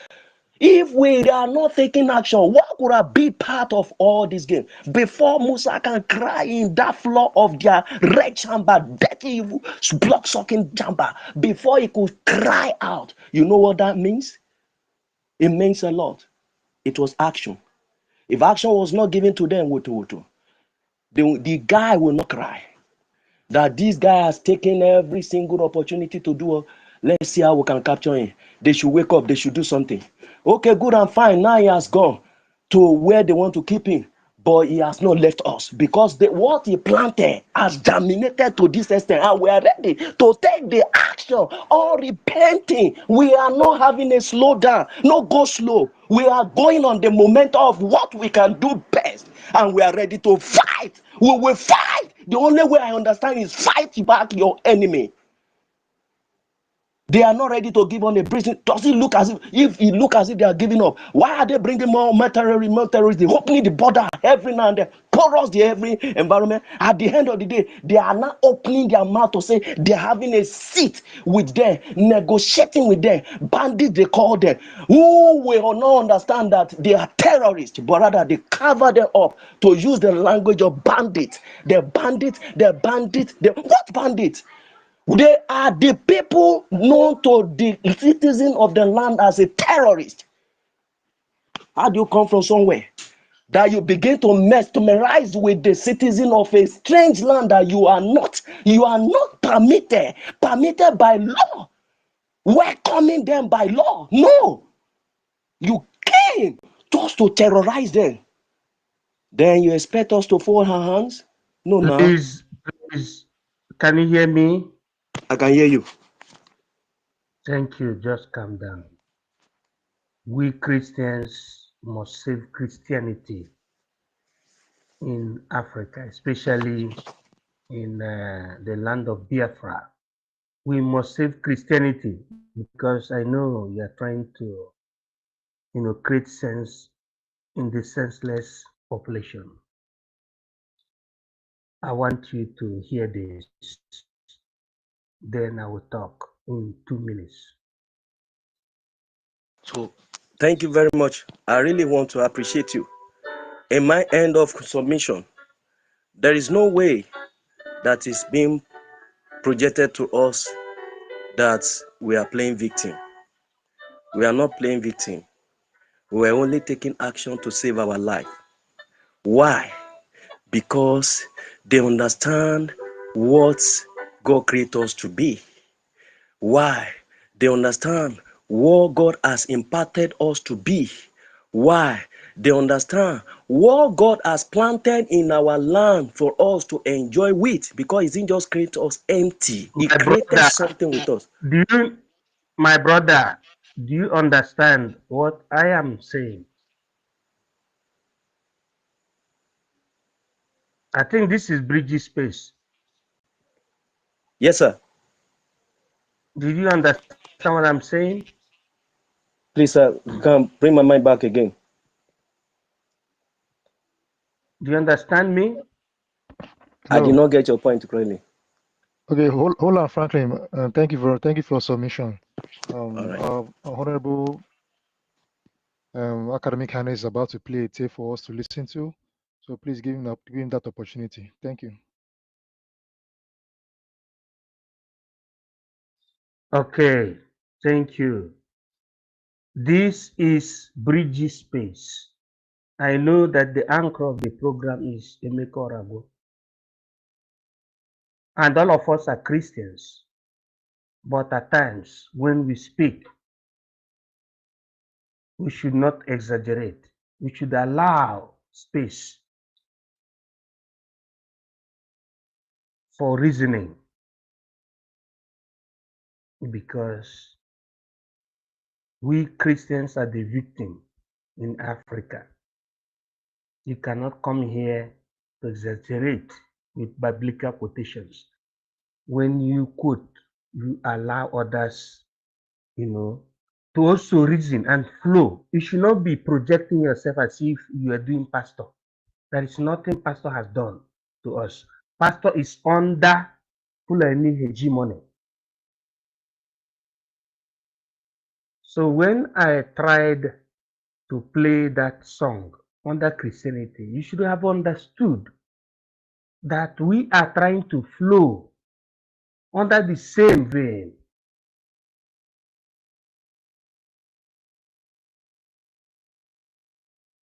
Many people have had negative thought on Christianity because Christianity has made our people to be lukewarm. It has made our people to be allowing Fulani people to be killing them.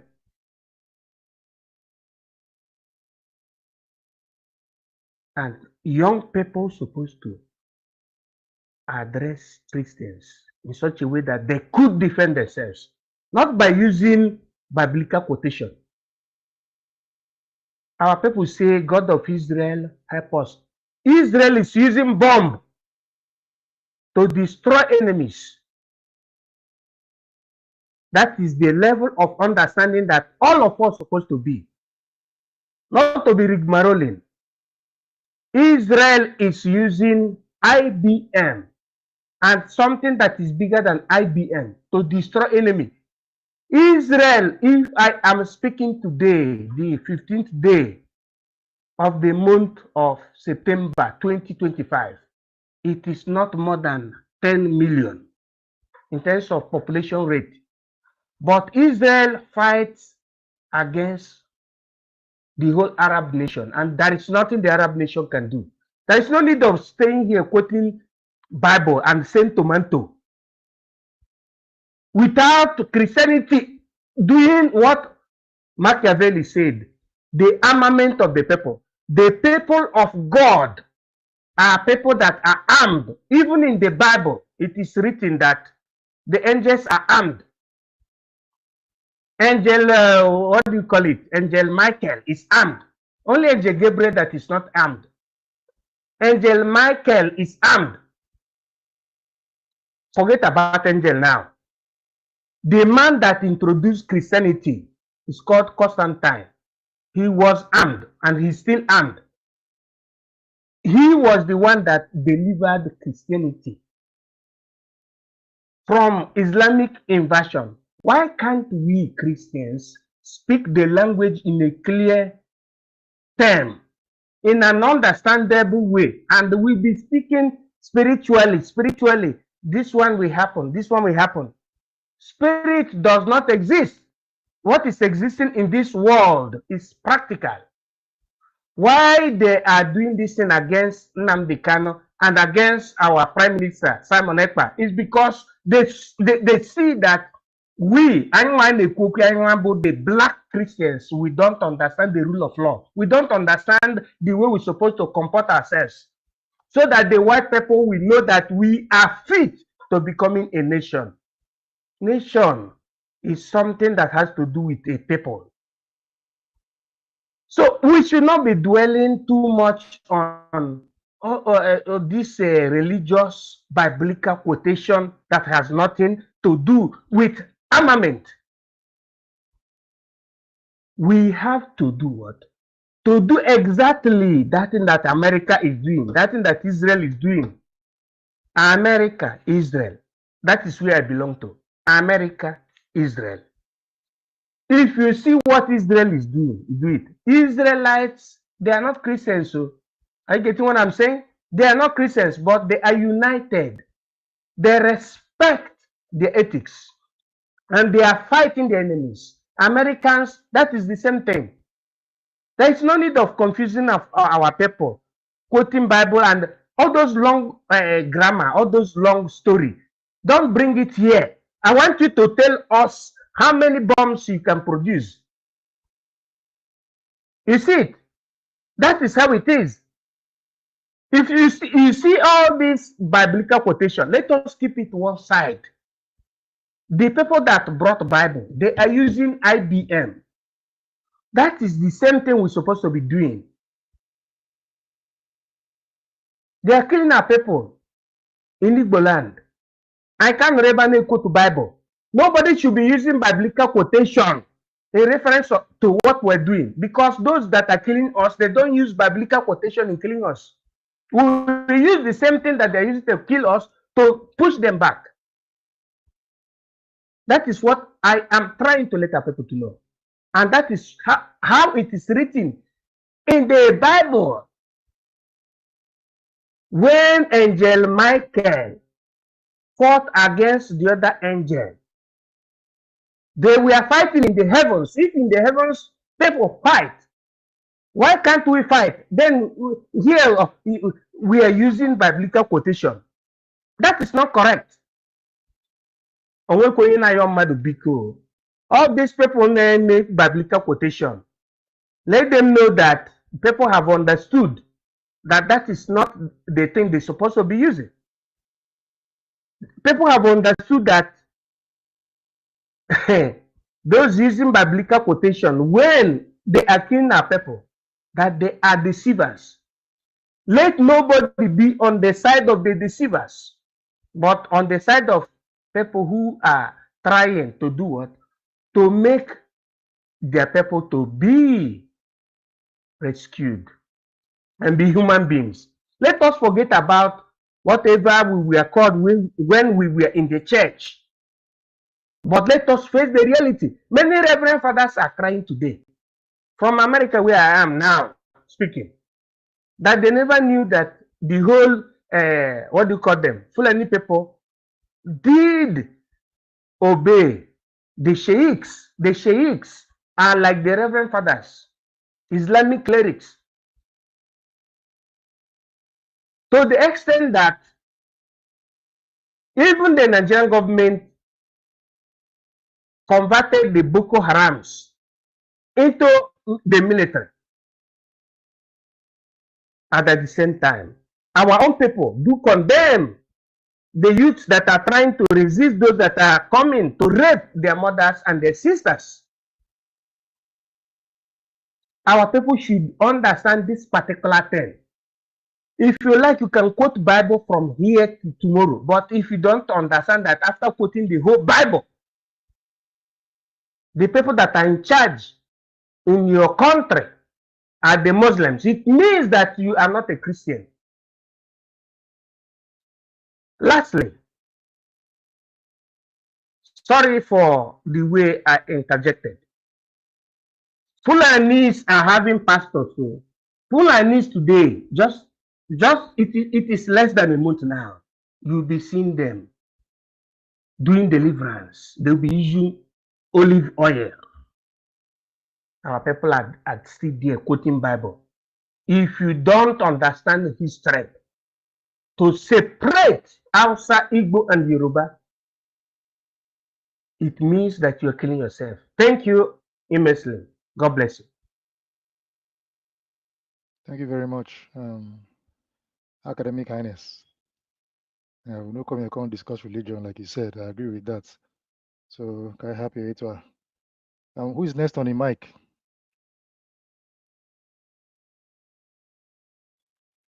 Holland, you want to continue? MID.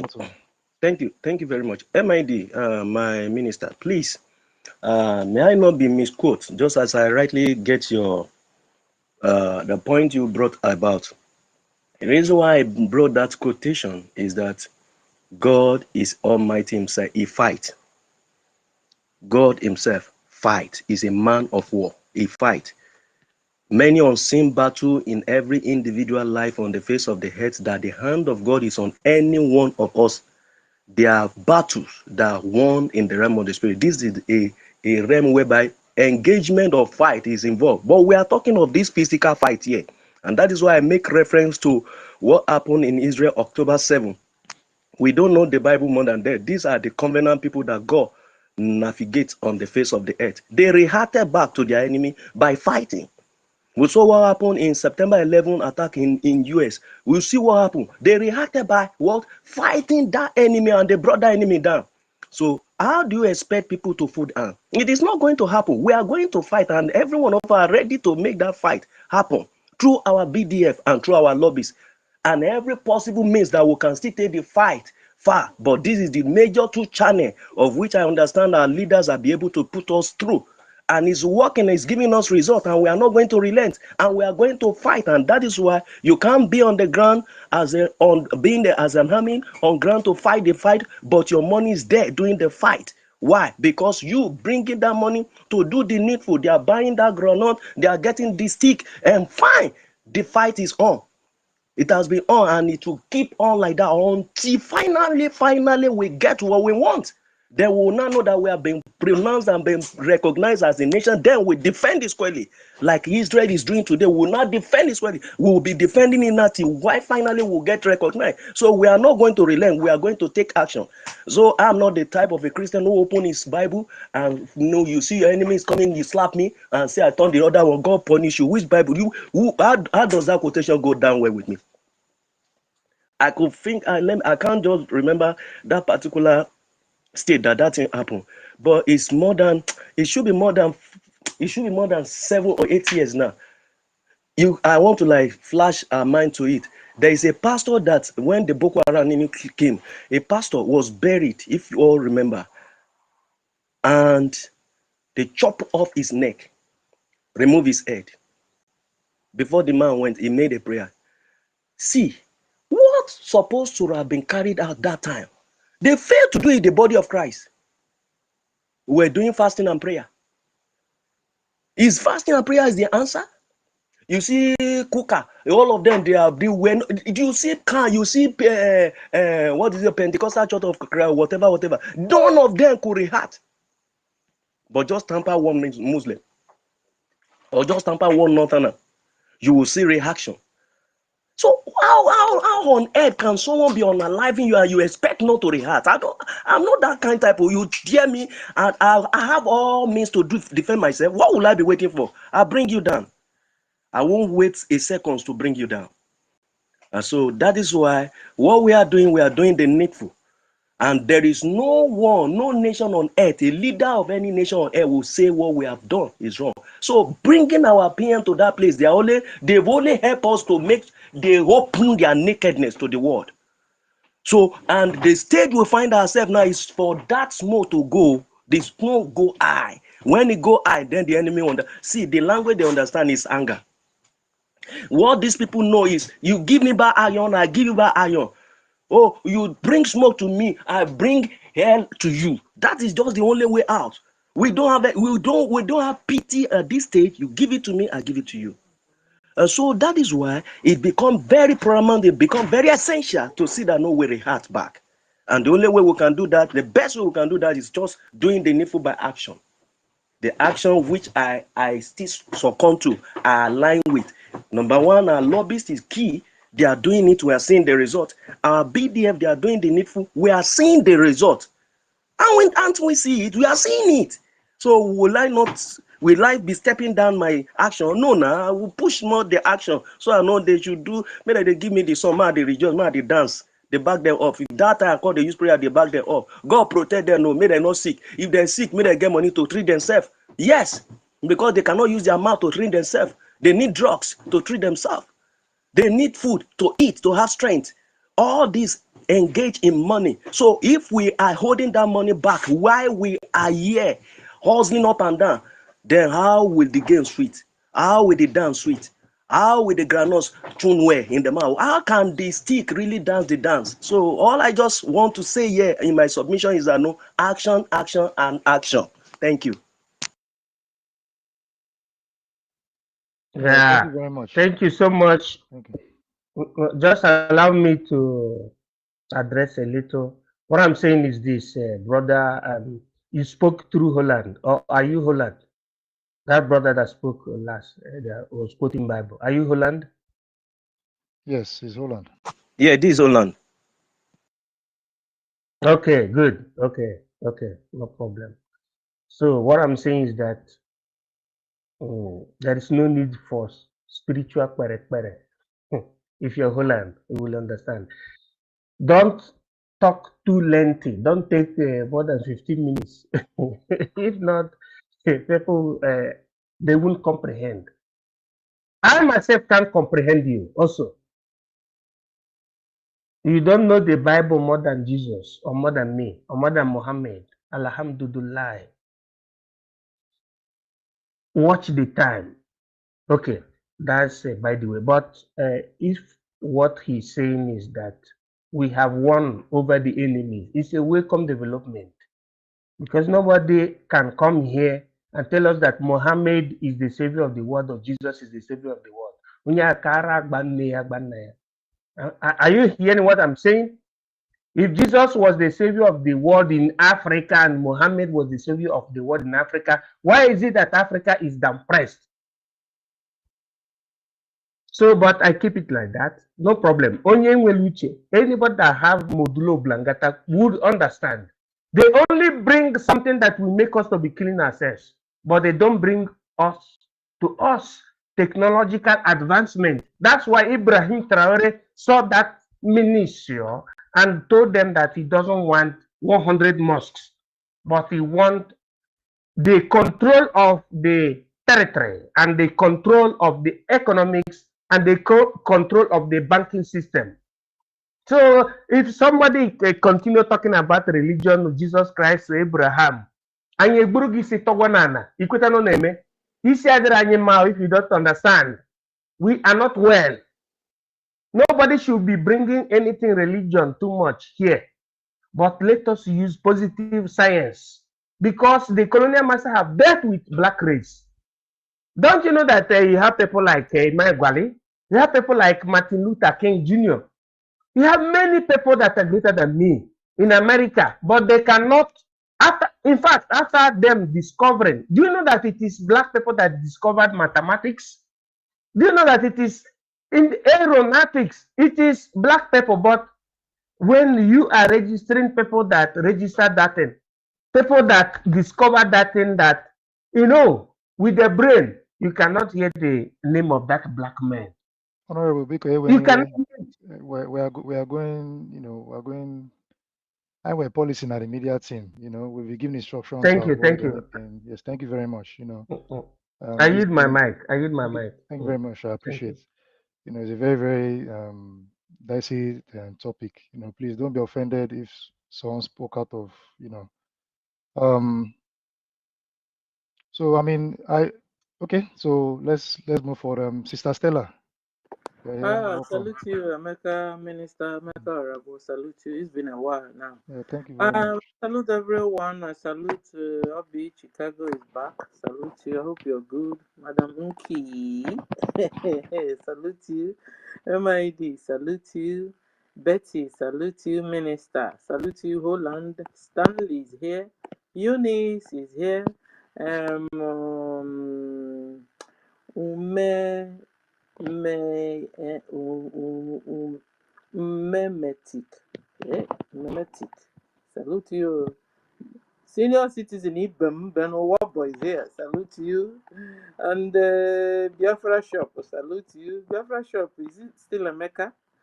Salute you. Betty Minister. Salute you. Betty Duzone. Biafra license. Malaysia. Salute you. One of Biafra. Because we are many, I salute everyone. If you know the one, the man can take it, buzzer. Okay, I salute everyone. So good evening. And the topic is, it's been a while, you understand? So yesterday I tried to speak, but it was so tough, and I have to go to do something. Okay, so the topic is play victim or take action. Actions for that matter. You understand? And community service. I'm not how to relate to community service, America. Can you give me community service? Now everybody, you know, as rightly mentioned, and many of us have said it, we all have to work together. So all community service, that's where the community okay, yeah, service like Anyoko Amerion or Bofofo, no? Is that what it means? Yeah. We have to really join hands together, you know, and the three religions also, because I had religion. So all the three religions should join hands together. You understand? If we are unified, listen, sky is our limit. You understand? You remember those days in the Word of God where God have not divided the language. Men came together and they started building a tower. Hey, men started because they are unified. They understand each other. You understand? Nobody feel cheated. Nobody feel jealousy. Nobody feel hate.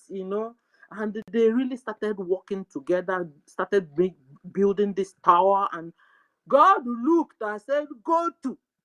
Come on, let's go. These people will get to us. The kind of unity these people have, if we leave them, they will get to us. So they now brought down this long tower, and it wasn't finished though. They now divided them. This is where we now have people and places, people and nations. You understand? And so each time they want to build this global world, there's always a problem because you are going contrary to the word of God. You're going contrary to God's plan. God divided people and places, people and nations. You understand? That people are supposed to stay in their own country, stay in their own nation. If you want to have a holiday, a trip, you go and come back. But it's not that like you go to another person's country and start disturbing them, forcing them to join religion they don't want to, want to change their culture, want to change everything, their food. You want to change the way they dress, the way they talk. You even change their name. You change the name of their community. You change. What is that? You are going contrary to God's plan. Somebody created this world. It's not you. Okay? Somebody created this world and he has purpose of creating this world. It's not you. It's not your ally. It's not whatever God you that is not the creator of the whole universe. You made a mistake already. You have made a mistake already. And then imagine humans trying to become gods and want to lord it over and dominate other humans. God didn't do that. Is not God's plan. And I tell you, whenever you're going against God's plan, you will have the side effects. You will have the side effect because he has destroyed this world before and he doesn't want to do that again. So God will rise up against you and fight you, and he will use people, he will use his children to fight. And his children so far. And it's not like that his children doesn't have blemish or doesn't have, but you see, they are covenant people. Don't be jealous. Even though Onyendu told you, don't be jealous about us. They are covenant people. They are covenant people. We didn't make ourselves that way. We came into this world and find out that our bloodline is Jesus's or Yeshua's bloodline. Let me just use Yeshua because the story I'm reading of the late of this word, Jesus. Get Kelego. So, like Kukuma, Yeshua is the name the Israelites gave to the Messiah when he came. And he is his people and our own people too. So I prefer from now onwards, using Yeshua Mashiach. Yahoshua. That's the way they pronounce it. Even Onyendu calls him that way. Yahoshua. Yahoshua. You remember, guys? That's the way Onyendu calls him. Listen, a lot of stories and histories they really, hid from us, and the whole thing is coming out. Thank God. No wonder. Bible said that towards the end knowledge will increase and spread, and the hidden things will come out to the light for people to understand, so that day of the judgment nobody will say, quarrel me for my, you understand. But if you're looking for God in spirit and in truth, God will make himself known to you. Don't tell me there's no God. Don't tell me that, because it's only a fool that will say there's no God. Call it whatever name you have, of, must have the same characteristics. Shikina. And so, Christians, stop playing victims. No menana, stop playing victims. Judaism, stop playing victims and stop your fakeness. You're so fake these days. Today I saw, so this is a topic because play victim. Which people are playing victim? Listen, this fight is more of a spiritual fight, More of it, because it's a fight for your soul. Because I want to bring it real down for all of us. Apart from that, they want your mineral resources, they want your land, they want everything. The real target, the kukuma, now your soul. This fight is a fight of good and evil. Yeah, so they want to take you to hell because God have damned a lot of the watchers, the fallen angels. He damned them, and they are annoyed. They said, "This place, not be only us go." So they are working so hard. The knowledge is covered. Listen, if you look, you seek, you will find. If you're hunger of information, your hunger of whom you are, where you are, you will look for it, you will find it. Thank God for social media. Thank God for internet and what do you call it, Google and anything. If you do, you have the hunger, you will find. And so this is the last day too. You won't say, "I didn't know." Una akọwasịrọlụ m ife ọfụma. Akọwasịrọlụ ya ọfụma. You didn't find that out yourself. Google anaghị akwụ ụgwọ, ịkwụrụ ụgwọ ịntanetị gị shikina ịchawazie ka o si sọ. You can stay be doing your research from morning to night. So it depends on the kind of hunger. It depends on the kind of what you want. Some people, they're only after for ụmụnwaanyị yi pant. Ụfọdụ ụmụnwaanyị are only after for ụmụ nwoke yi pant. So it depends on what you want. What are you looking for? You want your freedom? Or you want to gossip? You want to fight? Or you want to dupe everybody in the name of freedom? Like NGOZI is doing. NGOZI bought how many millions of survival whistle? On some people are still following her. Hey! Yeah, can you imagine? This one is a mere fraud, money fraud. And people are still following. And they said, sorry to cut him. They said that those whistles have trackers. I just saw it somewhere on this BIAFRANS, run for your dear life. NGOZI egbuchekwa unu niile. NGOZI ụkwa nwa Fulani. Nwa Fulani amụ na Biafra land. Owele ahụ ya NGOZI. Ijo ebe village Omara. Okpogokwe kpọọ one village nọ na another state. NGOZI awọkwa na onye Igbo. Afụkwa na iwe ahụ NGOZI ọwọ. Ị na-enyenye n'iru self. There's a question mark of the Fulani n'iru. It's just like Soludo no more. In a niru, there's a question mark of the Fulani niru. Ndi Igbo anaghị enwe imi apịla apị kpọkpọrọkpọ. No, imi anyị na-ekusa ekusa ndị Igbo anyị. Unu akwụkwọ ka o si dress, because when you're fake, you're fake. She will dress and dress and dress, and she will always end up dressing like the Fulanis. Guys, watch it closely. How can you be the anyway? When they deceive, when they are Igbo still, on the Biafra can they deceive? Because Biafrans, the real Biafrans, they know which one is which. Even when you're Calabar, even when you're Robisoko, you know how you dress. All of us, we know ourselves. If you Robisoko dress, now I go no. Well, if Calabar dress, I go no. If when the Enugu State dress, him and Enugu State, how not they were now say, yeah, when they dress, we still know them, identify them.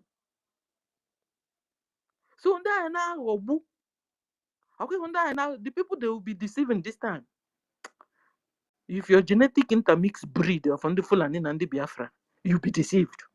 After all, if you are born in Biafra land, you will agree in the deception. You will fall into that trap of deception. I tell you, that's why when I hear Igbos are killing Igbos, I say, come out for road, Jare. You don't know what you're talking about. Igbos are not killing Igbos. Biafrans are not killing Biafrans. Tomorrow night, you say NGOZI is because after all, she's NGOZI now. That she's Igbo. She's not Igbo. She's not a Biafran. And then she's doing all these things, sabotaging or spoiling what we are doing. And then you say your sister. Who is your sister? You don't know your sister. Listen, if you can't kill me and you, if you can't kill a Biafran, you can't kill a Biafran. Just know that another Biafran cannot kill a Biafran. So when you see them answering Chukuma, I don't know why Chukuma always. When you see them answering NGOZI, when you see them answering Nkechi, and they're sabotaging what we're doing, forget it. They are not Biafrans, my dear. Wake up from this. So that when you meet them, you deal with them very well. You don't deal with them, they turn around and deal with you. I'm talking to us, and I'm also talking to our BDF in homeland. Because these people, they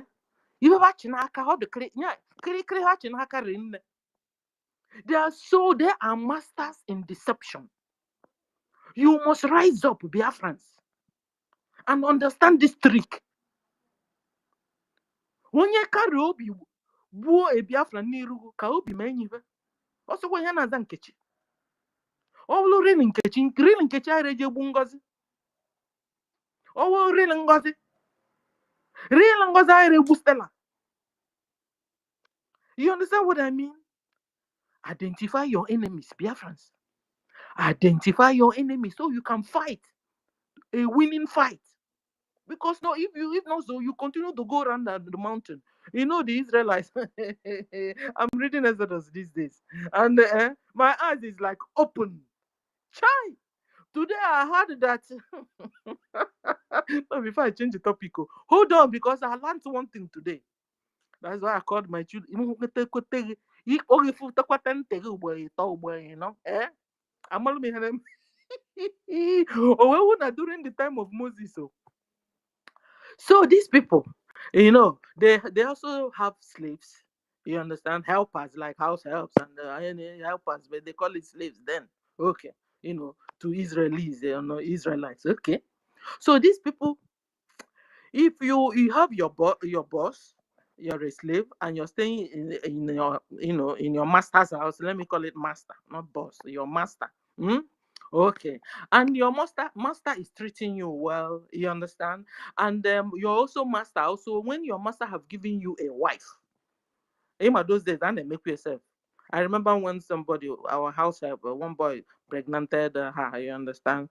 And the boy ran away. My mother now, hey, you can't run. Come back. You must marry her. And this thing I'm saying, you must marry her. It is also in the Bible. This Bible is your story, whether you believe it or yes, you must believe it. But my mother told this, but you must marry how? The boy and I said, we don't have money. I said, don't worry. My mother said, don't worry. I will pay. I will give you the money, the bride price. You go and pay. Guys, do you know bride price is also dowry? Today I saw it in Exodus. I was shocked. There's dowry for virgin and there's dowry for people that have touched themselves, or people that have remarried and stuff.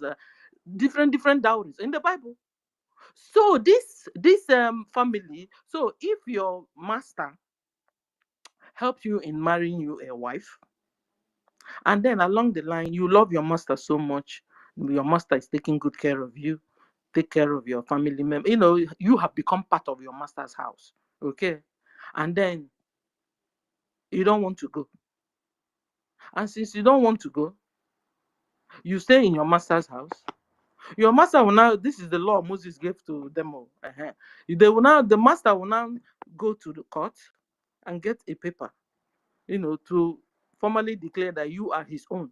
You and your household, you have become his own. And the way he identifies you, I saw this one, I was like, so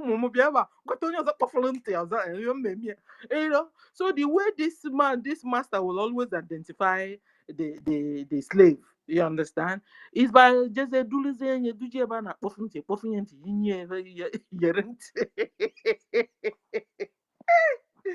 and who took it how? Jesus Christ. Akpọfuzie nye ntị ya, oyizelu ya wee hezi. Oge ọbụla ọ na-ejegharị o jere zepụtasị onye nke a kwa onye be Emeka. Onye nke a kwa onye be Nkiru. So when man na nya ikpofu ntị sef nwekwa ka elegere from the beginning. You understand? I saw it today, I was like shocked. So ikpofu ntị ya niile ọkwa a sign of that you're a slave and somebody owns you. You understand? The Bible, I was so shocked. So let's go back to our topic. It's been a while I came, so allow me. And so, guys, so at the end of the day, Biafrans must stop playing victim. You must rise up and defend yourself.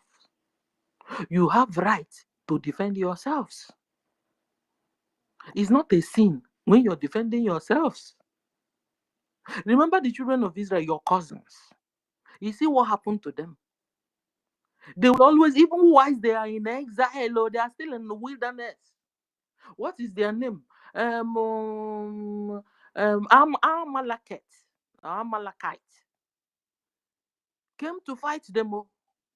Would they have folded their hands? I said, okay, after all, God who just brought us, open the Red Sea and Otiwa, one another Tawachingom. God will come and fight the Amalekite that came to invade us.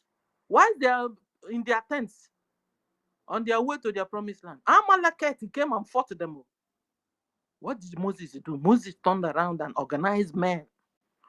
Moses organized men, able-bodied men, and they fought the Amalekites and defeated them. In fact, to the extent now, Moses walking with God is by faith. Moses said, you know what, I'm going up to the mountain and I'll raise the mountain because Moses is going to dismantle anyway, and I was a bella mountain. He got to go to dismantle after an oh well, a mountain, piano, military white boy. It's just like the mountain and mantle,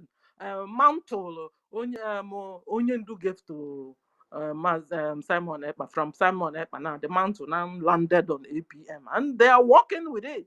Before our APM, I don't know, it doesn't know how to speak. It doesn't know. On the Kuzana, you speak your process. Any time, because the mantle has the anointing has fallen on him. Moses went up to the mountains and then now with the mantle. I was thinking about the ideas because I could tell him that you could say when you the mantle. Oh, she when you there, and he really raised it up. Think you know when it oh, we just go to the hack. I can love you, like community service, unification. Aaron Bagote. Say again, another person Bagote had a body diaka. Ejideze aka. Say, I won't know you when you can no one. I know win. Ejide aka. When we go from morning, they started fighting from morning till evening when the sun goes down, and they defeated the Amalekite. What am I trying to say? Community service. They joined hands together. Everyone joined with Moses, and they helped him to hold his hand, and they won. They fought just like Biafrans are fighting. Hold APM's hand. Hold information minister's hand. Hold all our cabinets that are hardworking, that are focused on our goal. Hold them, support them, fund your liberation. Hold the BDF hands. You know what I mean by holding their support them. BDF do you know? So it's not only granite we use the money in buying. We feed them, we medicate them. You think they don't injure themselves? You think they don't catch malaria and that bush run on you? All that is where our money is going to. So when we are giving, let's bring up our hand and give more. Please, Biafrans. No. They all matter. Well, those days I second don't matter. They are in main market. They are in Ochanja market. They are in Alaba International.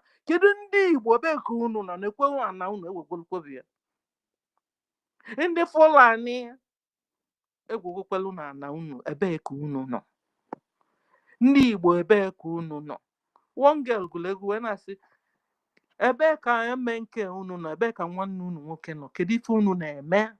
Some the only thing they know is to go to their shop or go to their business, go to their work and come back from house to work. Come back. They don't even listen to news. When have you traveled to the homeland last? When have you traveled to Biafra land last? You won't travel because they will kill you. Does it really bother you? Ọ na-emetụta gị n'obi? Ọ na-emetụta gị n'obi na a na-egbu nwanne gị? Ọ na-emetụta gị n'obi na obi gị na ndị Fulani ewekwerie? Ọ na-emetụta unu n'obi ndị Igbo? I want to use this word ndị Igbo because that's the way your enemies call you. But when I say ndị Igbo, all Biafrans are ndị Igbo. Because even the Isoko Yoruba, Isoko during the war, they threw you inside the lagoon. All of you are Igbo. Don't come and tell me that you're not Igbo. You can change your name to White, change your name to whatever, you're Igbo. ọ na-emetụtụkwa unu n'obi ndị Igbo na anụ obi unu that your beautiful house you built in the village. Hell, guys, I saw one beautiful mansion one Igbo man built in homeland there. And the Fulani just watching Fulani went there and put fire inside it and they burnt the beautiful house down. Some beautiful houses you built for in your Anobi. You know your Anobi. The land you inherited from your father. Some did a whole lot of funny things to be able to buy this land in the villages and build houses. And now you are just holding your hands, looking like Lucozed, and Fulani are taking your land, carrying your children, their children, and sleeping in your matrimonial house bed. That's your beautiful kitchen you built for your wife. Fulani now entered there and started building, using your wife's kitchen. Fulani, your get man, have given your wife's kitchen to his own wife. Shame on you, shame on you. If you're folding your hands and watching, already we have military, we have BDF. Your own is to go and sponsor them, support them.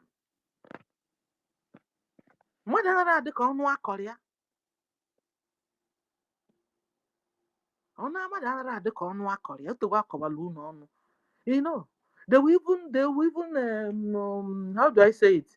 They will even mock you. You don't even know.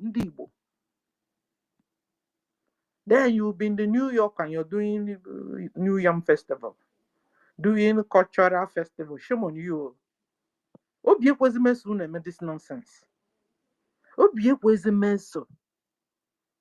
Since enjoying the Brgie, I have refused. I am ashamed. How can you be doing the New Yam Festival in another man's land? How can you be doing Igbo yam? You're eating yam in New York. New York, am I have yam? Am I have iriji? Gioshina New York, bia. And Akojina New York. And many example. Anyana, I mean, this whole thing I'm talking about, it goes down to Nanyana Bani. We need to go home. So that when you want to do the iriji, iri me iriji na bani. Indian from Anai Kotalia. Ilian na Kotalia, sharing your those days. Come and see our iligio. They will cook this bitter leaf. Hi! It's this bitter leaf with palm oil. Arosea G, I don't want the pillow G, and on a pimpon and what to go. Hey! You will share boiler G, and what the boiler boy, oil run and all. Hi! It was a long cut one into two. Where was G? Where will you guys? Have you guys eaten this before? You can't do that and get it in New York, 100%. You can't eat because the spices you can't find it. This kind of spices of this ofonubu, you can't get it in Germany. The only way you can get it is in Igbo land, in Biafra land.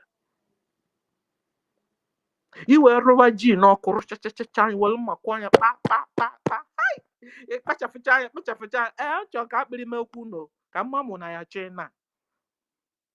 Maka na ọ dị ka ndị Fulani agwọrọ ọgwụ nwa dowelu unu. Hey! Ụmụ Chineke kedu unu? Iwe were mma wee kọtụ ojii nwa arụrụ ahụ ha na-akpụ ya ndị pịlọ na-epe mpe onwe ha na-akpụ. Wee rụrụ ya rụchachachacha anya n'ọkụ wee rụchachachacha anya. Iwe wezelu mma wee kwa ya pa. Kpachachacha anya. Mgbe ụfọdụ sef iwelu mmanụ palm oil iji aka gị wee tee. Bucha egbu akwụ shie nye ọnya zachachacha anya wee wezelu ụdị homemade palm oil a wee tee n'enu ji anụnwa tinye nnu nni eghego ihere emenwe ihe na New York, ihere prepare nwe ụdị ji nụnwa na Italy, ihere prepare nwe na Germany ma na Australia. He had to prepare. He had to do this spice, this kind of palm oil. It was for the palm oil he made this time. agbanyeze palm oil na-acha tọtọtọtọtọ ka ya sweet red. How do you know a good palm oil? A good palm oil or palm oil agbanyegodi ebe ọ na-agbanyere ị ahụ the residue under na the bottom of the container ọ na-etinyere the palm oil. ị ahụ the residue. If you don't see the residue, it's not a good palm oil, it's a fake palm oil. And this fake palm oil is all over the whole places. If you have not check this kind of red Stella Dunia, that's not the palm oil color for you. Palm oil color is orangish, reddish color. And then with the residue in the bottom of the container. So, what am I trying to say? You can't get the real palm oil. If it's not from Biafra land, it's not the real palm oil. And you can't get it in Australia. So, when you're saying you're in a region, you can only do it correctly in Biafra land. You can only do it.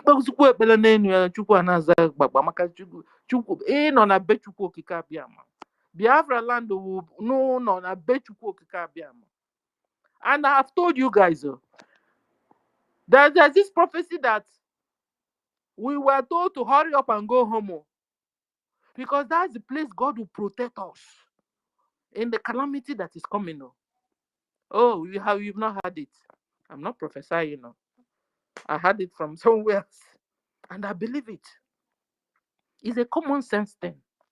After listening to Onyendu, listening to Simon Ekpa, listening to our history and origination, listening to Bible, it's making sense what they are saying. We must go home. Even one man, is it a Kenyan man or Congo? He's dark man with beards, dark beards. He even said it that the problem that is coming now, that they're going to use Africa for a refugee area. Guys, I have to go now because somebody is coming into my house. So next time we'll continue. Thank you, Emeka, for the opportunity. Bye.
Can anyone hear me?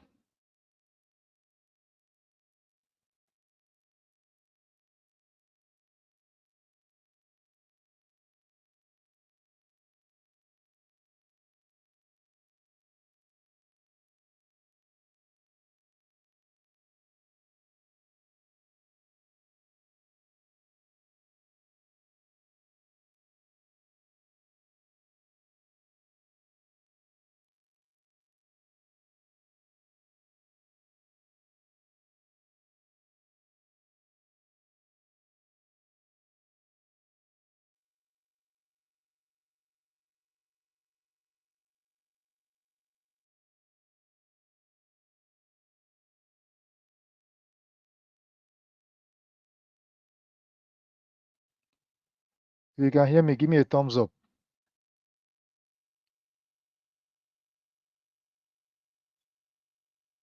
All right. Okay. Since I miss Sister Stella, just stepped out a bit. Stanley, are you there? Thank you very much, Young Money. Stanley, are you there? I think he was the next. He was supposed to speak after Sister Stella. Okay.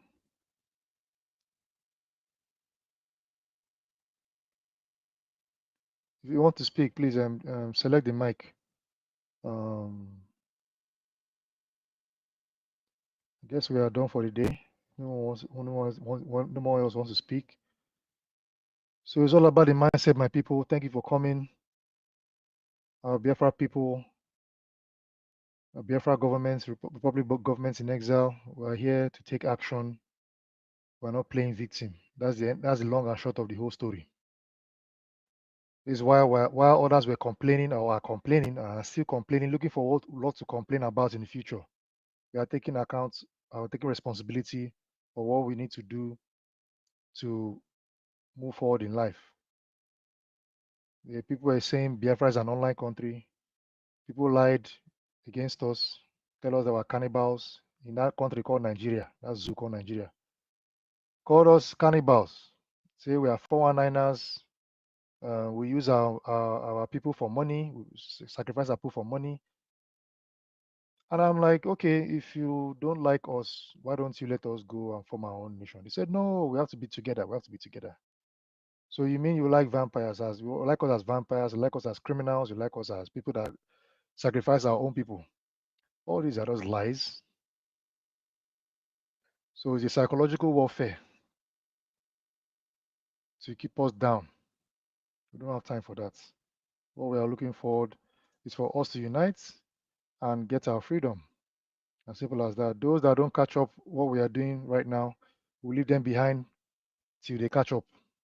That is it. Because we don't want to wait for anybody's approval. From our people in this case to get our freedom. Our men are already there, risking their lives to defend our territory, to defend our women, defend our children. Our own part is to donate to the government. The lobbyists are there, government working with them hand in hand, and we've seen the results. Come Thursday, Washington, D.C., around 1:30 p.m., that's when the congressional hearing of the independent state of Biafra will commence. And I believe it's supposed to be shown on one of these or some on TV. Somebody suggested C-SPAN. I don't know how, but when we get the updates, we are going to put it all out there for people to those that couldn't make it to sit back and watch. It's going to be very historic. All glory to God. Thank God for the achievements of our government, our people. We all came together to do this, and that's what matters at the end of the day. One person cannot do it, two, three. We all need to come together. If you cannot do it, you support financially. If you cannot support, talk to somebody that can support. Eke or Eke. That's how it is. All right, thank you very much for tuning in. I'm going to play the Biafra national anthem once more, then we'll sign out.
As a young, I see say you pick mic.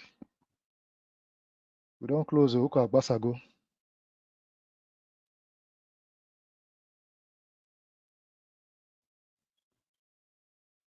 We're waiting for you.